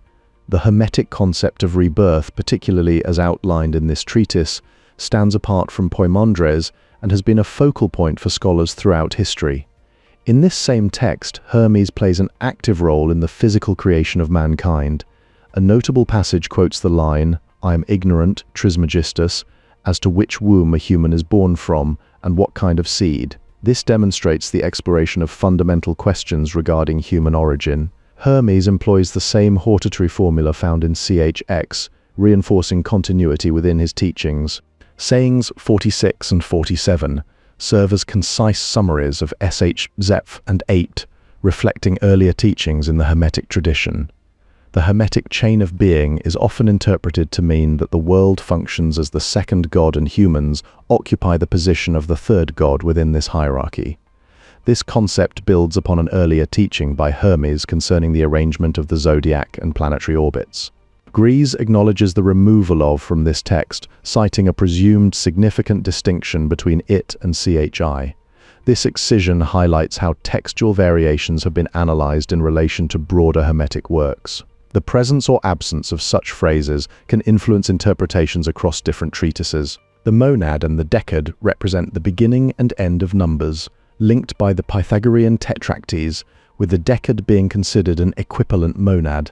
J.P. Mahay identifies the hebdomad as the lower 7 powers of CH13, 9 to 10. The cosmogony resulting from the numerology is structurally similar to that of the poimandres. The term horoscopos is used to designate the 36 decans in a Hermetic work used by Pamphilus, according to Galen. The term horoscopos is used to designate the 36 decans in a Hermetic work used by Pamphilus, according to Galen. The apophatic string of alpha privatives is also found elsewhere in the Hermetica. Howard M. Jackson points out several possible Hermetic triads in CH and Haskell. Tat is already familiar with the poimandres, as Sectrons 15 shows, where the primal human in its unitary state is said to be incorporeal. This expression likely refers back to the primal human of the poimandres. Tat says, "I am in heaven, in earth, in water, in air.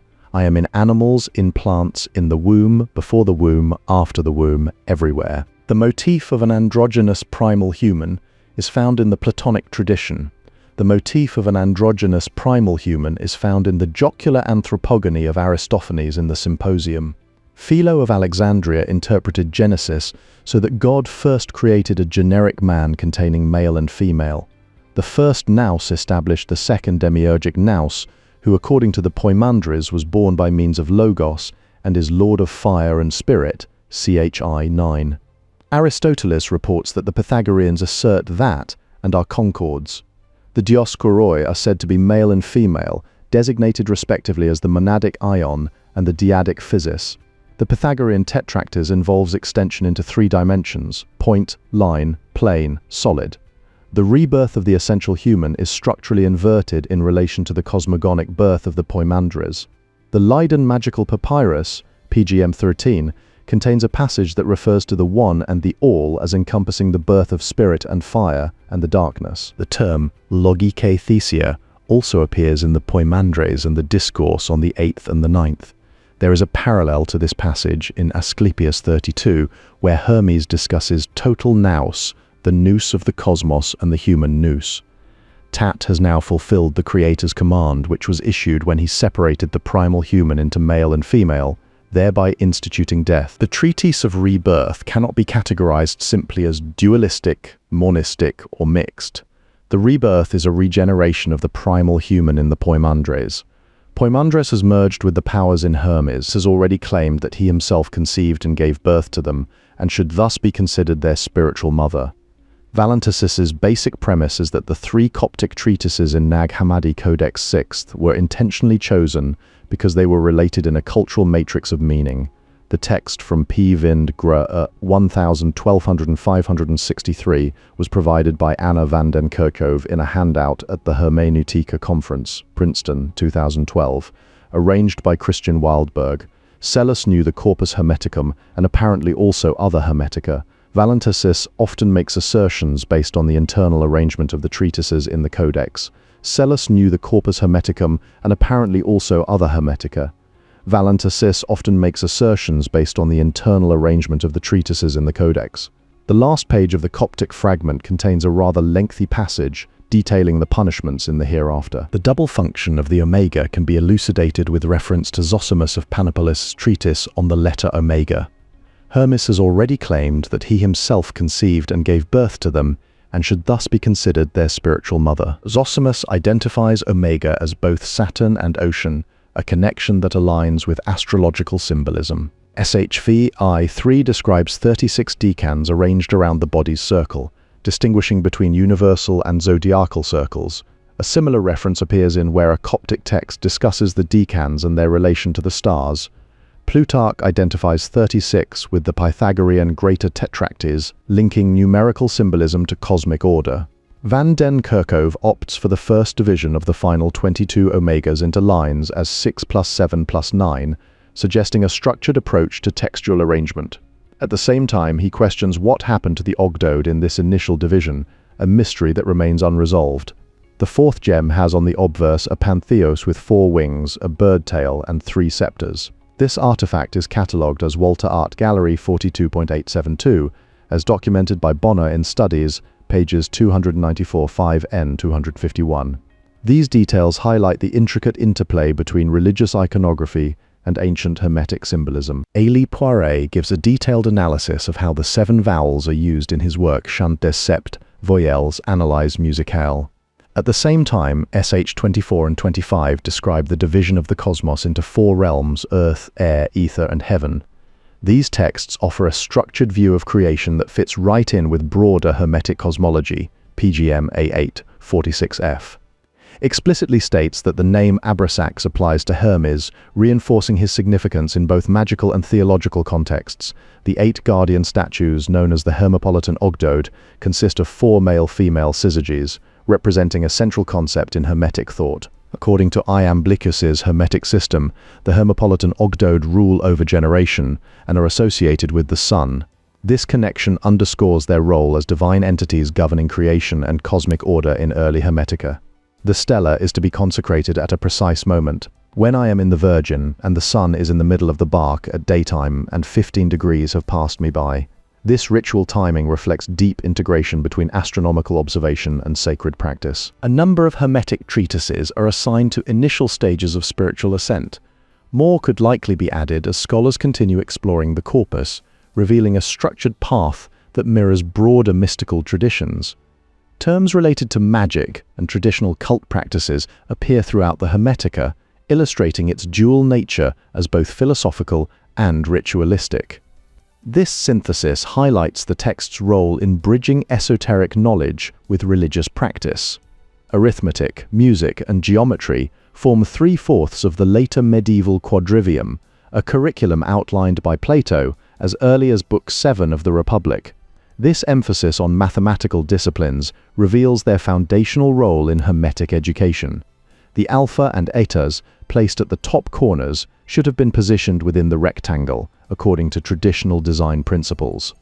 Such details suggest a meticulous approach to symbolic arrangement in ancient texts and artifacts. Gundel reports that the treatise known as the Liber Hermetis, or De Triginta Sex Decanis, dates back to the Ptolemaic era, specifically the 2nd century BCE. Franz Cumont based an outstanding social history of the Ptolemaic kingdom on this dating. At least the first book of Liber Hermetis is confirmed to be from this period. The Liber Hermetis lists the names of the 36 decans, with 3 assigned to each sign of the zodiac, a section shared with a later work known as De Decubitu and found in a French translation at Fr. This focus on the zodiac indicates a broader Hermetic engagement with celestial movements, suggesting these works may have been part of an educational tradition that combined astronomy with spiritual and medicinal practices in Ptolemaic Egypt. The Liber Hermetis not only details the 36 decans, but also reflects an early integration of astrology with philosophical and medical knowledge. This synthesis suggests that Ptolemaic scholars were already exploring complex systems that would later influence both mystical traditions and scientific disciplines. Franz Cumont also authored an article on Hermetic writings that explore the 12 places of the sphere. This work further connects Ptolemaic astronomy with later Hermetic traditions, showing a continuity in thought from ancient Egypt to classical philosophy. The Iatro Mathematica of Hermes Trismegistus opens with a declaration that the human is said by the wise to be a cosmos. The author of this text claims to be the first to have discovered this science, suggesting an early philosophical and cosmological framework in Hermetic thought. By linking human nature to the cosmos, as seen in Iatro Mathematica, Hermetic thought begins to shape a worldview that sees humanity not only as part of creation, but also as microcosms reflecting divine order. This perspective would later influence both Neoplatonism and Renaissance mysticism. Iamblichus notes that the principles of the cosmos derived from the Salmoshwiniaka represent only the lowest portion of the broader Hermetic system. Howard Jackson later proposed a triad consisting of father, cosmos, and human, highlighting an evolving structure in early Hermetic cosmology. Mertens points out that the triad father, cosmos, and human is not unnameable. The categorization of humanity thus gives us a hierarchy of 4 kinds of people. This classification spans an ontological range that encompasses both heaven and earth. 4 categories of humans are drawn up in Askell 5, reinforcing this structured division. The manuscript containing the ML is from the 4th century, providing a tangible link to these ancient classifications. The PGM describes how to prepare the plant Kentritis over 3 days, showing how Hermetic texts were used in practice. It also refers to ASC and KK as male and female couples, highlighting the theme of gendered dualities. Both the Kore Kosmou and the Poimandres myths describe how Hermes first began his work of salvation during a time of great ignorance, showing how he guided people through cosmic chaos toward enlightenment. The philosophical Hermetica are commonly dated between the late 1st and 3rd century CE, as confirmed by multiple scholarly sources. The Ogdoad and Ennead texts, along with CH13, stand out as some of the clearest examples of what makes Hermetic thought distinct from other traditions. Meanwhile, the Poimandres account in CH holds a central position within the broader Hermetic corpus. The arrangement of Hermetic texts and ideas forms a circular pattern around a core spiritual concept, the Way of Hermes at its center. This structure is further emphasized by works such as CHX and the Armenian Hermetic definitions, which summarize the overall worldview presented in these writings. The Poimandres text concludes with an image of Hermes gathering a close-knit group, suggesting that Hermetic communities may have followed this kind of organization. After undergoing the initiatory ritual of rebirth, an initiate attains ontological equality with the demiurgic mind in the Ogdoad, a cosmic entity and sibling to the primordial human who permeates existence. This transformation is echoed in where a Coptic passage warns that a capital danger will be constituted in him who gives himself to the mind's religion. The narrative framework of chaos beschreibing reveals how revelations are transmitted through an otherworldly being to a human recipient, unveiling a transcendent reality that is both temporal and spatial. This structure highlights the dynamic interplay between divine disclosure and earthly perception within Hermetic cosmology. The opening words of the first treatise of the Corpus Hermeticum are dense with signification. Poimandres appears while Hermes is in such a state. The central text of CHI is said to consist of a cosmogony, an anthropology, and an eschatology. Hayntion's analysis imagines the author of CHI as some kind of armchair novelist putting a fictional composition together from literary building blocks. Poimandres states there is no distinction between the universal divine Nous and Logos and Hermes's own Nous and Logos. Not Hermes, but Poimandres plays the active role here. The Hermetic worldview isn't based on duality, it's actually radically monistic or non-dualistic. The rule of the seven governors is known as Hymarmene, which is the cosmic machinery of fate. In this view, the divine is both male and female. The seven governors, the planets, are full of love for the human and welcome him happily. The account describes a love story between the noetic human and material nature. The union of nature and the human results in the birth of seven humans, androgynous and sublime like the seven planetary governors. These seven beings are formed from maternal nature's elements blended with paternal gifts of noetic life. This divine pairing creates a state where body and nous exist in blissful harmony. Only after the seven original humans complete their full cycle does the state of harmony between body and nous finally end. Scholars such as Dijkstra and Faxneld have explored how this division into sexes is linked to a decadent imaginary of demonic femininity, reflecting deeper cultural anxieties about gender roles in Hermetic thought. This balance ends when these original androgynous humans complete a full cycle of life. According to the Corpus Hermeticum I-16, God then divides them into males and females, commanding them to procreate. This act severs the natural noetic connection that once united them. Cosmic machinery sets in motion, compelling men and women to engage in sexual intercourse and produce offspring. In CHI-16, Hermes interrupts Poimandres' story and is reprimanded for his interruption. Haynchen later misinterprets this moment as a lament over human sorrow rather than an explanation of divine will. The Greek terms used for generating and giving birth in the Hermetica can be applied to a divine androgynous subject, reflecting a cosmology where sexuality, procreation, and giving birth are always considered good by definition. Hermes explicitly states that the nature of any newborn entity will differ entirely from that of an ordinary human being, emphasizing their unique spiritual status within this framework. The five-part division in Hermetic thought can be condensed into a triple structure: God, Ion, the world, encompassing cosmos, time, and becoming. This simplification aligns with the idea that the original monos is not itself a number but serves as the origin of all numbers, suggesting an underlying unity to creation. Plato's Timaeus distinguishes between what always exists and what is perpetually coming into being, concepts that resonate with Hermetic teachings. Both texts affirm a moral duty for human beings to care for the world, reinforcing an active role in maintaining cosmic order. The size of Hermetic communities may have been inversely related to the number of written treatises, indicating that oral transmission or smaller groups might have played a significant role. Meanwhile, Socrates recounts being taught about erotics by Diotima, linking philosophical inquiry with divine knowledge.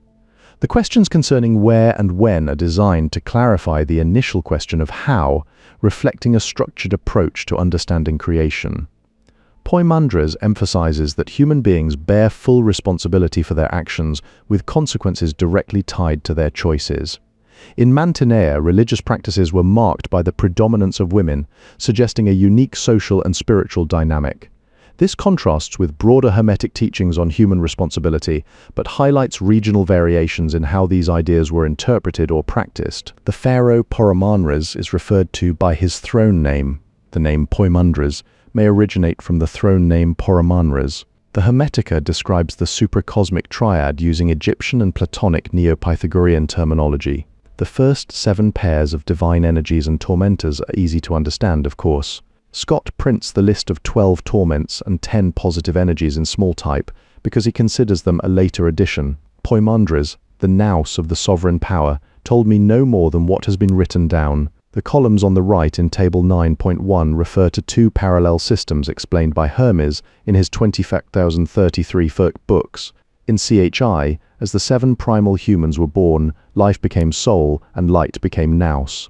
HDVX1 discusses concepts of the human as double in antiquity, a theme also explored in Stang's work Our Divine Double. In this context, The power, dunamis, that resides in Hermes is described as a grammatically feminine womb, which was impregnated by the masculine pneuma flowing from the source. The Hermetica is full of different types of logos and references to fertilization, generation, and childbirth. Jonas's series of section titles, which include the alien, beyond, without, this world and the other world, worlds and eons, the cosmic habitation, das Weltgehäuse, the stranger's sojourn, light and darkness, and life and death, create a vocabulary that maps out human experience against cosmic dualities. Human beings are born in this cosmos after a new act of insemination, when the grand human enters that cosmos and makes love with his female counterpart of earth and water. God orders males and females to procreate so that they may continue the process of life by embodying noetic essence in material receptacles. This divine command underscores the role of human reproduction as an extension of cosmic fertility. The Coptic text of NH 652, 26-27 explicitly states that Hermes has given birth to the power. In a structured cosmological framework, the first heaven utters the A, and each subsequent level contributes its own vowel until the fourth heaven expresses the power dunamin I, reflecting an intricate system of cosmic resonance where sound shapes creation. For Christian readers of the Latin West and Greek East alike, however, a corpus purged of magic would better befit the authorship of the pagan sage described in the Suda around the year 1000. Excerpts that do not give partial texts of the corpus or the Asclepius fall into four groups containing discourses of Hermes to Tat, Hermes to Ammon, and Isis to Horus. Hermetic non-duality is extremely similar to the perspective of Parmenides. The first Hermes was named Thoth.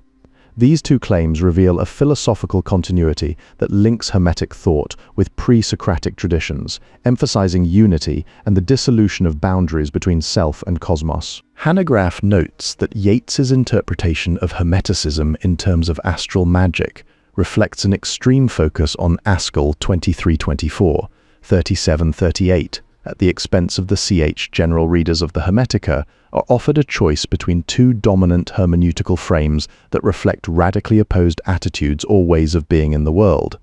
This tension highlights how meaning is shaped by perspective. The Sibylline oracles comprise 12 books. The Sibyllin is described as an ancient woman who has witnessed historical calamities from a primordial perspective. Heraclitus authored the earliest surviving text referencing her. The 17 Greek treatises of the Corpus Hermeticum came to be treated as a distinct body of writing, focusing primarily on theological or philosophical matters rather than astrology. The purpose of these treatises is to enable humans to employ knowledge for their salvation. Additionally, the first surviving Coranides contains 24 chapters, and Hermes appears among the figures in the PGM passage. The Orphic tradition included texts addressing astrology, alchemy, and magical gems, topics that overlap with those found in the technical Hermetica. According to the Orphic rhapsodist, the world originated from a deity named Phanes or Protogonos.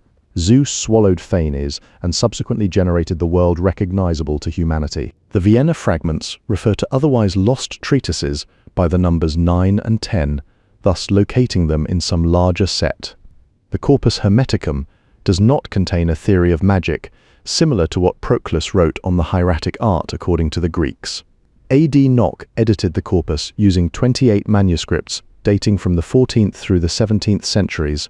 Marsilio Ficino produced the first Latin translation of the corpus in 1463. The long segregation of these most unmagical parts of the corpus from other Hermetica helped obscure the evidence of their original setting in late antiquity. For Christian readers of the Latin West and Greek East alike, a corpus purged of magic would better befit the authorship of the pagan sage described in the Suda around the year 1000. Most scholars place CHI at the beginning of the period associated with the theoretical Hermetica. Wilhelm Kroll affirmed in his 1912 Pauli Wisowa article that the corpus was Greek, and Joseph Kroll later found no Christian influence within its texts. Zielinski categorized the Hermetica into peripatetic, Platonist and pantheist groups, aligning them with different aspects of Hellenic philosophy. No new Greek editions emerged until Pardes Poemander in 1854, which marked a significant revival of interest. Bousset grouped the treatises into monist, dualist, and mixed categories. Reitzenstein's poemandres offered insights that remain relevant to modern scholars of Hermetic texts, with 2 extensive commentaries published in 1926. Some of Scott's interpretations were remarkably accurate, while others proved incorrect. The original Armenian version of the definitions appeared alongside a Russian translation in 1956, and Tommaso Benci completed an Italian edition of Hermetic literature by 1463. The Emerald Table stands out as a concise yet influential compilation containing 13 alchemical maxims. These texts reflect the evolving scholarly engagement with the corpus over centuries, from early Greek sources to later translations and commentaries. The corpus presents 2 incompatible doctrines. Even before Karl Heinrich and Hans Windisch published their work in 1918, students of the Old and New Testaments had already examined the Hermetica extensively. In 1971, Martin Krause and Pahor Labib released a text and translation of NHCV that included all 17 Greek treatises of the corpus. The learned treatise entitled Kore Kosmou contains traces of alchemy. The doctrinal disunity within the Hermetica, combined with its uniform phraseology, suggests a shared sentence material used in different commentaries to build up individual treatises. Scholars studying the Hermetica should be familiar with both Bede and Scott's works. Secondly, these scholarly efforts aim not only at understanding but also at providing cross-references between various treatises within the corpus, as well as citations from other primary documents. This approach helps to better contextualize the teachings and their interconnections.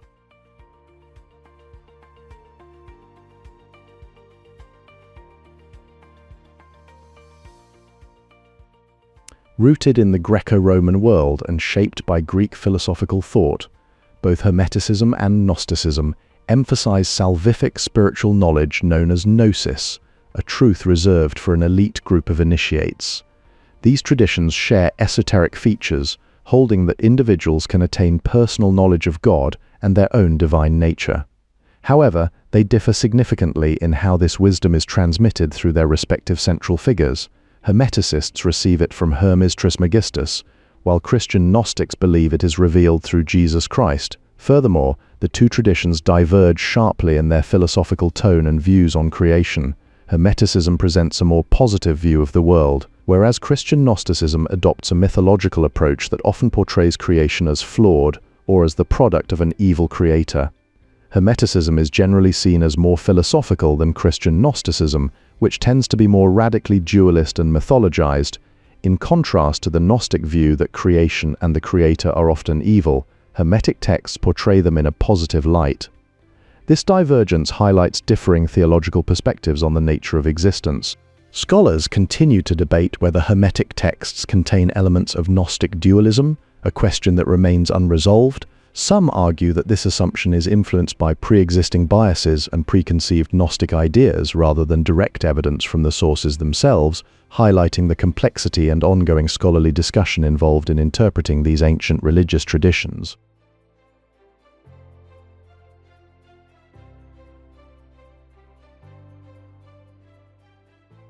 The Hermetic initiation consists of 2 phases, with the first focusing on self-knowledge and the second on knowledge of God. Aspiring initiates were expected to move systematically from basic texts to more advanced ones, following a structured path toward enlightenment. This method reflects an orderly progression in spiritual development. The intellectual origins of other technical Hermetica are varied and complex.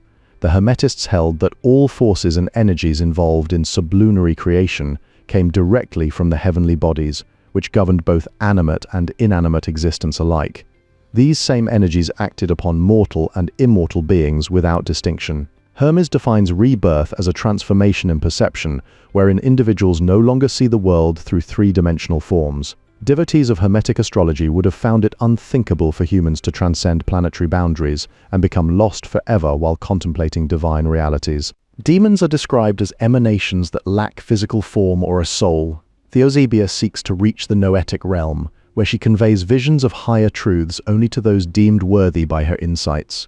This highlights an aspiration towards spiritual elevation and selective revelation. The most striking external characteristic of this milieu was its informality, even fluidity. Distinctions between religious and philosophical mentalities, even between superstition and rationality, are likely to prove fluid, so too the Hermetists aspired to pass beyond mere ratiocination. Tertullian quotes the Egyptian Mercury as saying that when the soul is separated from the body, it does not simply merge into the universal soul, but retains its individual identity, which he claims may ultimately lead the devotee to a spiritual rebirth and a visionary ascent beyond the borders of the physical cosmos. This is a private lesson, with 3 students at most, that focuses on spiritual guidance. There are also certain applications of the Sothic cycle that will help explain why Manetho claimed to possess knowledge of the future. It demonstrates that Oergetes saw his reign as a new era in terms of the Sothic cycle, the revolution from one sign of the zodiac back to the same sign. The world's soul was extended from Earth up to the ether in 60 zones, subdivided into 4 parts. Jean-Pierre Mahet wrote, "The path to immortality in light of the Nag Hammadi Gnostic texts and more recent discoveries." VC 45, 1991, 347, 75. The self-knowledge constitutes the first stage of the way of immortality. The letter of Manetho achieves the reclamation of primordial wisdom through a rediscovered stela. To place one's own native country in the symbolic center of the earth is no hermetic innovation. The itinerary in Hermetism went from a stage in which the candidate was expected to alienate him or herself from the world, towards becoming one with the world in the rebirth. Going step by step leads to entering the way of immortality. Entering the way of immortality is a conscious decision that sets one apart from others. Entering the way of Hermes entails a conscious decision. The genuine immaterial self is pushed along haphazardly by the flood of ignorance, no doubt alluding to the bonds of fate. André Jean Festugière claims that souls live in all 3 realms, heaven, ether, and air. Nature took the spirit from the ether and created human bodies. When Kamataf rises from the primordial waters, he becomes Arita. Julius Faimini Gasparo discusses the hermetic process of individualization, focusing on how souls navigate their journey towards self-realization. This exploration ties directly to the broader themes of choice and rebirth found in key hermetic texts like CHI and IV. The motif of a choice is an important part of hermetic theodicy. The goal of CHI and IV is that the reader should realize their authentic being is not the mortal body, but the immortal and essential inner human. This realization sets the stage for the narrative of On the Rebirth, which must be considered the next step in this spiritual journey. Mahet proposes a hermetic cosmology based on the number 10, drawing from the Corpus Hermeticum, chapters 1 and discourses 8 to 9, as well as texts like Eugnostos, NHC 3.3, V1, and the works of Iamblichus. This framework offers a deeper look into how cosmic structures shape spiritual rebirth and individualization in Hermetic philosophy. Hermes states that he has issued from himself into an immortal body, reinforcing his identity as a bridge between the material and immaterial realms. The silence observed by the candidate is conceptualized as the womb through which the soul can leave the material body, illustrating a crucial step in Hermetic spiritual practice. One who also possesses a kernel of noetic essence in their embodied state is positioned to undergo transformation. Once out of the body, Hermes had a need for a new body, highlighting his unique role as one capable of effectuating the noetic rebirth according to the will of God. This process underscores Hermes's divine authority and spiritual significance. The 2 main introductory texts in Hermetism are On the Rebirth and Discourse on the 8th and the 9th. Peter Sødegaard argues that Hermetism is essentially an adaptation of Platonic mysticism, focusing on spiritual transformation achieved through philosophical study. J.P. Mahet argues that the Hermetic rebirth shows up in both chapter 13 and discourses 8 to 9. He suggests that the pneuma acts as a bridge between the mental and physical worlds, similar to the moment Hermes describes in chapter 13:8, where the first 2 powers emerge after a period of pregnant silence. This fits with his point that he identifies himself as Nous, observing another Nous guiding the soul. This notion introduces the idea of the soul moving through cosmic love. In Hermetism, air holds a more prominent role as an intermediary station than other elements. Meanwhile, Goetic practices focus on animating statues and bringing them to life. Hermetic practitioners sought complete freedom, radical enlightenment, and perfect knowledge. Anyone who chooses to follow the way of Hermes and stick with it until the very end will be able to fully immerse themselves in the realm of the mind, ultimately achieving spiritual insight and human perfection. A similar dynamic would likely come into play with the Hermetica. The we in Hermetism consists of those who follow the way of life and immortality, as opposed to those who follow the way of death. NHVI 6 contains a unique description of Hermetic ascent where the reborn pupil joins his brethren in the 8th and 9th sphere. Hermes hasn't reached a permanent state of enlightened consciousness yet. Energemata emerge mostly on their own just below the level of awareness. And for Hermetic spirituality, the virtue of eusbeia is absolutely essential. Ion's energies are permanence and immortality. The soul can travel to India faster than a command is given.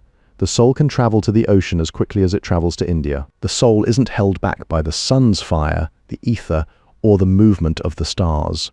Hermes was born into an immortal spiritual body. The Hermetic source is described as the universal origin of spiritual life and light.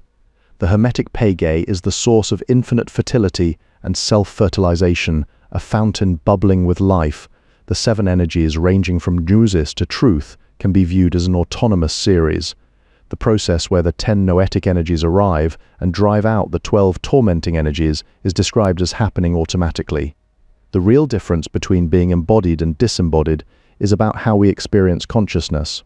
Dualistic thinking suggests that we need to move away from our physical bodies to dematerialize in order to escape the darkness and ignorance of physical life and reach the pure, transcendent light of spiritual knowledge. As Tat refers to a previous conversation when the two of them were on their way back from the desert, the suggestion is that such retreats from urban civilization into the solitude of nature may not have been uncommon among Hermetic practitioners. Fayum may have been the original center of Hermetic spirituality. Hermetic spirituality is not adequately explained by either dualism or monism. Hermetic spirituality aimed at achieving spiritual liberation on an individual level. The core metaphysics of Hermetic spirituality should be understood in terms of radical non-duality. The carried across from the Hermetic source is spiritual seed, pure life-giving energy, the power of light that illuminates the world by igniting everything it touches, bringing it to life. The translated Armenian versions of the Hermetic definitions were sitting untouched in a library in Yerevan. However, practicing Hermetic spirituality as an experience relied heavily on the spoken word shared between teachers and students. The profound alteration of noetic consciousness caused by embodiment resulted in a world of intense experiential phenomena that were chaotic and difficult to control. The paradoxical phenomenon of imaginal perception lies at the heart of the hermeneutic enterprise. The Hermetic engine sputtered on through the 17th century, slowly losing momentum.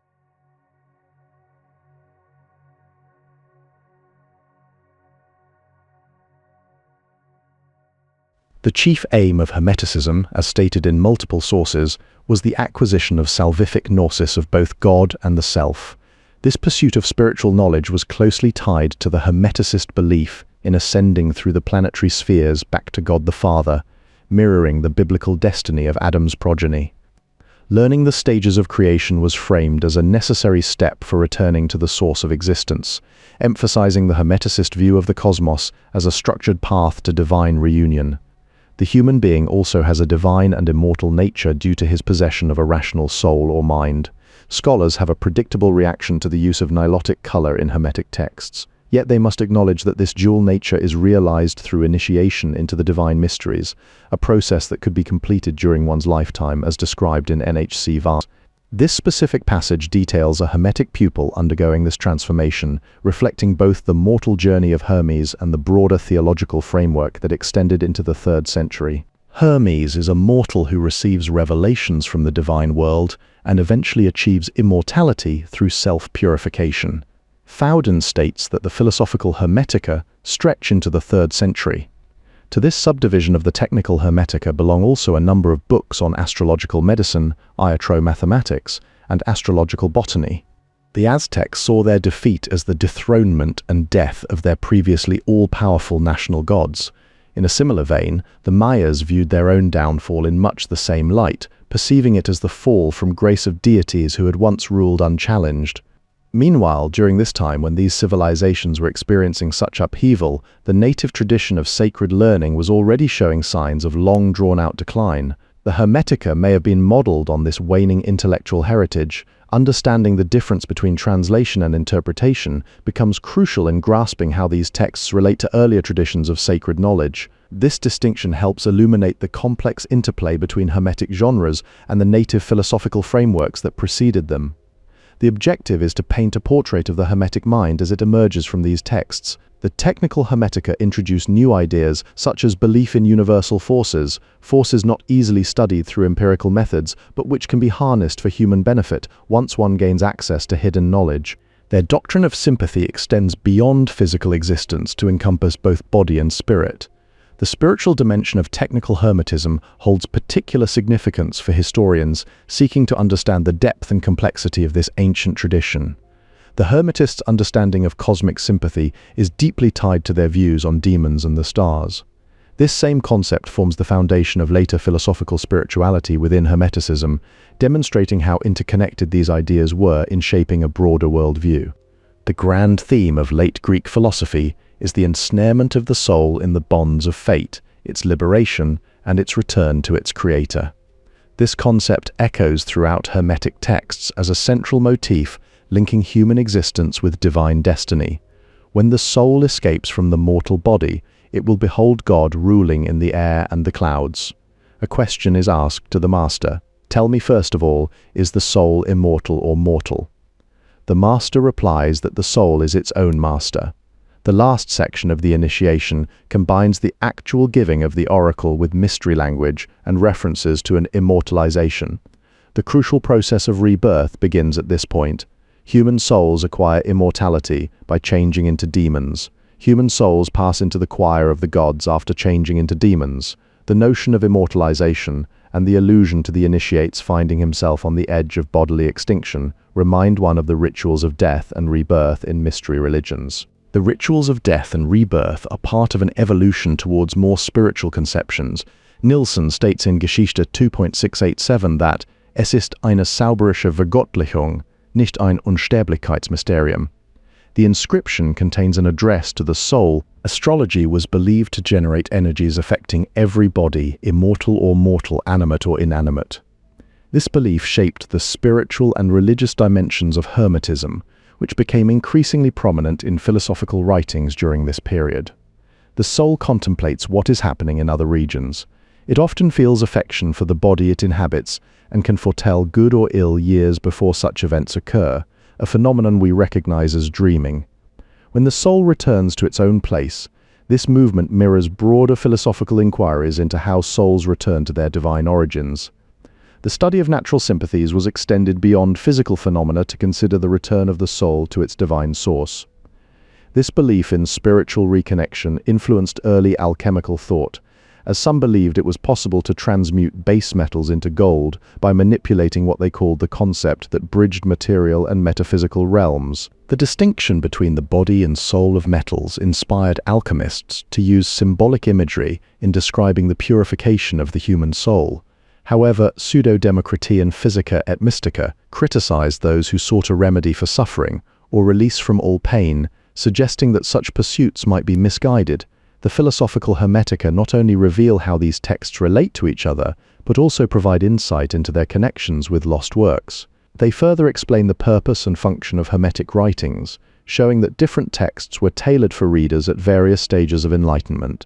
The Hermetist's highest aspiration was to overcome ignorance and bring man to know God and assert his own divinity. The virtue of the soul is knowledge. The author of CHGI refers to the concept of rebirth. The soul is described as the vehicle of Nous in some Hermetic texts. Understanding the origin and nature of the world and man is an essential preliminary to spiritual illumination. To know the stages of the creative process is also to know the stages of one's own return to the root of all existence. The concept of rebirth is implicit in all the more initiatory texts. Rebirth is not a repetition of physical birth, but a bursting into a new plane of existence. Rebirth is a negation of physical birth because our first birth imprisons the soul in the body. The Hermetica more commonly maintain that contemplation of the divine realm is possible even for those who are still attached to the body's mortal envelope. Religio mentis can be saved before rebirth. The intellect may eventually attain to faith, known as meiotis. The Hermetists had different views on the time and space involved in reshaping an initiate's constitution and perceptions. CHIV and CHXM agree that it involves an experience of rebirth, followed by a divine vision. whereas poimandres describes how the soul enters the ogdoadic nature using its own strength. The new divine body formed through rebirth is not seen as replacing the old mortal one, but rather as existing within it temporarily. This process of divinization was deeply personal and required conscious effort, emphasizing that true philosophy for Hermetists involved piety towards God and contemplation of his works. A priest described perceiving his transformation into spirit after bodily change, while Zosimus taught that understanding matter's properties was essential for liberating the soul from the body. In the Mixing Bowl, ch. 1 volt, a Hermetic text details the baptism of souls in the font of intellect. Hermes reports that those not baptized in this way are likened to irrational animals. Furthermore, Zosimus and Theosebia concur that the ultimate aim of alchemical practice is spiritual purification and contemplation, an agreement that underscores a shared vision where the true end of the alchemist's operations lies solely in achieving inner purity and divine insight.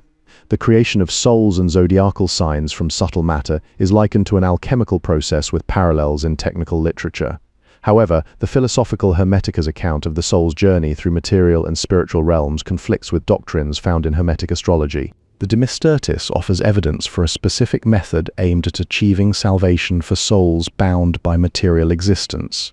Similarly, the surviving philosophical Hermetica also point towards this same approach through their descriptions of ritual practices meant to liberate the soul from its earthly constraints.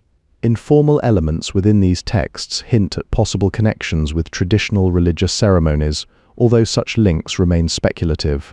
Theosebia will acquire a great and desirable possession here on earth, namely the souls you will save and direct towards the incorporeal and incorruptible nature. Physical purity was not only valued in mystical pursuits, but also deemed essential for engaging with different types of oracle, an emphasis on physical cleanliness that extended into the preparation required for noetic contemplation of God, as described within the Hermetica. Louis' analysis in Chaldean Oracles 311-441 sheds light on how these texts influenced later spiritual practices, while the astrological Hermetica occupied a unique position within the broader Hermetic worldview, serving an integral yet secondary role compared to other branches of thought. Hermetism was a secret discipline aimed at purification, divine vision, and spiritual rebirth. Reitzenstein and later K.W. Troger described the Hermetica as reading mysteries or spiritualized mysteries. Garth Fowden emphasized that all forms of cult could contribute to spiritual progress in its early stages. Hermetic circles brought together individuals at various levels of instruction and understanding. The Hermetica itself affirms that humans possess two souls, one originating from the first intelligible and another introduced through the movement of heavenly bodies. Zosimus and Iamblichus saw these teachings as essential to their path toward soul purification and ascent. Mental sacrifice and silent worship were regarded by scholars as evidence of Hermetism's strict spiritual demands. The method used by Hermetic guides was supported precisely by such practices. Despite its rigor, Hermetism could not entirely reject provisional tolerance for beliefs and rituals it ultimately considered undesirable. Hermopolis Magna was the ancient center of the Thoth cult. Hermetism stands out among pagan traditions for offering a complete explanation of God, the world, man, and the soul's destiny. The Hermetic texts repeatedly stress that their knowledge is esoteric. According to Plato's Egyptian priest, beliefs handed down from ancient times are essential for the soul's maturation. Those who study the philosophical Hermetica likely have advanced as far as a rhetorical education. Again, it is emphasized that these teachings from antiquity are vital for the soul's development. The esoteric tradition must be preserved and passed down through institutions. Some treatises explore the nature of the soul in depth, while others delve into solar theology and demonology. The author participated in several intensive reading sessions of the Hermetica at Princeton University. Jean-Pierre Mahe later viewed monistic treatises as the first step toward achieving immortality. He argued that the idea of a universal, unchanging Dharma is treated as a reality made manifest through Vedic sacrifice, which underscores its importance in religious practice. Section 2-4 in certain texts represents a golden age when souls remain incorporeal and dwell among the gods. This contrasts with later depictions where these same souls are embodied as humans, indicating an evolution or shift in their spiritual status over time. Such descriptions highlight the dynamic nature of soul existence across different cosmic epochs. According to some accounts, the Creator punishes souls by embodying them as humans. This process is echoed in texts that describe how souls are made into humans, potentially serving as part of a divine judgment or corrective measure. In this view, human existence may be seen not only as an opportunity for spiritual growth, but also as a form of retribution. Thoth, the great lord of Hermopolis, wrote the Book of Breathing to help the deceased find a place among the gods in the afterlife. This text is closely tied to funerary writings that describe deified humans as transfigured spirits, specifically those from Manetho's third dynasty of the dead. These same texts also mention demigods and spirits from the 17th and 18th dynasties, showing a complex connection between historical figures and spiritual beings. The Hermetica that portray Hermes as a deified mortal incorporate euhemerism, the idea that gods were once human. This concept may be connected to earlier references in Manetho's works, where souls, demons, and spirits appear alongside dynasties of demigods or spirits of the dead. These entities are further linked to descriptions of holy demons and supernal spirits, suggesting a shared cosmological framework. The presence of holy demons and supernal spirits in descriptions of upper-layer souls suggests a broader spiritual hierarchy that includes both benevolent and formidable entities. These beings may serve as guides, obstacles, or even judges on the soul's journey through different realms. This framework implies an intricate system where divine will intersect with cosmic forces. SH3:319 refers to souls that have ascended into regions near the gods and stars, where they dwell among sacred demons. This imagery reinforces a cosmology in which spiritual beings move through hierarchical layers of existence from human embodiment up to divine proximity. Such movement is not without challenges, as one text notes, the soul must pass by the great demon on its upward journey after leaving the body. The great demon, encountered by the soul on its upward journey after leaving the body, may represent a pivotal test or trial within this cosmological framework. This encounter suggests that spiritual ascent is not automatic, but requires passage through challenges posed by powerful entities in higher realms. The concept of souls ascending to regions near stars and sacred demons aligns with broader Hermetic cosmology, which often positions the soul's journey as a passage through various celestial domains. These texts emphasize not only movement but also transformation from embodiment in human form to eventual union with divine or supernal forces. Horace wants to know how royal souls come to be. In sh.4, souls are sent from there to rule through two things. Souls that act well and without blame will spend their own age and will become divine. Some divine souls, after a short time, are sent to be embodied so they do not suffer punishment. The next part of the world's soul has 8 zones, comprising the air where the birds fly. The space from the moon down to us is the dwelling place for souls. The dwelling place of the royal souls must be the 60th zone, right below the moon. The inherent royalty of souls is only realized by those souls who traverse several bodies, animal and human, until they reach the top zone below the moon. The idea of a series of rebirths being necessary before the rebirth into divinity can also be found in the treatises of Hermes. These denizens must be passed through before a soul can re-enter heaven. It makes good sense that souls will reach certain constellations containing thrones when they enter the ethereal realm. Dark nature shouldn't be seen as an empty void. Instead, it's a type of spiritual substance that forms the very basis of creation. In the cosmos, souls are born from God's spirit or nature, and then move to the upper reaches of heaven, where they act as the axis that keeps the world spinning. The same souls from the cosmos became human beings after they overstepped their creative limits. Being trapped in physical bodies served as both a punishment and a necessary part of fulfilling the purpose of creation. This idea shows a complex balance between divine justice and cosmic design. SHXXV 4 describes the soul as a unique, royal and divine work of God's hands and mind. The very top zone is where these royal souls emanate from, returning to it or even ascending further into the realm of the gods if they have performed their duties admirably. This theory must have been developed before the turn of the Common Era, suggesting an early Hermetic understanding of soulhood. The theory that royal souls are sent to rule through good actions aligns with descriptions of divine beings who return to higher realms after their earthly duties have been fulfilled. These accounts suggest a cosmology where moral conduct directly influences one's posthumous destiny and spiritual placement. The idea that some souls are sent back into embodiment as a form of punishment or to complete creation's purpose, reinforces the notion of soul migration. This concept is echoed in other Hermetic texts which describe multiple rebirths being necessary before achieving divine status, emphasizing both spiritual trial and eventual transcendence. Path. Mahé suggests that the unbegotten is reached when a reverent soul, after death, travels through 7 spheres on its journey towards spiritual transcendence to join the powers of the 8th sphere. From there, it climbs further into the 9th before becoming a power itself and finally entering God's presence directly. This progression shows an ordered spiritual hierarchy in Hermetic thought, highlighting a structured cosmology where each step brings the soul closer to divinity. In a Hermetic context, even souls still living may benefit from Hermes' guidance during their journey toward divinity. The different kingships mentioned in these texts correspond to certain favored rebirths for humans as they migrate upward through the cosmos. This aligns with broader esoteric ideas about spiritual progress and divine ascent.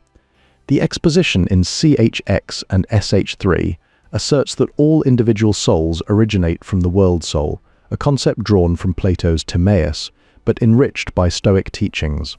Both texts agree that these souls undergo multiple rebirths, likely drawing on an earlier general discourse of Hermes to Tat about the soul's journey through many lives. Tertullian records a statement attributed to Hermes in his treatise on the soul, emphasizing that individuality is preserved after death and not lost within the world soul. A soul that glimpses God slips into this realm of human existence, suggesting a rare but possible path to divine awareness. The primal human emerges as an embodied being with both nous and soul, marking the beginning of individual identity within creation's grand design. The human mind, though divine by nature, becomes human upon entering the body. This transformation defines the authentic mortal being extolled in Hermetic texts. While souls that return to earth are described as evil, only those who remain human are safeguarded from reincarnation into animal forms, a distinction highlighting moral and spiritual purity. These teachings on rebirth reveal a structured view of the soul's journey through multiple lives before achieving spiritual fulfillment. The Hermetic framework positions human souls as unique in their capacity for moral development and eventual transcendence, setting them apart from other forms of existence. Those deprived of mind will descend on the ladder of rebirths into animals, since they do not even merit being called human. Their souls will not migrate into animals after death. They are punished by their own demonic mind before they enter into new human bodies. An important piece of evidence for dating the Hermetic teaching of royal souls is furnished by a generally overlooked passage in Manilius's Astronomica. Nature gave power and revealed herself, deigning first to inspire those royal souls who reach out to the summits of the world bordering on heaven. The mention of royal souls regales animos who reach out towards or touch tangentis, the summits of the world bordering on heaven, is an indication of a Hermetic source. In the Hermetic teaching, certain beings reside in the top layer of the world soul, close to the moon before they were embodied. The teachings about the royal souls and the emanation of souls from different layers of the world soul are included in the Hermetic dialogues of Isis and Horus. Tertullian's reference to Albinus indicates that a Hermetic doctrine of the soul had to predate the mid-2nd century CE. Pierre Hadot has extensively investigated the motif of nature being temporarily unveiled. In the Silver Age, humans could effortlessly witness the mysteries of nature and lead their thoughts up to the limits of the earth. Astrological sources indicate that Hermetic treatises addressing royal souls existed as early as the 1st century BCE. These texts position royal souls at the peak of a continuum of increasingly pure states, with their ascent through the air being a key step before reaching heaven. According to these dialogues, the base of the soul is located in the heart, and personal demons are assigned to each individual based on the moment of birth. A set course with multiple stages defines the path to immortality. The steps required for salvation are explicitly outlined elsewhere in these treatises, and their sequence is critical. Entry into the way of immortality must be followed incrementally before spiritual ascent can occur. This structured journey emphasizes discipline and progression as essential elements of Hermetic practice. The follower of Thoth is destined to reach the afterlife as a justified soul, with walking on the way of Thoth ensuring that the deceased receives favors in the next life. This path signifies reverence toward the god who acts as both guide and patron for his devotee's heart. The practice likely involves personal piety directed at Thoth, supported by temple rituals and priesthood involvement. The way of Thoth is deeply tied to the Hermetic vision of salvation, where spiritual ascent depends on both individual devotion and institutional support. This structured approach reinforces a belief in divine patronage as central to achieving immortality through ritualized reverence and moral alignment with cosmic order. The Hermetica assert that the true human being exists not within the body, but in the immaterial noetic essence of the soul. Knowing one's origins, why and by whom one was born, is essential for gaining mind. One Hermetic definition states that humans possess both mortal and immortal natures. Hermes is described as the guide of the primal soul in the Leiden Cosmopoeia, emphasizing his role in spiritual transformation. Rebirth serves as a crucial rite of initiation, during which the candidate is separated from their physical form. This process is necessary to attain understanding of the eighth and ninth realities. The way of Thoth was believed to have positive effects on one's afterlife, leading ultimately to a vision of God that occurs only after rebirth.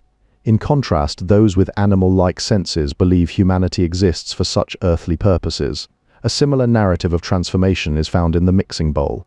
Jean-Pierre Mahet points out that the necropolis acts as a place where generations are kept, which supports the Hermetic belief that the soul continues after death. This idea fits into the bigger picture of rebirth and spiritual growth found in Hermetic teachings. The soul has traversed several forms of being and progressively gained insight. The sensible part of the soul is mortal. The rational part is immortal.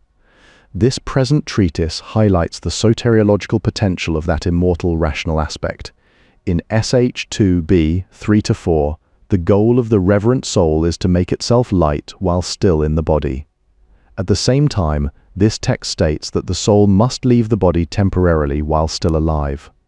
Becoming a stranger to the world may serve as a spiritual exercise akin to how Stoics used physics for well-being. Foreknowledge of true nature can also function similarly as a means of cultivating inner clarity and detachment from worldly concerns. After death, the soul is handed over to demons who take revenge by placing it in a new body. One example of this fate involves a human who revealed the sun's mysteries but was transformed into an animal, made blind as punishment for his transgression. The only rebirth mentioned is part of a cycle. Decay follows every generation so that it can be regenerated. He will therefore live well and die happily, since the soul knows where to fly when leaving the body. The Corpus Hermeticum's ch5 describes divinization as the result of multiple rebirths. This transformation is not merely spiritual but physical, with the vision showing the soul rising through layers of the body until it becomes pure essence. The process changes a person entirely into what Hermes calls holy mind, emphasizing an intellectual and metaphysical metamorphosis. The same text explains that only reverent souls, those who have developed virtue, can possess both demonic and divine qualities. This duality isn't a contradiction. Instead, it's complementary, as these souls move between different levels of existence. The Cosmogony goes into more detail, stating that different types of rebirth result in different kinds of bodies, each representing a specific stage in the soul's journey. In the definitions of Hermes to Asclepius, once a soul achieves perfection, it exits the body, just as a fetus leaves the womb upon birth. This departure is not gradual but sudden, signifying complete mastery over knowledge and being. However, while in a human form, deification remains impossible, the soul must first escape its bodily prison before ascending to divine status. The key serves as an encyclopedic summary of Hermetic teachings, reinforcing these ideas. Hermes himself refers to separated that have detached from the world's soul as being on a path toward deification.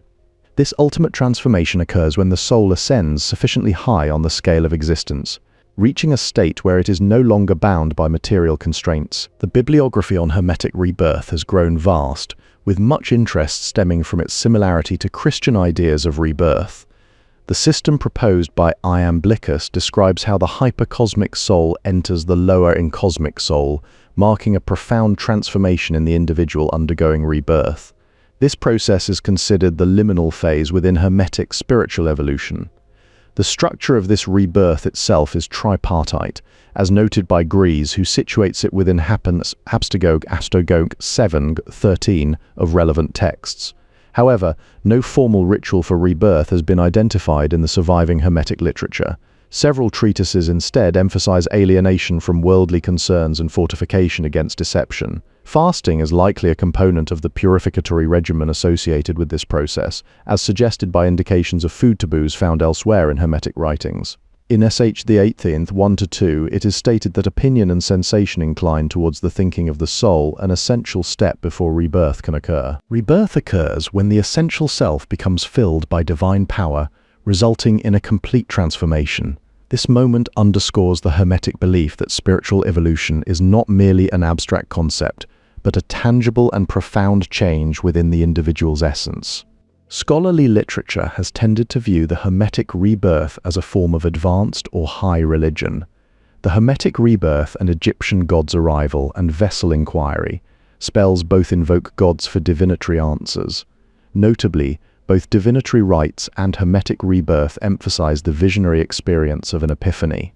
In Sh way, the 1-2, opinion and sensation commune with the noematic logos when they follow and obey the thinking of the soul. The sensible understanding is the human noetic faculty which Tat possesses even before the rebirth. Then, the rebirth happens according to the will of God, requiring that physical senses be stilled so extrasensory perception can enter through rebirth. This process can aptly be described as the separation phase of an initiation ritual in which the old self is dispensed with. The parallel between Valentinianism and Hermetic rebirth adds plausibility to the argument that rebirth constitutes a Hermetic rite of initiation. At the same time, the word stages refers specifically to phases within the ritual itself, rather than encompassing Hermes' overall way. The techniques to achieve this visionary experience are structurally similar in divinatory rites and Hermetic rebirth. Once clothed in this immortal body, Hermes was born in mind. This transformation underscores the ritualistic and spiritual significance of rebirth as a pivotal moment within Hermetic practice. The Neo-Pythagorean theology of arithmetic attributes the principle of soul to the tetrad, since ensoulment happens in the perfect harmony. The whole life-begetting and soul-begetting number springs forth from the monadic aeon and the dyadic physis. Another aspect of the decade must be discussed. It is soul-begetting.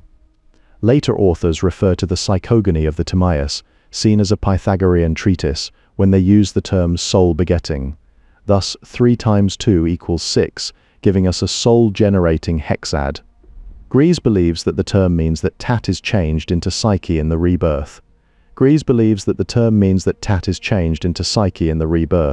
The expression of being before, in and after the womb reflects that the reborn transcends the normal temporal span of human existence.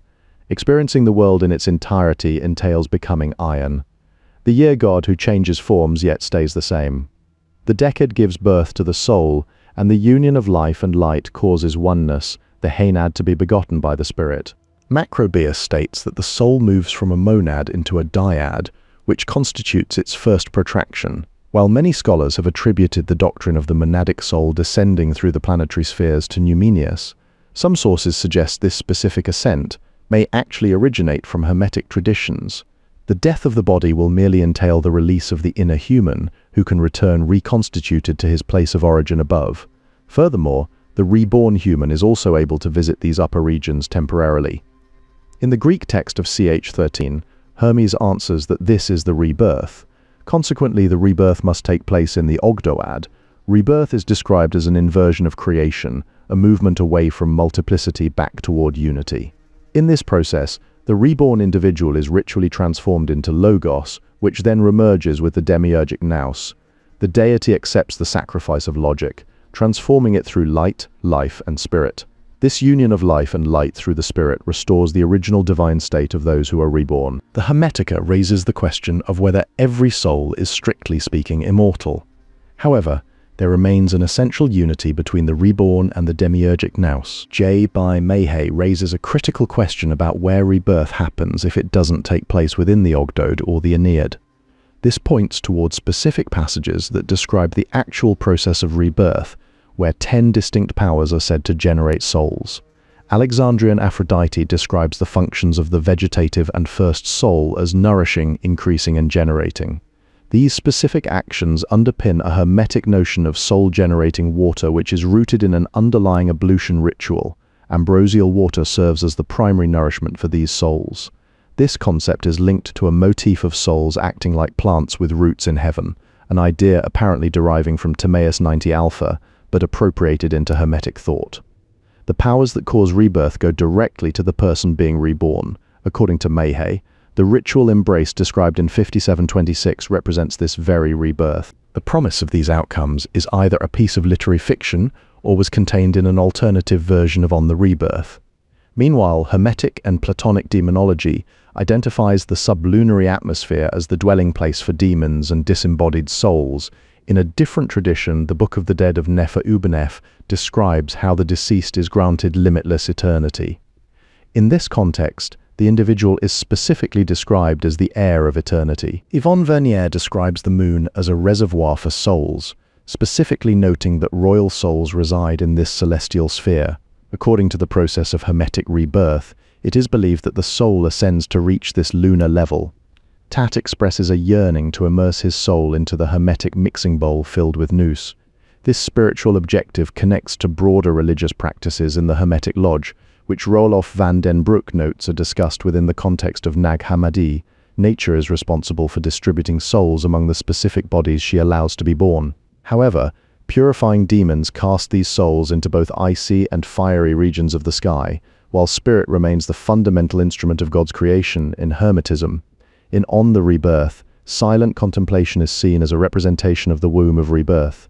This matches Mahay's idea of a kiss of rebirth, which is based on the Valentinian kiss mentioned in the Gospel of Philip, leading to a vision where the mind moves the soul. The soul is defined as an eternal noetic essence that possesses its own logos as thought. This inherent nature provides the foundation for its existence and movement beyond the physical. The soul draws toward itself the dianoia of the harmony by means of reflection. Once it has been delivered from the physical body, it remains entirely by itself, belonging to its own essence within the noetic cosmos. To qualify for Hermetic rebirth, a candidate must become a stranger to the world through ascetic practices and spiritual exercises. Fowden describes these groups as small informal circles of literate individuals gathered around a holy teacher, dedicated to study, pious fellowship, and rigorous asceticism. Hermetists agree that contemplation combined with a pure way of life is necessary to achieve a vision of God. These groups likely functioned as voluntary religious associations where astrological hermetica might be employed specifically in the therapy of desire. While the term spiritual man is more reminiscent of Valentinian terminology than traditional Hermetic thought, other texts clarify that the soul is divided into organic senses. In Zineret 5, it is stated that there exists a spiritual vision involving hearing, smelling, tasting, and touching. The Son of God raises souls from the realm of fate to enlighten their minds. This process is echoed in prayers that include the phrase, "Transfer me to the immortal birth," as being reborn into an immortal birth serves as a fundamental presupposition for ascent within the Hermetica. Hermetic doctrines concerning the soul were already well established by the mid-2nd century CE, predating several concepts found in later texts. This early foundation is evident because if a ritual were genuinely intended to confer permanent immortality, repeating it 3 times annually or monthly would be entirely unnecessary. The main text of the immortalization is most plausibly a variant of the Hermetic rite of rebirth, mirroring themes found in On the Rebirth such as deification and visions, serving as an idealized portrayal of the mythological model for this specific ritual. On the Rebirth provides a descriptive prototype where the cosmic divinity merges with or unites with the soul of the visionary, illustrating the ultimate goal of the practice. The cosmic rebirth and vision described in On the Rebirth likely occur within a specific spatial context where the visionary perceives themselves as suspended in mid-air. This aligns with broader traditions, such as those found in the Mysteries of the Lord from PGM to 732, which many suggest originally functioned as a mystery liturgy, later known as the immortalization. The text under consideration describes a rebirth process that differs from standard Hermetica, appearing to be temporary rather than permanent in its scope. If certain proposed emendations are accurate, it suggests the mortal nature is tasked with ensuring the safe return of the visionary following such a revelation. Hermetic spiritual masters could offer deification and visionary ascent through a combination of philosophical contemplation and ritual practice. This involves hermeneutics, which requires some mediation between the concepts of the past and one's own thinking. The Hermetica exhort the reader to find a safe harbor and take the hand of a guide who can lead them toward the gates of knowledge. Only once an acolyte has truly become a stranger to the world are they prepared to undergo the ritual of rebirth described in chapter 13. During this initiatory ritual of rebirth, the dark avengers of matter representing astral fatality are conclusively exorcised. Following this process, the initiate achieves a state where they become ontologically equal to the demiurgic mind residing in the Ogdoad and find themselves fully integrated with the cosmos. We think of understanding as a mental process that reduces strangeness to familiarity. Through this, what used to be obscure finally becomes clear for the seeker. The Hermetica share the interest of contemporary philosophical schools in astronomical observations, though they see the main purpose as a means of reverence for the cosmic deity. This is reflected in astrological texts that show an interest in horoscopes, astral amulets, and medicine. Lebeo stated that there are certain sacred rites in which human souls are transformed into animal gods. The purpose of worshipping these specific souls is to ensure that cities might continue living by their laws and calling themselves by their names. It is impossible to understand the philosophical theories of antiquity without considering the perspective of spiritual exercise. Originally, philosophy emerged as a method of formation intended to create a new way of living and seeing the world. The practice of meditation was relevant to all dimensions of the soul, affecting an individual's inner sensations, imaginations, and emotions. When these elements are compromised, the soul becomes diseased by infections and begins misperceiving its own condition, believing itself healthy while it is actually sick. Like Iamblichus and his students in Egypt and Syria, Hermetic practitioners believed that cultivating serene equilibrium and equanimity was insufficient on its own.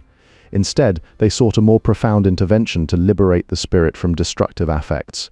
The Hermetists went considerably beyond the meditative exercises practiced by those trained in standard traditions like Stoicism, Epicureanism, or Platonism. The way of Hermes involved deeper states that required more than just calming the mind to break the enslavement to harmful passions. In chapter 11, the divine Nous speaks directly to Hermes about the nature of the ion and how one perceives the cosmos through noetic vision after being reborn. Chapter 13 goes into more detail, explaining exactly how Hermetic rebirth triggers that specific visionary state. The medicine of the soul is offered to all human beings who are suffering in the body. Within these circles, the alchemical vessel serves as a metaphor for an instrument of purification and healing. The circular arrangement of these texts serves a specific purpose. It facilitates easy access to the materials while maintaining a clear hierarchy of importance regarding the central concerns of Hermetic spirituality. Ultimately, this entire path was designed for one primary goal, which is healing the soul. Many people spend their lives wandering in darkness, deluded by the senses while trapped within a state of profound ignorance. This condition is described as a sickness of the soul caused by bodily passions that blind the inner self and turn it into a slave to disgusting and monstrous bodies. The prevailing metaphor for this state is that of a heavy garment or chiton, which the soul puts on as it enters the cosmic realm. Within this physical existence, the Hermetica describe how the faculty of imagination is overwhelmed by a flood of information that restricts consciousness.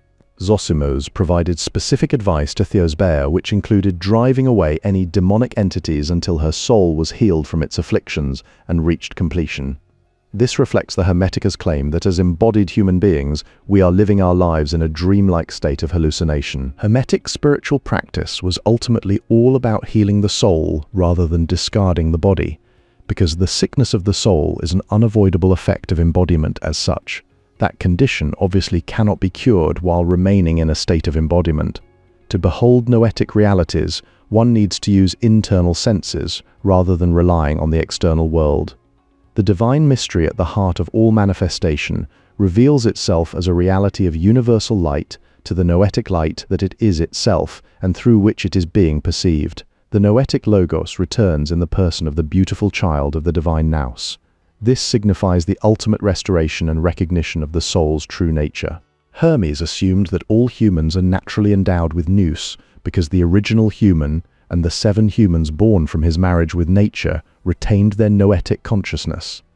However, it is easy to lose consciousness of this inner noetic divinity when one becomes overwhelmed by the spell of the senses or poisoned by harmful passions. Falling into such a state leads to losing oneself in a world of nothing but mortal bodies. Yet, embodiment is not inherently without value, as it brings noetic goodness, beauty, and truth into the world. Pure noetic beings lack the joys and pleasures of embodied existence, but they also lose the awareness of pure noetic life and light. In contrast, the human principle of life is known as the soul, where matter may become a mirror of noetic perfection that gives birth to new forms of life. Our human experiences of beauty are completely central to the human search for knowledge and meaning. This pursuit serves as a fundamental bridge toward understanding our place in the cosmos. The recipe for healing does not consist in ascetic rejection of embodied existence. Instead, it requires a process of internal illumination that demands a profound alteration of human consciousness. A small elite of the truly dedicated may be rewarded with a rebirth of the soul into a different kind of body that has transcended suffering. In this state, the soul regains a consciousness appropriate to the divine, characterized by pure truthfulness, goodness, peace, stability, and freedom. An older generation of scholars, from Festigeri to Fowden, interpreted the soul of the Hermetic devotee as progressing from a world-affirming religion of the world toward a purely spiritual salvation beyond materiality. In this process, light is transformed into a stream of images that serve as an intermediary between the pure noetic reality of what really is and daily events in the fluctuating world of waking experience. As the noeticizing soul focuses its attention on the world of the senses, what it actually perceives are phantasms or mental images that appear as attractive or repellent objects of perception on the screen of the imagination. For this reason, Hermetic spirituality is described not as introvertive but as cognitive, with the term noetic preferred for this category. In De Anima, Aristotle observes that internal images known as phantasmata appear to the noeticizing soul as objects of perception. The noeticizing soul naturally avoids these phantasms if they seem bad and pursues them if they seem good. Incarnation implies a profound alteration of consciousness that causes the soul to lose its original clarity of perception. Consequently, the soul falls under the spell of delusionary images or hallucinations and comes to accept them as real. An irreverent soul is ultimately tormented by its own nous, a condition likely arising because it cannot endure its own inherent purity.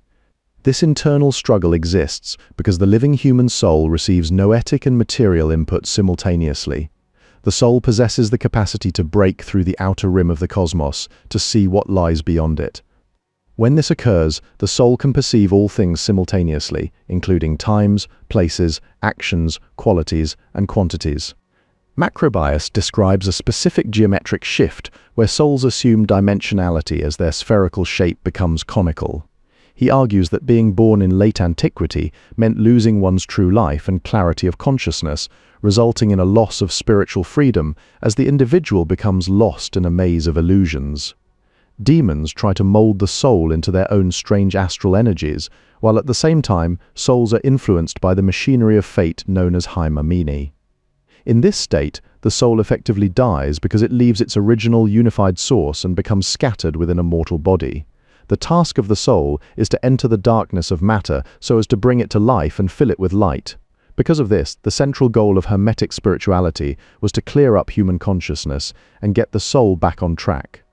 Hermetic initiates were expected to proceed through different levels of enlightenment and specific steps called bathmoi. A candidate is considered reborn after undergoing ritual death and rebirth, regardless of any interior changes. Spiritual exercises are intended to result in demonstrable and lasting personal transformation for the practitioner. A spiritual athlete should notice these interior changes in consciousness as they are reflected in external behavior. The whole point of this process is to get to a specific destination. Reaching gnosis is the main goal of the spiritual path. Days discusses how the doctrine of rebirth rests fundamentally on the Hermetic core dogma of dualism. This framework is enriched by a constantly repeated theme in Hermetic literature regarding the infinite creative fecundity of the androgynous divine source. Hermetic palingenesia or rebirth would somehow have to imply a reversal of physical birth, functioning as a kind of salvational counterbirth into the true disembodied life. However, Day's study concludes that in this context, rebirth cannot be seen merely as the reversal or correction of birth, but must instead mean a new and better birth. The Hermetic rebirth mentioned here wasn't a formal ceremony or ritual. It was more of a profound shift in consciousness that could happen to practitioners as a goal of their spiritual training. This transformation was necessary because they needed to be reborn to make sure their Nous would be lasting and permanent. Daimonic forces bind the soul to astral energies specific to its time and place, creating a spiritual weight that must be overcome. Being reborn on a higher level requires expelling or exorcising these negative energies from one's body and soul. Rebirth consists in the progressive expulsion or exorcism of these negative energies through dedicated spiritual exercise. This practice aims to heal by cleansing the practitioner's body, involving a purging of negativity by means of the systematic invocation of positive energies. Hermetic practitioners viewed God as containing all thoughts and ideas within his spiritual imagination, believing that the human soul could connect with this divine consciousness. To do this, they used techniques to make their own mental images clearer and more vivid, usually by entering altered states of consciousness. The rebirth described in chapter 13 refers to experiences that some Hermetic followers had as part of their spiritual practice. Buck was certain that the human soul is immortal, believing that a soul reaches perfection by gaining true knowledge of reality. The noetic forces of life and light enter the candidate's body, driving out resident forces of death and darkness to take their place in a spiritual house-cleaning process assumed to be permanent. Hermes referred to this new body, resulting from rebirth, as the Logos, while CHX6 states that the soul cannot be deified while still in a human body. The author assumes the human remains present and active as a metaphysical entity, acting as the director of rebirth. However, some critics argue that this state of rebirth was only a theoretical desideratum for Hermetic practitioners rather than an achieved reality. H.D. Viark, too, draws a direct parallel between physical birth and the soul's birth in the non-material realm, what we usually call death. Although the Hermetica doesn't give us many specifics about what happens to the soul after it dies, they make it clear that the journey toward rebirth and perfect knowledge is incredibly difficult and demanding. In HD 7, 1-3, the body of rebirth is described as a vessel that allows one to perceive everything at once using the eye of the Nous.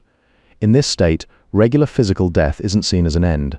Instead, it's viewed as a flawed birth where the soul enters a state of immateriality without a proper form. Crucially, the soul can only truly understand reality by undergoing rebirth into a superior spiritual body. To reach the highest state, one had to be reborn as an entity that was more than human. Holtzhausen explains this process of disincarnation by stating that the pneuma withdraws into the soul because coagulated blood can no longer contain it. Even in this state, the soul remains capable of perceiving bodiless phantasmata. The agathos daimon is believed to be the first human ever to be reborn as a divine being, becoming what's known as the Aeon.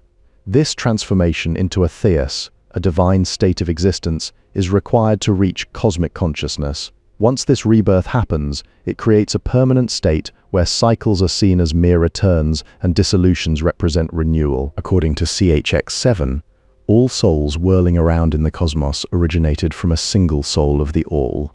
While most Hermetic treatises speak generally about reincarnation into human or animal bodies, they describe a violent fate for such wandering spirits. These souls are thrown in every direction throughout the cosmos forever, where they face endless torment by the elements of air, fire, and ice. The main point of being reborn is to gain spiritual knowledge while living in a physical body. In this system, the Ogdod is where individual living souls reside, but only noetic souls have the ability to get there. Jean-Pierre Mahet argued that CH13 and NH6 are describing the exact same process of Hermetic regeneration or rebirth. He believed that this regeneration through the divine intellect is essentially the same thing as ascending to heaven. This specific rebirth does not function as a reversal of the famous fall of man, but instead corrects the effects caused by the normal process of individual human birth. It results in an embodied state of cosmic consciousness, though it does not automatically grant access to hypercosmic realities beyond the 7 planetary spheres. Ultimately, the Hermetic tradition refuses to accept death as something real. The vital function of Logos in noetic understanding leads back to a core theme of embodiment within Hermetic spirituality. In this framework, Logoi were capable of giving birth to new living entities by impregnating or fertilizing receptive souls. Dedicated practitioners could pursue the Hermetic path of rebirth by purifying their bodily vessels and allowing them to be inseminated by spiritual powers. The most important receptacle for this process was the human soul, specifically its path, which refers to its capacity to be affected. These impressions or imprints could be made permanent by deliberately and consciously inscribing them into one's inner noetic world. However, Hermetic spirituality required a living community of devotees for survival to maintain these traditions. The human quest for enlightenment or gnosis can be described as the individual soul's hypnerotomachia. Through deliberate and persistent efforts, the soul could cultivate and perfect its world of intense experiential phenomena. Suhrawardi believed that pure souls could see overwhelming lights once they separated from their physical bodies. At the same time, a drug created by Thoth enabled humans to make hermetic cures specifically for treating memory loss.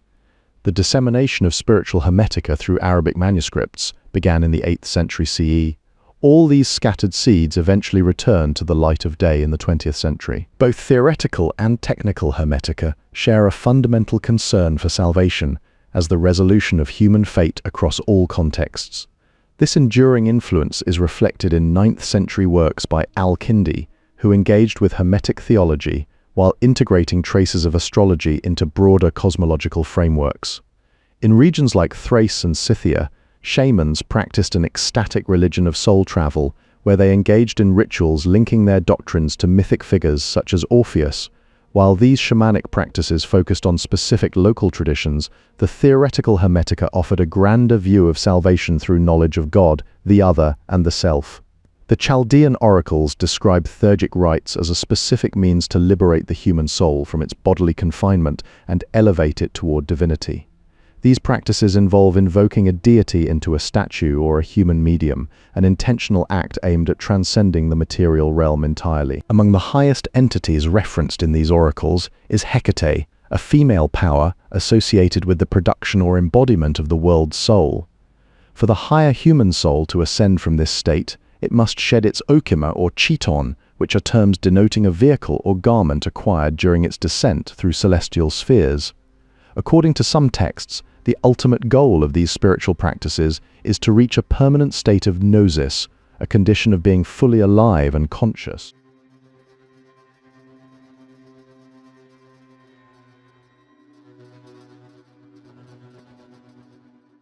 Christian Gnostics and Hermeticists shared a fundamental rejection of the material world, seeking to escape the physical body as a means to return to God. While this path was clear in intent, the precise origin point of Hermeticism remains an event shrouded by time and historical loss.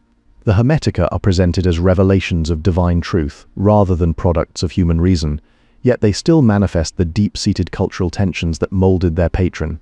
Because it was identified with cosmic order through the sun cult, its emergence was certainly perceived by many as a universal rupture. At the core of this belief is the idea that the essence of man is the God within, even though you are born from on high by the evil bonds of necessity. This spiritual purpose was exemplified by Ostanes, who did not simply commit suicide but attempted to separate his soul from his body for a specific sacred goal. The end of the way of Hermes is reached only when the purified soul is absorbed into God. This ultimate Hermetic aim to become one with the divine requires a Hermeticist to renounce all worldly pleasures and commit to a lifetime of piety and devotion to the truth.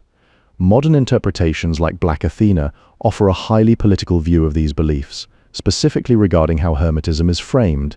This highlights the ongoing tension between spiritual doctrine and the socio-political structures that shape its history. At its core, the Hermetic initiation is defined as a direct interaction between man and God. Crucially, this process is not envisaged merely as a form or a symbol, nor is it something that one simply reads about in a book. Zosimus's spirituality was fundamentally shaped by his direct contact with the philosophical Hermetica, even though these texts themselves emanate primarily from a realm of deep philosophical reflection. Because different doctrinal variations exist across various Hermetist writings, they are understood to reflect distinct levels of spiritual enlightenment. This liberation from materiality and fate was conceptualized by Hermetists as rebirth. However, this focus on the divine often occurred at the expense of the human sphere, a preoccupation that remains symptomatic throughout much of Hermetic thought. Zosimus of Panopolis specifically reflected on these themes, contemplating how his own soul might be freed from the world of flux and illusion. The Hermetists maintained that fate was to be overcome without the use of any material objects or external aids. Instead, They believed the soul might be freed from its bodily prison and removed from the control of destiny if God so willed. The Hermetica are pseudepigraphical works that make no direct allusion to their own origin, yet they contain passages reflecting a reaction against cultural oppression, which suggest a specific context of resistance. Within this framework, the Hermetic idea describes man as being stripped naked of passions as he ascends towards the Ogdoad. The disciple undergoes an initiatory rite of rebirth after being alienated from his body and the physical world. In this state, ignorance is identified as the primary vice of the soul, for when the soul is blind, it becomes a slave to vile and monstrous bodies. The nature of this existence shifts based on reverence, as being reverent turns the soul into something both demonic and divine. Conversely, if the soul is irreverent, it remains in its own essence and will be separated from its mind after the death of the body. An irreverent soul faces a specific destiny to be judged according to its merits and demerits. Furthermore, scholars like Jackson did not take into consideration the distinct Hermetic teaching regarding royal souls. Zlatko Pleše argued that the primary trend in the Hermetica is a shift where the tension between dualism is resolved into monism. By making this transition to the higher soul, individuals are liberated from fate and entrusted to providence. Nature functions as a cosmic entity that vitalizes and governs the entire universe. While many seek guidance elsewhere, nature reveals herself specifically to the royal souls rather than to Hermes. Transmigration into animals is considered unworthy of the human soul. Consequently, it is believed that the human soul possesses a specific immunity that prevents it from descending into animal forms. The process of rebirth serves as a mandatory prerequisite for the visionary ascent of the disk. From this cycle, an individual gains self-knowledge only after completing a series of multiple rebirths. Through these successive lives, the power to see God is finally gained in the act of rebirth. Those who choose correctly along this path will eventually attain both mind and immortality. Self-knowledge ultimately teaches that the essential self can return to its original source. This spiritual path leads away from the present world of phenomena and moves toward primordial wisdom. The mind itself, once separated from the soul, becomes a punishing demon for its owner. Without this connection, a soul deprived of mind is reduced to something resembling an irrational animal. In the Stoic Platonic physics of the Hermetica, the initiate must perceive all earthly phenomena as ephemeral, fleeting, and corruptible. This perspective allows for a personal transformation where one withdraws from themselves into an immortal body. Hermes describes this process by stating he is no longer who he was before, but has been born in mind. The goal of alienation and fortification in chapter 13 is clearly purification. For Tat, this rebirth would relate to his existing knowledge regarding the noetic essence trapped in matter ruled by fate. This internal shift manifests as a specific Hermetic form of mania, which functions as an introverted sleep-like state. In this state, the sleep of the body becomes the soberness of the soul. Unlike other traditions, the Hermetic rebirth does not make use of divine names, ritual gestures, or sacred objects. Instead, stilling the bodily senses is a prerequisite for the rebirth rather than its effect. It remains significant that the Hermetica does not contain an explicit promise of rebirth made by Hermes. When the soul breaks free from the limitations of the body, it undergoes a profound transformation into divine mind. By overcoming the struggle of reverence and achieving liberation from its physical form, the soul becomes entirely pure mind. This is reinforced by the Kore Kosmou, which states that separating from the body is a blessing that restores our original happiness. The candidate for rebirth has made himself a stranger to the world and stilled the corporeal senses as a foundational step in this process. Hermes suggests that merely seeing oneself does not constitute the actual rebirth, but rather it is seeing oneself composed of the 10 divine powers. This power possesses no ontogenetic beginning because it is likely the unbegotten or self-begotten power. Garth Fowden admits that there is a cultic dimension within Hermetism. The ultimate goal of On the Rebirth is for the visionary to become initiated rather than seeking mere divination. This involves a receptive silence where one makes oneself empty of thoughts and emotions, creating a suitable container for God. The energy of God, which is defined as the emanation of his power into the cosmos, is suggested to be identical with the powers gained through rebirth. The Hermetica claims to represent a purer and truer philosophy than that of any other Greek schools. However, within this system, the spiritual is generally not viewed as a salvific quality, but is instead more akin to the Stoic conception. To such a person, all things are good, even those objects or states that others find evil.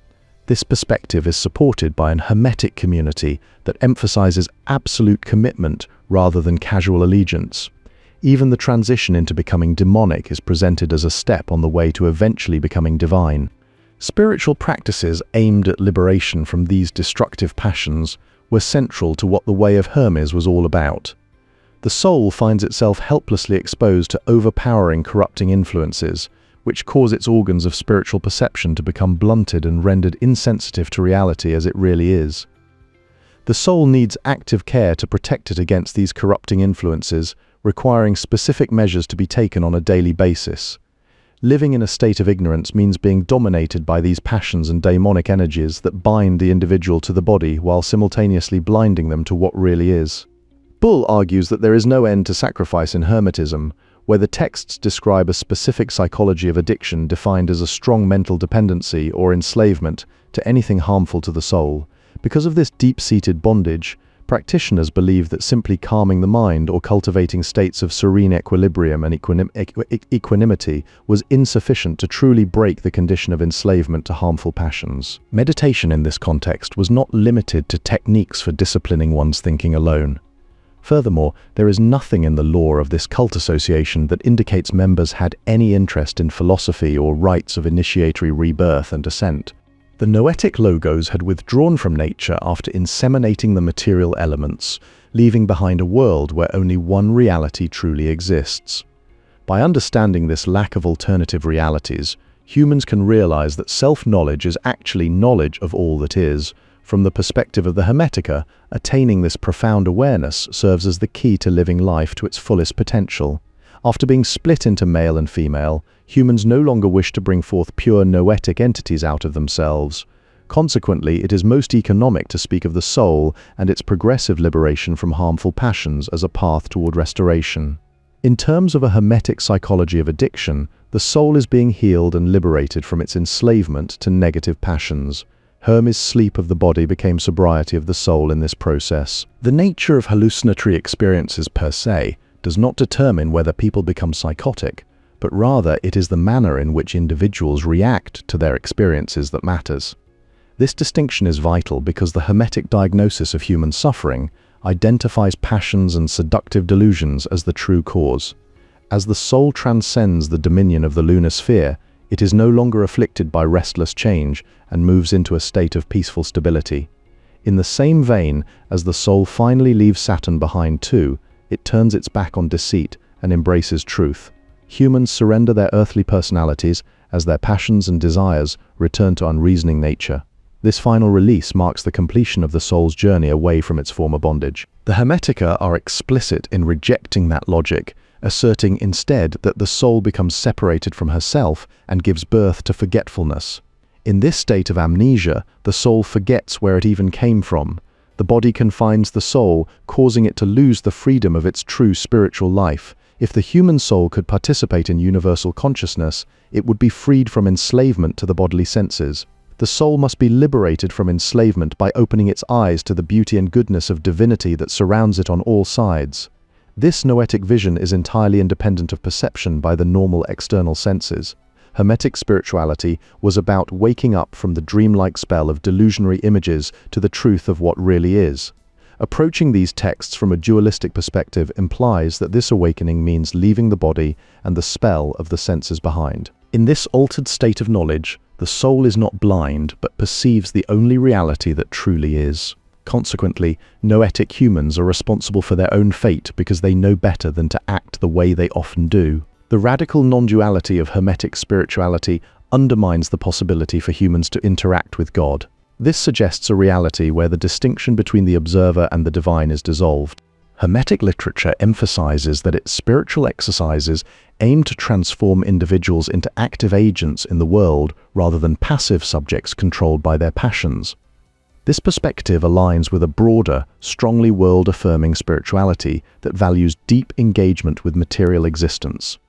The initial body is cleaned of daimonic infection to become the vessel of the Logos, creating an energetic body of eternal life and light that underscores a metaphysical renewal of the self. The essential rationale for this rebirth is to stop visualizing in 3 dimensions, marking a conceptual shift toward transcending physical limitations. In this framework, Hermes' physical body is no longer the seat of his soul, reflecting a fundamental shift in how the soul relates to the material world. As torments leave Tat's body, his soul undergoes a literal rebirth into a new form constituted entirely of divine energies. The Nous becomes free from all constraints and moves everywhere while leaving the soul to face its own judgment and justice, highlighting a liberation from material entanglements. Within this worldview, death possesses meaning but lacks true reality, framing mortality as a transitional phase rather than an end.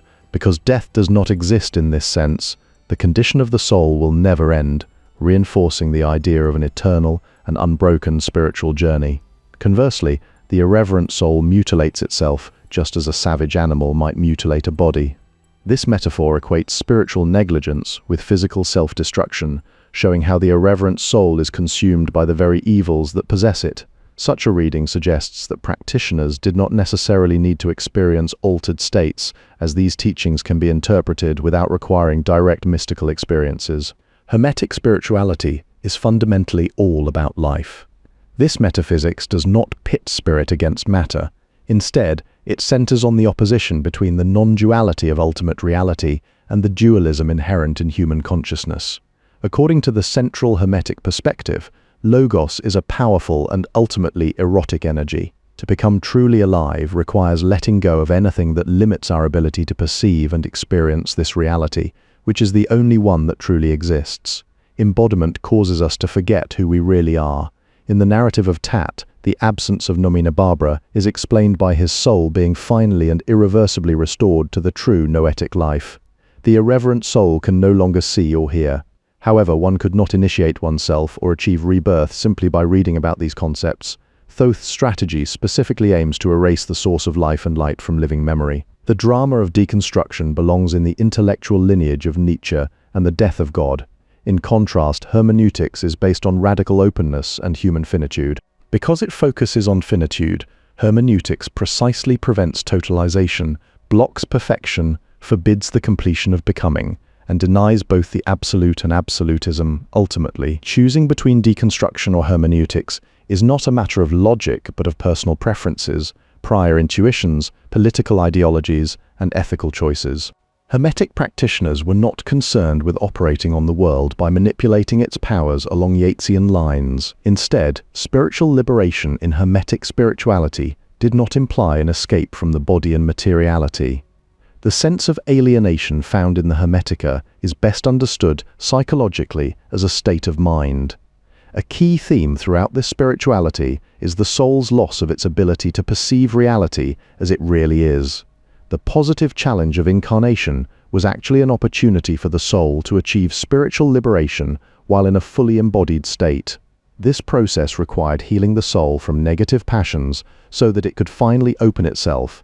Non-duality and embodiment must therefore take the place of monism and dualism in our interpretations of Hermetic texts.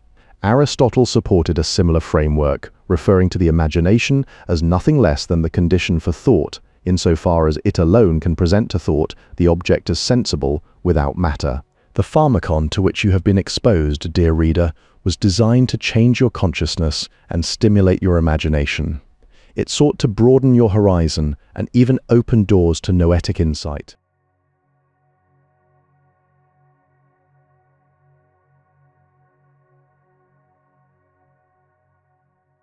All sources within these traditions converge on a specific spiritual architecture involving an ascent through 7 planetary spheres.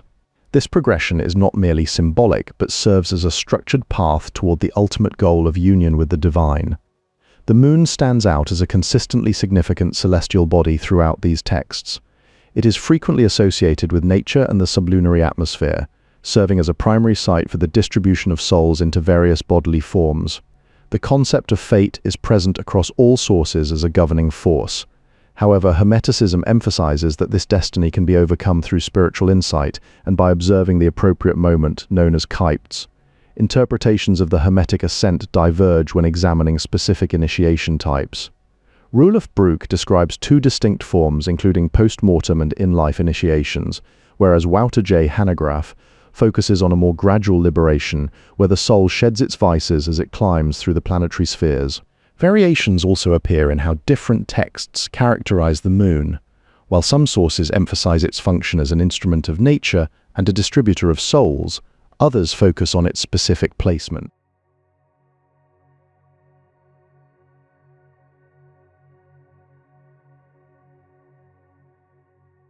A great number of original Gnostic works are now at our disposal, providing a wealth of primary evidence for these traditions. The priests pursued their researches through the winter nights, seeking deeper understanding within texts such as Text C, which contains a reference to the HPNTR, or the law of the god. Didactic treatises like CHX and the Perfect Discourse turn their focus toward Nous, the divine intellect. The basic function of this Nous is to link together the entire hierarchy encompassing God, the world, man, and the animals. In chapter 11.5, a profound boundary is drawn concerning the nature of ultimate reality. It states that God is not an object of thought or something that exists in relation to himself. The instruction of Eni provides a specific example regarding behavior in this sacred space, advising against raising one's voice in the house of God. Furthermore, Firm Math 1.6.2 asserts that we should worship the gods so that we may be reassured of the divinity of our own minds. Askell 40 states that it remains only for us to bless God in our prayers and to return to the care of the body. This transition is mirrored by Hermes, who becomes himself Nous and thereby beholds the origin of the divine powers. The author of this work is currently a member of the Department of Philosophy, Classics, History of Art, and Ideas at the University of Oslo. Taking a view similar to Festugières, they believe that God's counsel is one and the same as nature. Proclus described the experience of beholding the sun of the light of the intelligible gods as being akin to prostration before a rising sun. This solar imagery is deeply rooted in how we perceive divinity, where the sun, the moon, and even the king are understood as emanations of God. In the KK, this emanation of God functions as an overseer of all that is done. This serves as a standard function of the sun across many different cultures. Furthermore, the ether provides the pedestal for God to rest upon. Egyptian texts offer another perspective by identifying Amun as the breath of life. If there really is an essence of God, then mind originates from that very essence known as Tat. From these fundamental principles of life and light, the human being became soul and nous. While exploring these concepts, it is noted that Markovitch and Litwa unnecessarily supply brackets in certain passages. Souls were instrumental in transforming that divine counsel into an ordered universe. This process is further reflected in Askell 37, which refers to the sensus uitae. Because of this distinction, there are two distinct types of nous. One is the divine intellect, while the other belongs specifically to the soul. While some souls fill up with nous, it remains clear that this capacity is not universal. The text in HD 8.4 states very clearly that not every soul possesses a nous. The ultimate goal of learning is the knowledge of God, a feat that requires the acquisition of divine nous. This requirement suggests that understanding the deity is inseparable from attaining this specific noetic faculty. Mahe describes a specific progression of mental faculties. It starts with gnosis, moves through logos, and finally culminates in nous. This last faculty represents an insight that is essentially one with God. The rational part of the soul is said to be located in mind. This structural placement reinforces how noetic faculties are integrated into the internal architecture of the human being. The author of CH3 Teeth presupposes a teaching based on a binary nous, distinguishing between one that is divine and another that is human. Evidence for this existence of a human noetic faculty can be found in other parts of the text as well. Linguistic connections further illuminate these concepts, as the Coptic word for heart, hate, is also used to translate the Greek term nous. In this framework, Penia serves as the soul of Zeus, who represents nous. The text in CHLEV 20 offers a direct command to become aeon so that one may understand God. In this context, the Nous Aeon appearing in human form praises the universal Nous Aeon. SXXV 4 describes the moon as a creator and a tent maker that souls enter. J.P. Mahe's work has mainly focused on the cosmology behind the text. Mahe's thesis is based on translating sat kan uk as let us embrace each other with a kiss. From this it follows that we receive conception from the grace found in one another. The Coptic term par miyuk is likely a translation of nous. In the prayer of thanksgiving there is an assertion that even though we were still in the body, you have deified us with the knowledge of yourself.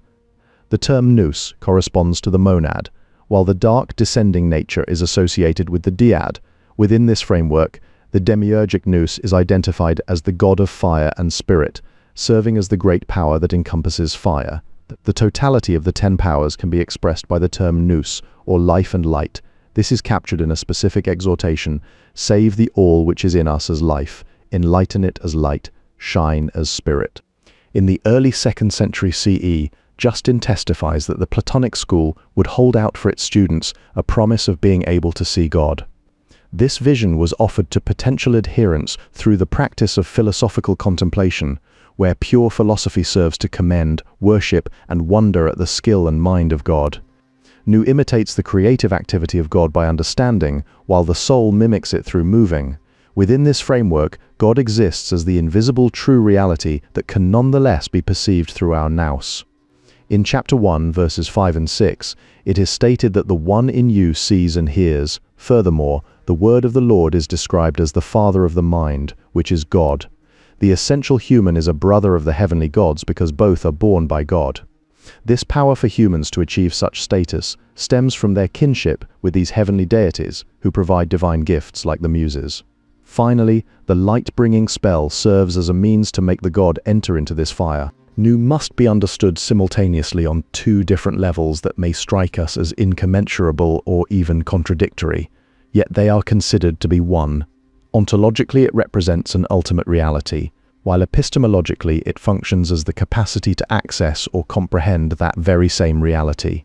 Our intellect allows us to perceive higher divine realities called noesis. To make this possible, God sent down a large mixing bowl filled with this substance to earth as a prize for humanity. This divine vessel contains the healing medicine of Nous. The main practice in meditation was training the mind's ability to focus, which is called prosoche. To achieve salvation through the Nous, we have to free ourselves from physical desires, because our craving for power turns us into slaves. Even our desire for knowledge turns into greed and makes us blind, hindering our spiritual progress. Ultimately, Nous is defined as the capacity to understand itself. The luminous logos emanating from the Nous is referred to as the Son of God. While this holy logos is identified specifically as the holy light, this specific capacity for immediate vision and audition inherent in the Nous constitutes its very definition. The limitless expanse of light that Hermes beheld represents the universal reality of divine Nous. This boundless light is identical with Hermes's own true essence, existing eternally in and for itself, regardless of whether it is being perceived. The living light of the divine Nous possesses an androgynous nature, being both male and female. From this source, the divine Nous brings forth a secondary Nous known as a god of fire and spirit, who acts as a demiurge. The divine Nous is enchanted by the beauty of the human, experiencing for him a deep love that drives it to want to put the human in charge of all that exists. In this context, the light of Nous within a human being serves as an inner spiritual principle or spark of divinity. This sacred faculty is not merely external, but is inherent in the very constitution of the 7 original humans. It serves as the foundational link between the human form and the divine reality. Hermes has seen the light and received the gift of Nous as a direct result of his spiritual perception. This faculty comes specifically to those who are blessed, good, pure, and merciful. The presence of Nous brings help to those who receive it, granting them the ability to suddenly know all things. By possessing this faculty, these individuals please the Father through lives characterized by love. Nous will not allow bodily impulses to do harmful work on those who receive it, acting as a gatekeeper that refuses entry to bad and shameful impulses. Poimandres states that the gift of Nous is like an antidote against negative passions because it blocks them from contaminating the human imagination. The Nous does not reside in the soul by necessity, but rather due to a choice or judgment. Yet despite this requirement of selection, there is Nous wherever there is soul. Knowledge of the eternal Nous enables humans to cultivate their immortal potential, providing a path toward enduring existence beyond the physical realm. Because of this capacity, human beings have been granted the freedom to seed the world with divine light. In Chapter 9, the author identifies 3 different cognitive abilities: sensory perception, logos, and noesis. This matches ancient traditions that viewed the heart as the center of understanding and intelligence, a belief held by the Egyptians and also by the Greeks, who saw it as the home of Nous. At its core, God's essence is defined as wisdom. Within this cosmic structure, Ion represents the true being or ousia of all things, serving as the divine power or soul that allows the cosmos to function and move. Hermes first perceives Nous at the very start of his experience as an infinite, clear, and benevolent light. This faculty exists above the Hymarmene and is responsible for governing everything. The Nous should occupy the driver's seat governing the soul rather than yielding to bodily obsessions, however. For an irreverent soul, the mere presence of this faculty is experienced as painful. Humans whose souls are governed by Nous remain subject to astral fate like everyone else. Despite this, they possess the unique capacity of resisting bad temptations. Chapter 11 stands out as a unique occurrence in the tradition because it is the only Hermetic treatise where the divine Nous itself speaks in the first person as a teacher to Hermes. After a lecture on how to perceive the ever-present but invisible God, a prayer in Chapter 5 gives thanks for 3 specific gifts: Nous, Logos, and Gnosis. These faculties give practitioners the tools they need to understand the divine. Nous reveals itself through the act of noesis, mirroring God's own act of creation. In Chapter 11, the Nous tells Hermes directly that learning how to participate in this divine imaginal consciousness is the essential key to achieving Gnosis. The activity of Nous is fundamentally perceptual rather than merely conceptual. It functions within an imaginal realm that transcends our narrow post-Cartesian understanding of intellect, allowing the eyes to see reality as it truly is, instead of projecting a human interpretation upon it. From a non-dualistic perspective, the gnosis of divinity implies that a human being's noetic essence is identical with the divine Nous. This connection suggests that perfect communion with the Nous leads to an immediate perception of the ultimate good. The ultimate source is referred to as the Eye of the Nous, a singular entity described as Lord of all, Father, God, Source, Life, Power, Light, Nous, and Pneuma. This unity represents the totality of existence. After the body dissolves, the Nous can shed its various envelopes to wear a fiery robe of its own.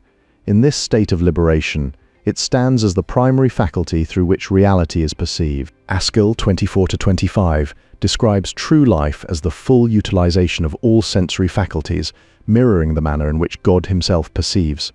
This mode of existence is tied to the term nous and its verb form noein, which are explicitly linked to the act of vision by enabling a person to penetrate beyond visible surfaces to grasp the essential nature of objects. Individuals communicate directly from nous to nous regarding their shared perception of the universal nous, which is identified as the boundless light of the Ennead constituting their divine essence. Within this framework, light and life are likely conceptualized as the male and female aspects of the androgynous nous. The phrase "I am nous" appears repeatedly in a subsequent text, occurring no fewer than 3 times. While modern cognitive research affirms that processes of meaning construction operate rapidly and unconsciously beneath conscious awareness, the role attributed to divinity involves scrutinizing an individual's prior conduct. It is more accurate to interpret certain figures as catalysts for recalling a presence considered inherently present, yet requiring conscious reactivation. This presence is Nous, the sole ultimate reality encompassing universal life and light.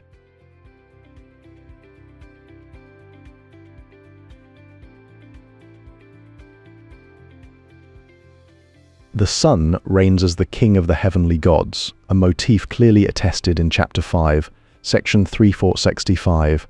This solar sovereignty is further reflected in New Kingdom Egyptian mythology, specifically within the Book of the Heavenly Cow, which recounts how the sun god sent his fiery eye to destroy mankind. Beholding such celestial power can be overwhelming.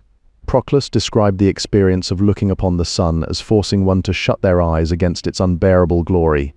In this context, pure philosophy is intended to admire, adore, and praise the work of the Creator.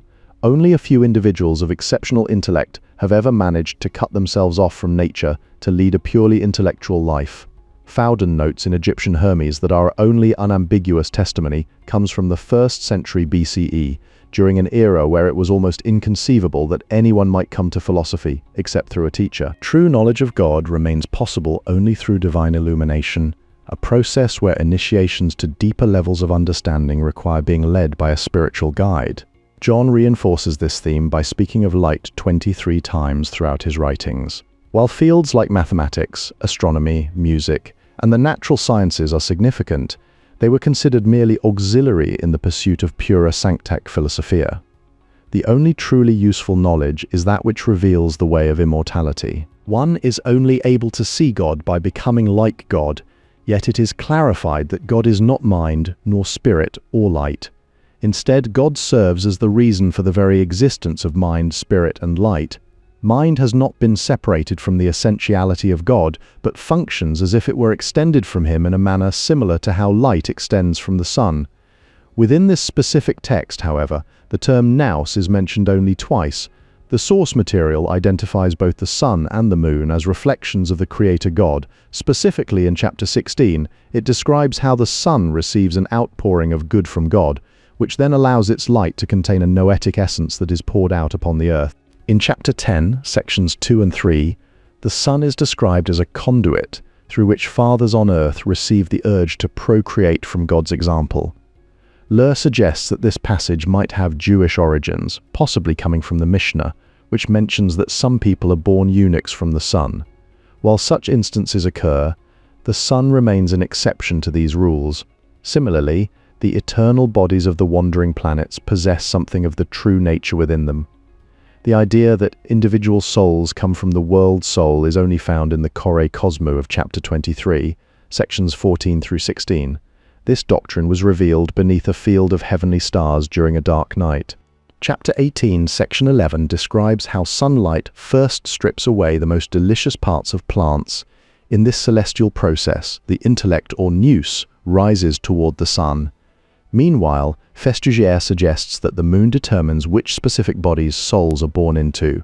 Vision possesses a unique property, as stated in chapter 4, section 11, where it acts to attract and lead those who have already reached its threshold. However, this divine nous is not accessible to all. It can only be gained through the specific rite of rebirth. Gries further clarifies that according to chapter 13, nous applies exclusively to those who have undergone this process of being reborn.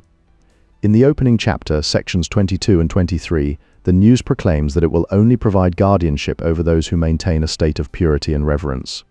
This protective oversight is linked to specific practices like vessel divination, which occurs in a dark room where a single fire reflects into a vessel to produce a vision. Knowledge of iron and the hypercosmic gods can only be attained by becoming like the mind of the cosmos. This is because while the zodiac has an omniform appearance, it possesses one single nature. In On the Rebirth, specifically chapter 13, section 20, Ion appears as a personified deity, yet understanding God requires first becoming like Ion. Askel 33 mentions that there is no place for clouds or mist in this realm, creating a space of absolute clarity. Within this context, Askel 12 states that philosophy is the only frequent means of knowing divinity and holy religion.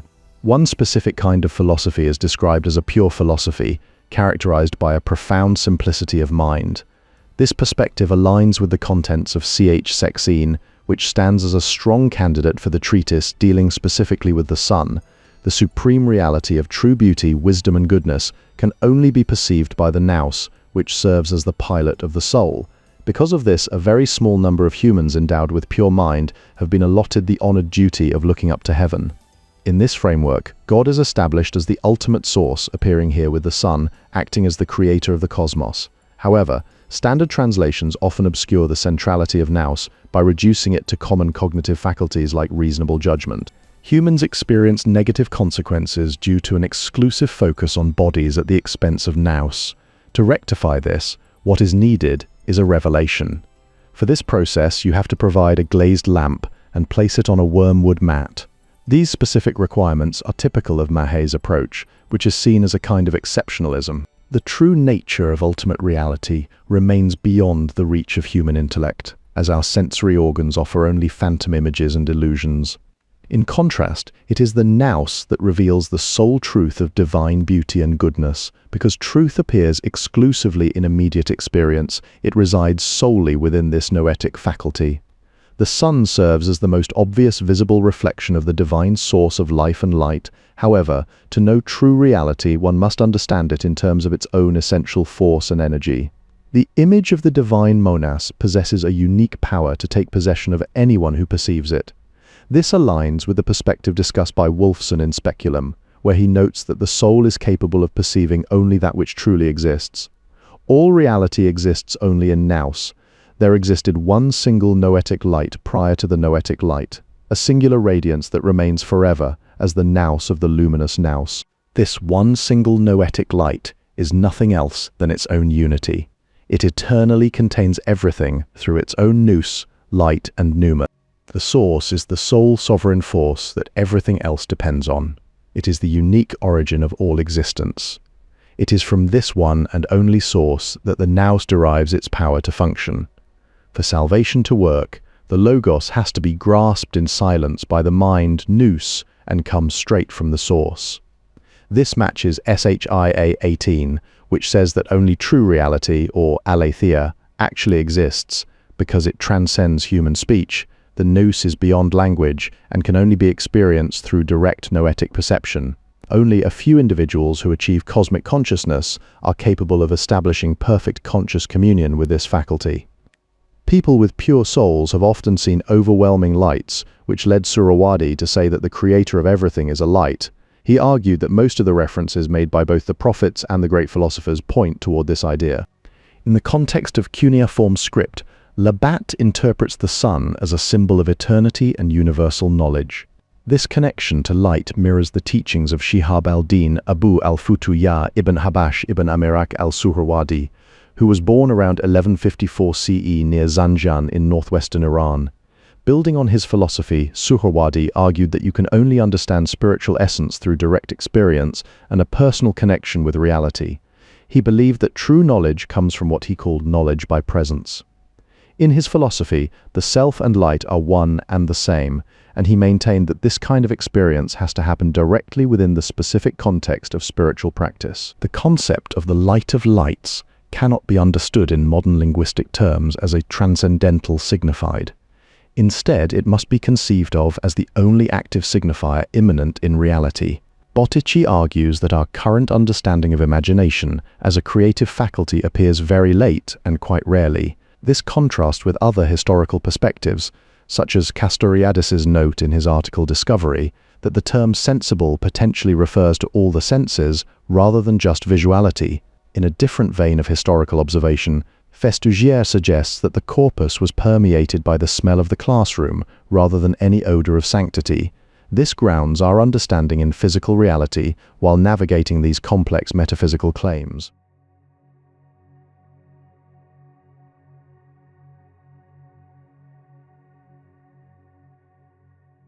In Poimandres, we read that out of the light, a holy logos descended as light and life subsisting.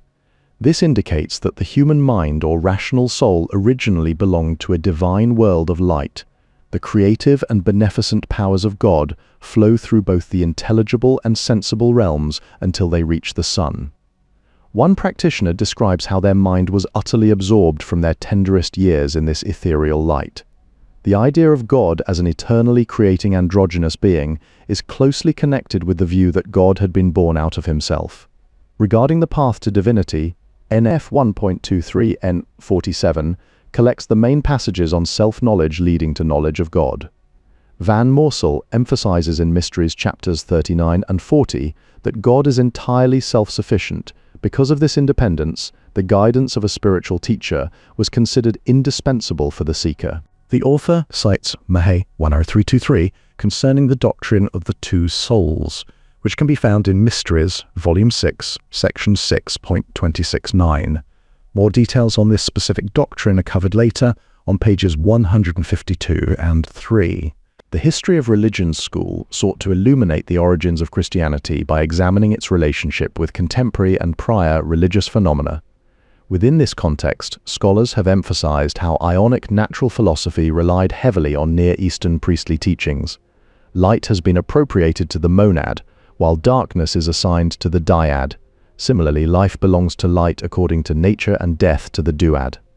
This structure defines a progression of teaching that moves from knowledge of the self toward knowledge of the world. Divine Nous is born from silence. It finds a home in the heart, which serves as a receptacle of light, Nous according to Disc 8 through 9 and Askel 32. The second group can transcend their human nature and be filled by the divine Nous after several reincarnations. This process is linked to Iamblichus's claim that divine mania is actually illumination descending from the gods. In the text, Irita is described as the august Ba who emerged from none, while the earth was filled with darkness and whose disk was light. This celestial imagery connects to the belief that the other soul is contributed to us from the circuit of the heavenly bodies. The concept of worthiness serves as a further boundary in these spiritual frameworks, specifically referenced in FR3 109. This underscores the requirements for those seeking to access higher divine faculties. The exposition in NHC 11 states that the womb of the next two sentences must belong to this same Nous, identifying it as the androgynous father who conceives from his own nature. Because of the union of life and light within this framework, the Henad is born directly from the spirit. The first Nous has emanated a second demiurgic Nous, known as Ion, by means of spirits. This distinction is crucial, as the exposition clarifies that the light realm of the self-begotten Poimandres remains entirely separate from the Ogdode, which constitutes the begotten realm of the demiurgic Nous Logos. From a superior source we receive an overflow of wisdom used to nourish our soul's celestial plants. In Nous to Hermes, the eternal order of the 7 planetary spheres completes the Ion because they constitute a plenitude of light. Mahe suggests that this embrace must be related to the arrival of the power of light, noting similarities in FH24 concerning the divine spirit that gives life to everything. In this sense, philosophy is about both reflection and reverence. While there are kernels in the nuts, firm Math 4.1.1 through 9 offers a different perspective by seeing God as responsible for injecting the soul, while the moon is responsible for the body. This specific cosmology is further noted in Gundel's Decane und Dekanstenbilder. Van der Horst provides a specific note on Haramon in 57, footnote 2. Within this framework, there are actually 2 names for what is called his spiritual inner man. While light is the common name used by many, the authoritative name remains known only to Nicotheus. The divine sun is described as passing through all bodies and illuminating each person's mind. This suggests a pervasive spiritual presence, though the aritalogy itself might be an independent textual unit that was perhaps borrowed from the cult of Isis. The exhalations of Kaifi serve to polish and purify like a mirror the faculty which is imaginative and receptive to dreams. This process aligns with Askel 5, which states that because he approaches the gods by mind, having joined them through divine religion, the incorporeal can be reflected in corporeal images. The object of divine knowledge is purely incorporeal. The central point here is that these incorporeal essences are capable of being reflected in corporeal images, even though the dark moist substance is not a wholly independent entity, but rather some kind of emanation from the Nous. The divine Nous gave birth to the dark moist substance of nature that ultimately became the cosmos. This establishes a direct lineage where the material world is not separate, but an emanation resulting from the primary divine mind. Plotinus concluded that matter was actually incorporeal, describing it as a kind of fleeting triviality, nothing more than phantoms. As a result, all beings exist within God's incorporeal imagination, or en asomatoi phantasiae. The divine source of light and life has opened up this perspective, especially for human beings, revealing a capacity where the divine Nous can produce new offspring independent of previous births. This process relies on the faculty of imagination, which is closely linked to memory because of its vast storage capacity. The mind has such power that it can reach into even a disrespectful person's soul and haunt them with its sheer purity. This happens because intuition provides a direct connection to the ultimate divine reality, something that lies beyond our physical senses and is fundamentally linked to reason. Diotima appears not as a philosopher in search of wisdom, but as a mantis whose nous has perceived the source and essence of beauty itself. In this state, she functions as one who sees clearly rather than one who merely seeks. The ability to bring distant things into focus through the imagination was a key part of Nous as far back as Homer's time. This universal consciousness, described as God's incorporeal imagination or fantasia, is called the aion, a term that can also refer to the human life force or source of vitality. Because of this, it makes perfect sense to interpret aion as God's incorporeal imagination. In chapter 11, verse 17, the Nous explains to Hermes that the notion of an incorporeal idea is not so astonishing as he might think. To clarify this point, the Nous uses the analogy of paintings to explain how such ideas exist. Nothing is invisible, not even among the incorporeals. Daimons enter through the body into two distinct parts of the soul, a higher part focused on Nous and a lower part focused on matter. Human souls are uniquely qualified to help channel or infuse life and light into matter and the body. This unique qualification allows for the mediation between different realms of existence. In modern philosophy, aion is strikingly similar to the key Kantian concept of the transcendental imagination. This transcendental imagination is what allows things in themselves, noumena, to be perceived as appearances, phenomena, within human consciousness. Modern scholars have not heeded the request for special attention regarding the key passage about the incorporeal imagination. This specific faculty is central because the supreme image of the monas is capable of drawing the soul up from its bodily confinement. The best incense human beings can offer the source is simple gratitude of the heart for the universal presence of life and light. Through this orientation, practitioners experience a direct gnosis of that eternally fertile source. The androgynous Nous flows from the source to generate new entities, including the logos.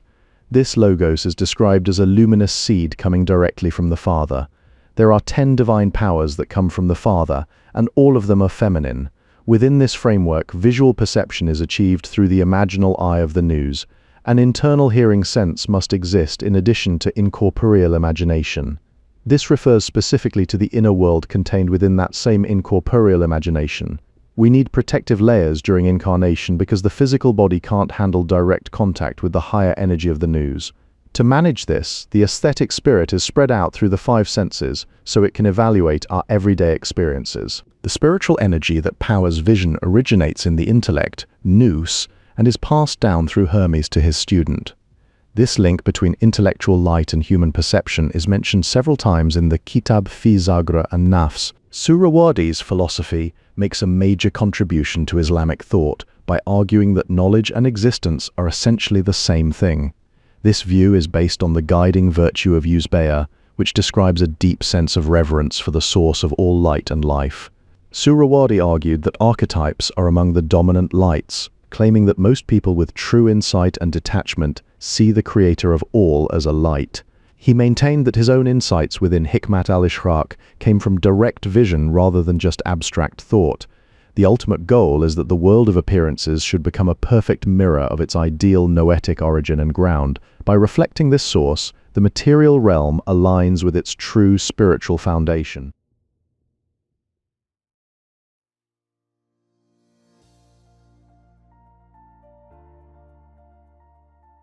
The Nous stands as a central pillar of the Hermetic spiritual journey, serving as an entity closely associated with divine light and illumination.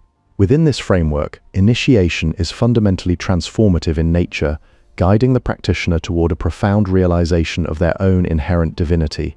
The soul serves as an essential instrument throughout this process of spiritual ascent. It is credited with being instrumental in the creation of the cosmos and acts as the primary vehicle for the journey toward ultimate union with the divine. Interpretations begin to diverge regarding the specific nature of this faculty. Fowden views the Nous as a distinct bridge, functioning as a faculty that links the divine and human realms together. Hanegraaff argues that any perceived distinction between the divine and human Nous is merely an illusion. He maintains that the self is ultimately identical with the divine light. Differences also emerge in how scholars categorize the relationship between logos and nous. Bull treats these as 2 distinct stages or faculties, whereas Hanegraaff views them as intertwined. According to Hanegraaff, logos and nous become indistinguishable in the specific moment of noetic perception. While Bull emphasizes that a physical rebirth is necessary to attain the divine nous, Hanegraaff suggests that realizing the self as divine light occurs through direct noetic perception without any need for such a birth.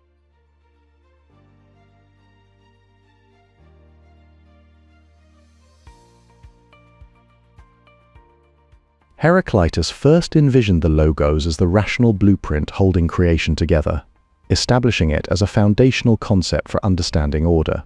The term logos carried meanings of both reason and speech, making it an adaptable tool for describing various philosophical principles. The Stoics later defined the logos as the animating principle that fills the entire cosmos. In a different context, Aristotle characterized the logos specifically as reasoned discourse. Meanwhile, Jews translating and reading the Septuagint used the term to refer to the creative speech of the Israelite God. Louis' work on the Chaldean oracles is referenced in connection with the Aurak, to further contextualize these linguistic and philosophical frameworks. Language has consistently sat at the center of efforts to define and maintain separate ethnic or national identities. In specific scholarly works, Blochet wrote about hieroglyphs in RS06, while Blackman examined a hieroglyphic symbol in AFH03. The instruction of Anxiochong contains the specific bidding not to laugh at cats, illustrating how various expressions must be deployed and interpreted at different levels. Furthermore, humans might also be designated as E16 Taros. The Hermetica frequently employs philosophical terminology, making use of the language of the philosophers throughout its corpus. Within these texts, the term logos appears recurrently and typically denotes word or discourse. Both texts describe the logos as a sun, a designation also shared by the demiurgic logos, which is characterized as a legitimate sun, perfect and productive. In this framework of physiological metaphor, the heart corresponds to the mind while the tongue corresponds to logos. Didymus offers a different interpretation by identifying the logos as the Christian logos, specifically with the Son of God. According to Nock, this logos emerges from the Father in a manner analogous to how the primal human emerges from the harmony of the spheres. In another specific scene involving Egyptian mythology, Thoth and his adversary Baba both take the shape of dogs.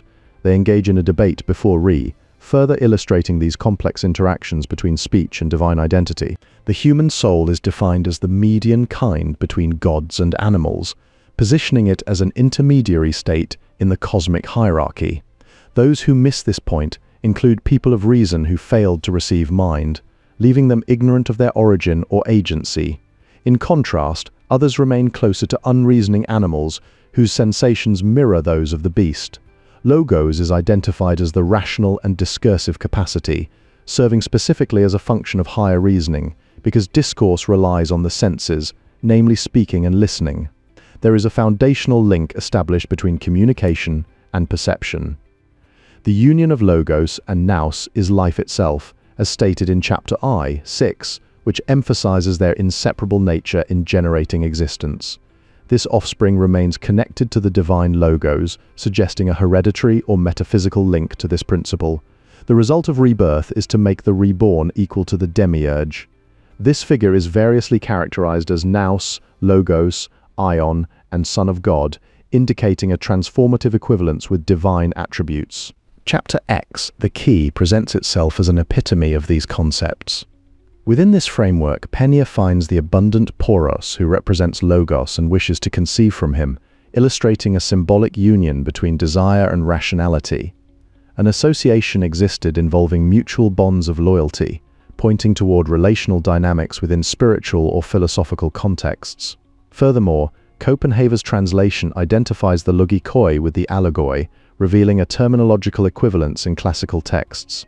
The tone of the dialogue has been didactic but also psychagogic. This combination blends direct instruction with a specific method aimed at guiding the soul toward its destination. The light Nous begat Logos without a partner and sent its offspring down into matter. Within this cosmological framework, PGM 13 states that the name Abrasax is in the baboonic language, connecting the speech of these creatures directly with Abrasax. Egyptian sources further connect the language of baboons to the language of the gods. This spiritual connection is bolstered by acoustic research, demonstrating that the grunts of baboons sound considerably like human vowels. The divine nature attributed to these grunts likely stems from the fact that baboons often scream during sunrise. In this system, there are 36 omegas in each series of vowels. Mahe has claimed that these omegas represent the Ogdode. Additionally, the way the 28 vowels and 36 omegas are grouped symbolizes the cycles of the moon and the sun. In a different linguistic vein, Leighton's Coptic grammar discusses the absence of an article and a direct object marker in certain grammatical contexts. Alongside these technicalities, the concern not to be considered divulgers or blasphemers recurs throughout section 22. The phrase "the all is one" is associated with the Ouroboros snake, which serves as the emblem of the all-embracing and self-creating creator. The way words are structured in ancient Egyptian keeps the core meaning of those words clear. This linguistic setup suggests that the difference between logos, the word as a concept, and phone, the spoken sound, might reflect an underlying idea of a magical language. The word zoon can mean an animal, but it also refers to an animated image. This double meaning shows how blurry the line is between a living creature and its symbolic representation. Horapollo wrote in his late handbook of hieroglyphs that the baboon signifies both priests and letters. These creatures were further esteemed as heralds of the sun, creating a link between animal nature and celestial authority. The nomon of the Idios Logos section 71 discusses whether it is permissible for priests to serve other purposes than the divine service. The argument that cities go to war over animals serves as a primary piece of evidence for this interpretation, with Juvenal recording conflicts where one city hurt animals held sacred by another. In chapter 6 of the Hermetica, specifically in the Poimandres, logos is defined as the part of you that sees and hears. This internal faculty helps people recognize which interests they should serve, a theme explored further in the nomon of the Idios Logos, but to become a fully functioning human being, it must join with the unreasoning form of the body. While modern translators often interpret roi zoe as referring to winged creatures, it is also noted that a human who unites with the allogon morphen, the unreasoning form of nature, is granted logos. The installation of the planetary system has an immediate effect on the logos in the womb of nature. Within this cosmic order, the beautiful child of the divine Nous is found to be in possession of logos. Thinking becomes the legin of the logos in the sense of uttering a proposition. This specific definition as that which makes sense is owed to Christian Bull, who provided this perspective through personal communication. Humans should know better regardless of whether they have nous or not. This follows a cosmic hierarchy where the duty of the gods is to do good, that of humans is to show reverence, and that of the daemons is to help. The idea of mediation is central to the etymology of the English word mean, as both a noun and an adjective. This mirrors how Plato had Socrates discuss the spoken logos as an active living force, capable of inscribing ideas directly into the listener's soul. In these intellectual and religious contexts, the word logos was not understood as the spoken equivalent of written words. Instead, dark and moist nature receives the luminous logos in her womb. The process of logos requires a situation of immediate close contact at a specific location and a specific time. While logos may be immediately present, it can never travel anywhere else. Written letters and words can never be more than mere reminders, because the effects of speech are strictly constrained by space and time. Once a verbal exchange is over, nothing remains but fading memories in mortal brains. Saturnus holds the lowest sound in both scenarios, while the Coptic verb found in NH 656, 15 implies a specific form of verbal communication. However, any logos that comes only from other logos is considered perdition. Wildberg notes that the title Logos Teleos as a whole could even be translated as the teaching that is fulfilled, the final reckoning, or the last thing to be said. This framing highlights how the book specifically addresses the issue of what they were talking about and how to talk about it in our language. The text further explores the difficulty of discussing certain topics within the limitations of human speech. The oracles testify to a deep desire to hear the gods talk about themselves, yet a language remains loose enough to satisfy many questioners. This same approach extends across other categories of existence. The four others handle birds, fish, plants, and stones in the same way as they do these higher subjects.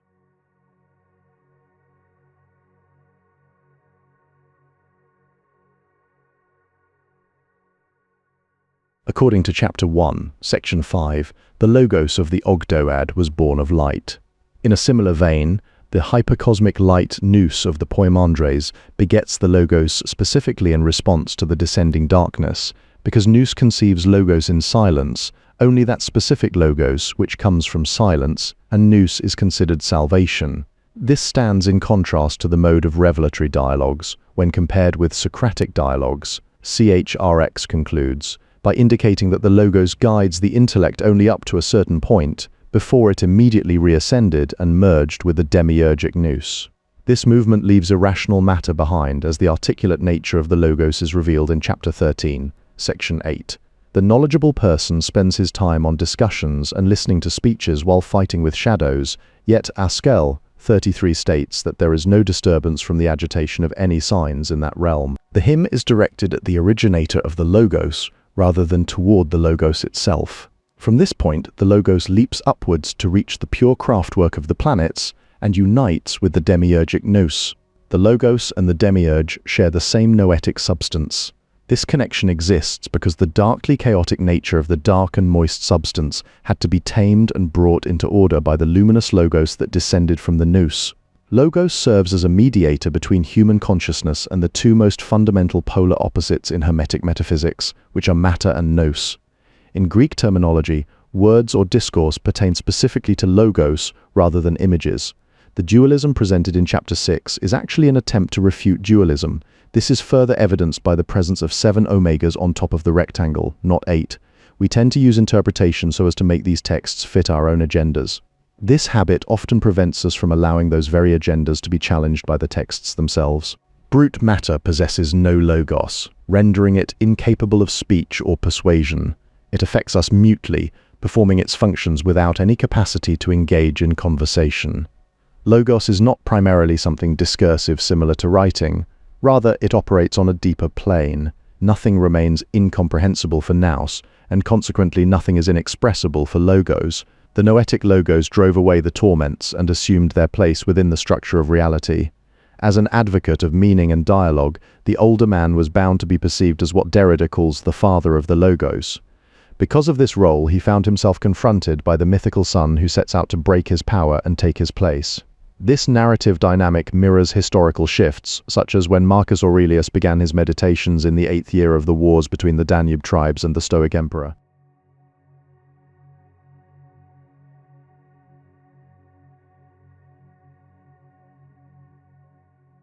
In Greek philosophy, Logos is frequently conceptualized as a principle that permeates and holds the universe together. It is also frequently understood as a principle that fills and empowers the inner man. Philo of Alexandria taught that the Logos was not only the biblical God's own reason, but also an intermediary entity. This reality is described as even angelic or demiurgical, actively involved in the process of creation. Arthur Samuel Peake notes that this specific combination of Logos, life, and light occurs in a way not paralleled elsewhere. The historian should describe the texts and their transmission before addressing personal questions. CHRX states that the intellect must proceed on its own after the Logos has guided it to a certain point.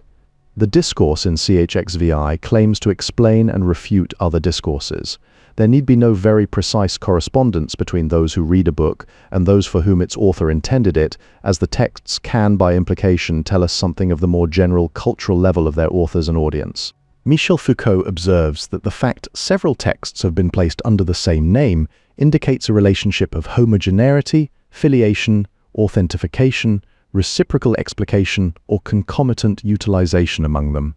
Furthermore, the fact that a discourse has an author's name shows that it is not ordinary everyday speech. Cultural memory is differentiated from communicative memory. Jan Assmann conceptualizes communication specifically as the transmission of a message through space. Within this framework, the fellowship of discourse functions to preserve or reproduce specific discourses so they may circulate within a closed community under strict regulations. Both forms of memory inform each other in this dynamic. Consequently, societies with complex stores of cultural memory tend to develop specific institutions responsible for cultivating, transmitting, interpreting, and mediating the knowledge that achieves status as valuable within the system.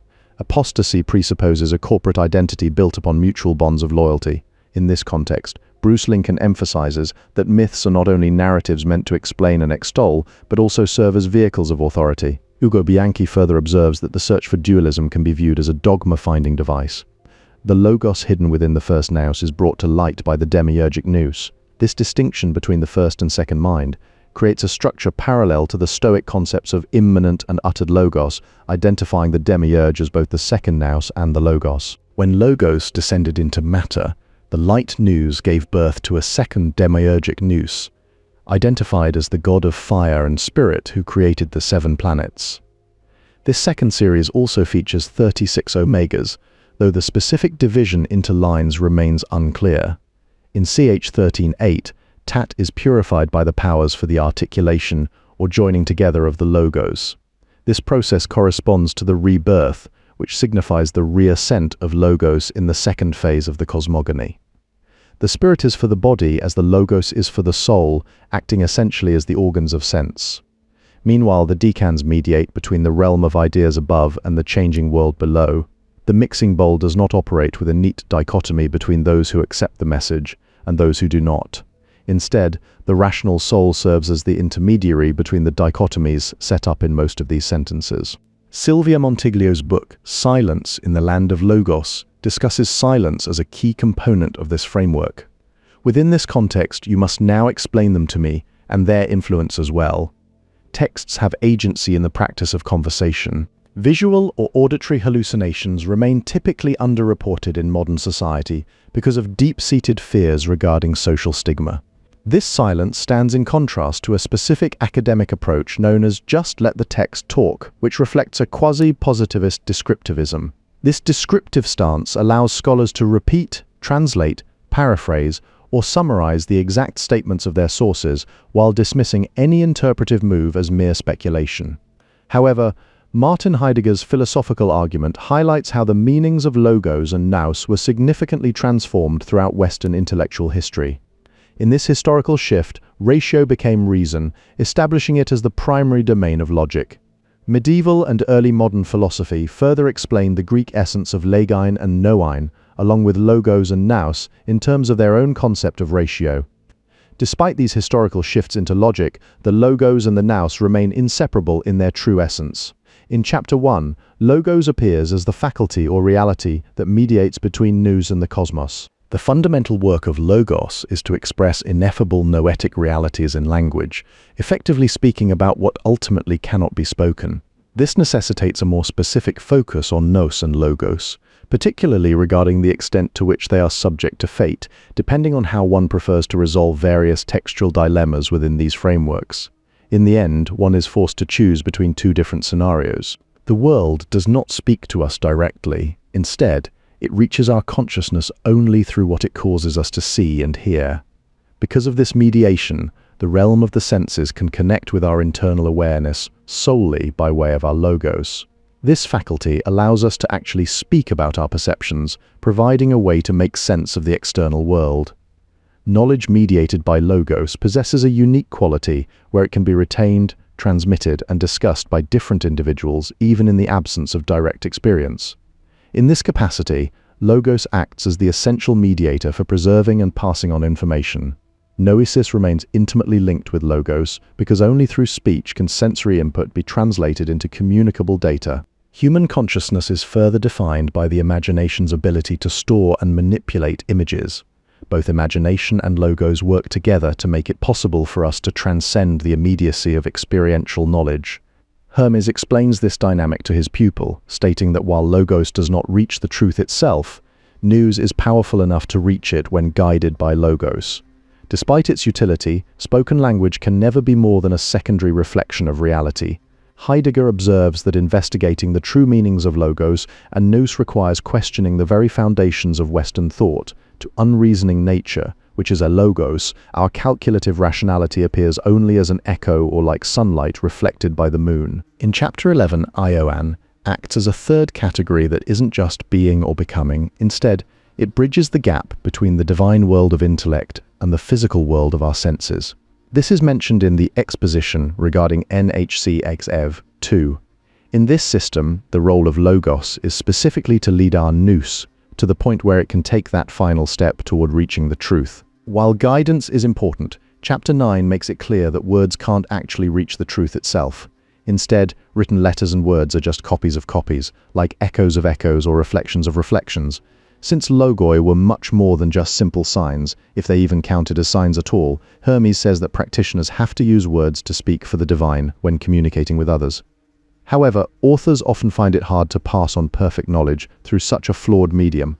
Even so, words are the only way one soul can truly communicate with another. What characterizes logos is its unique capacity of acting as an intermediary between matter and nous.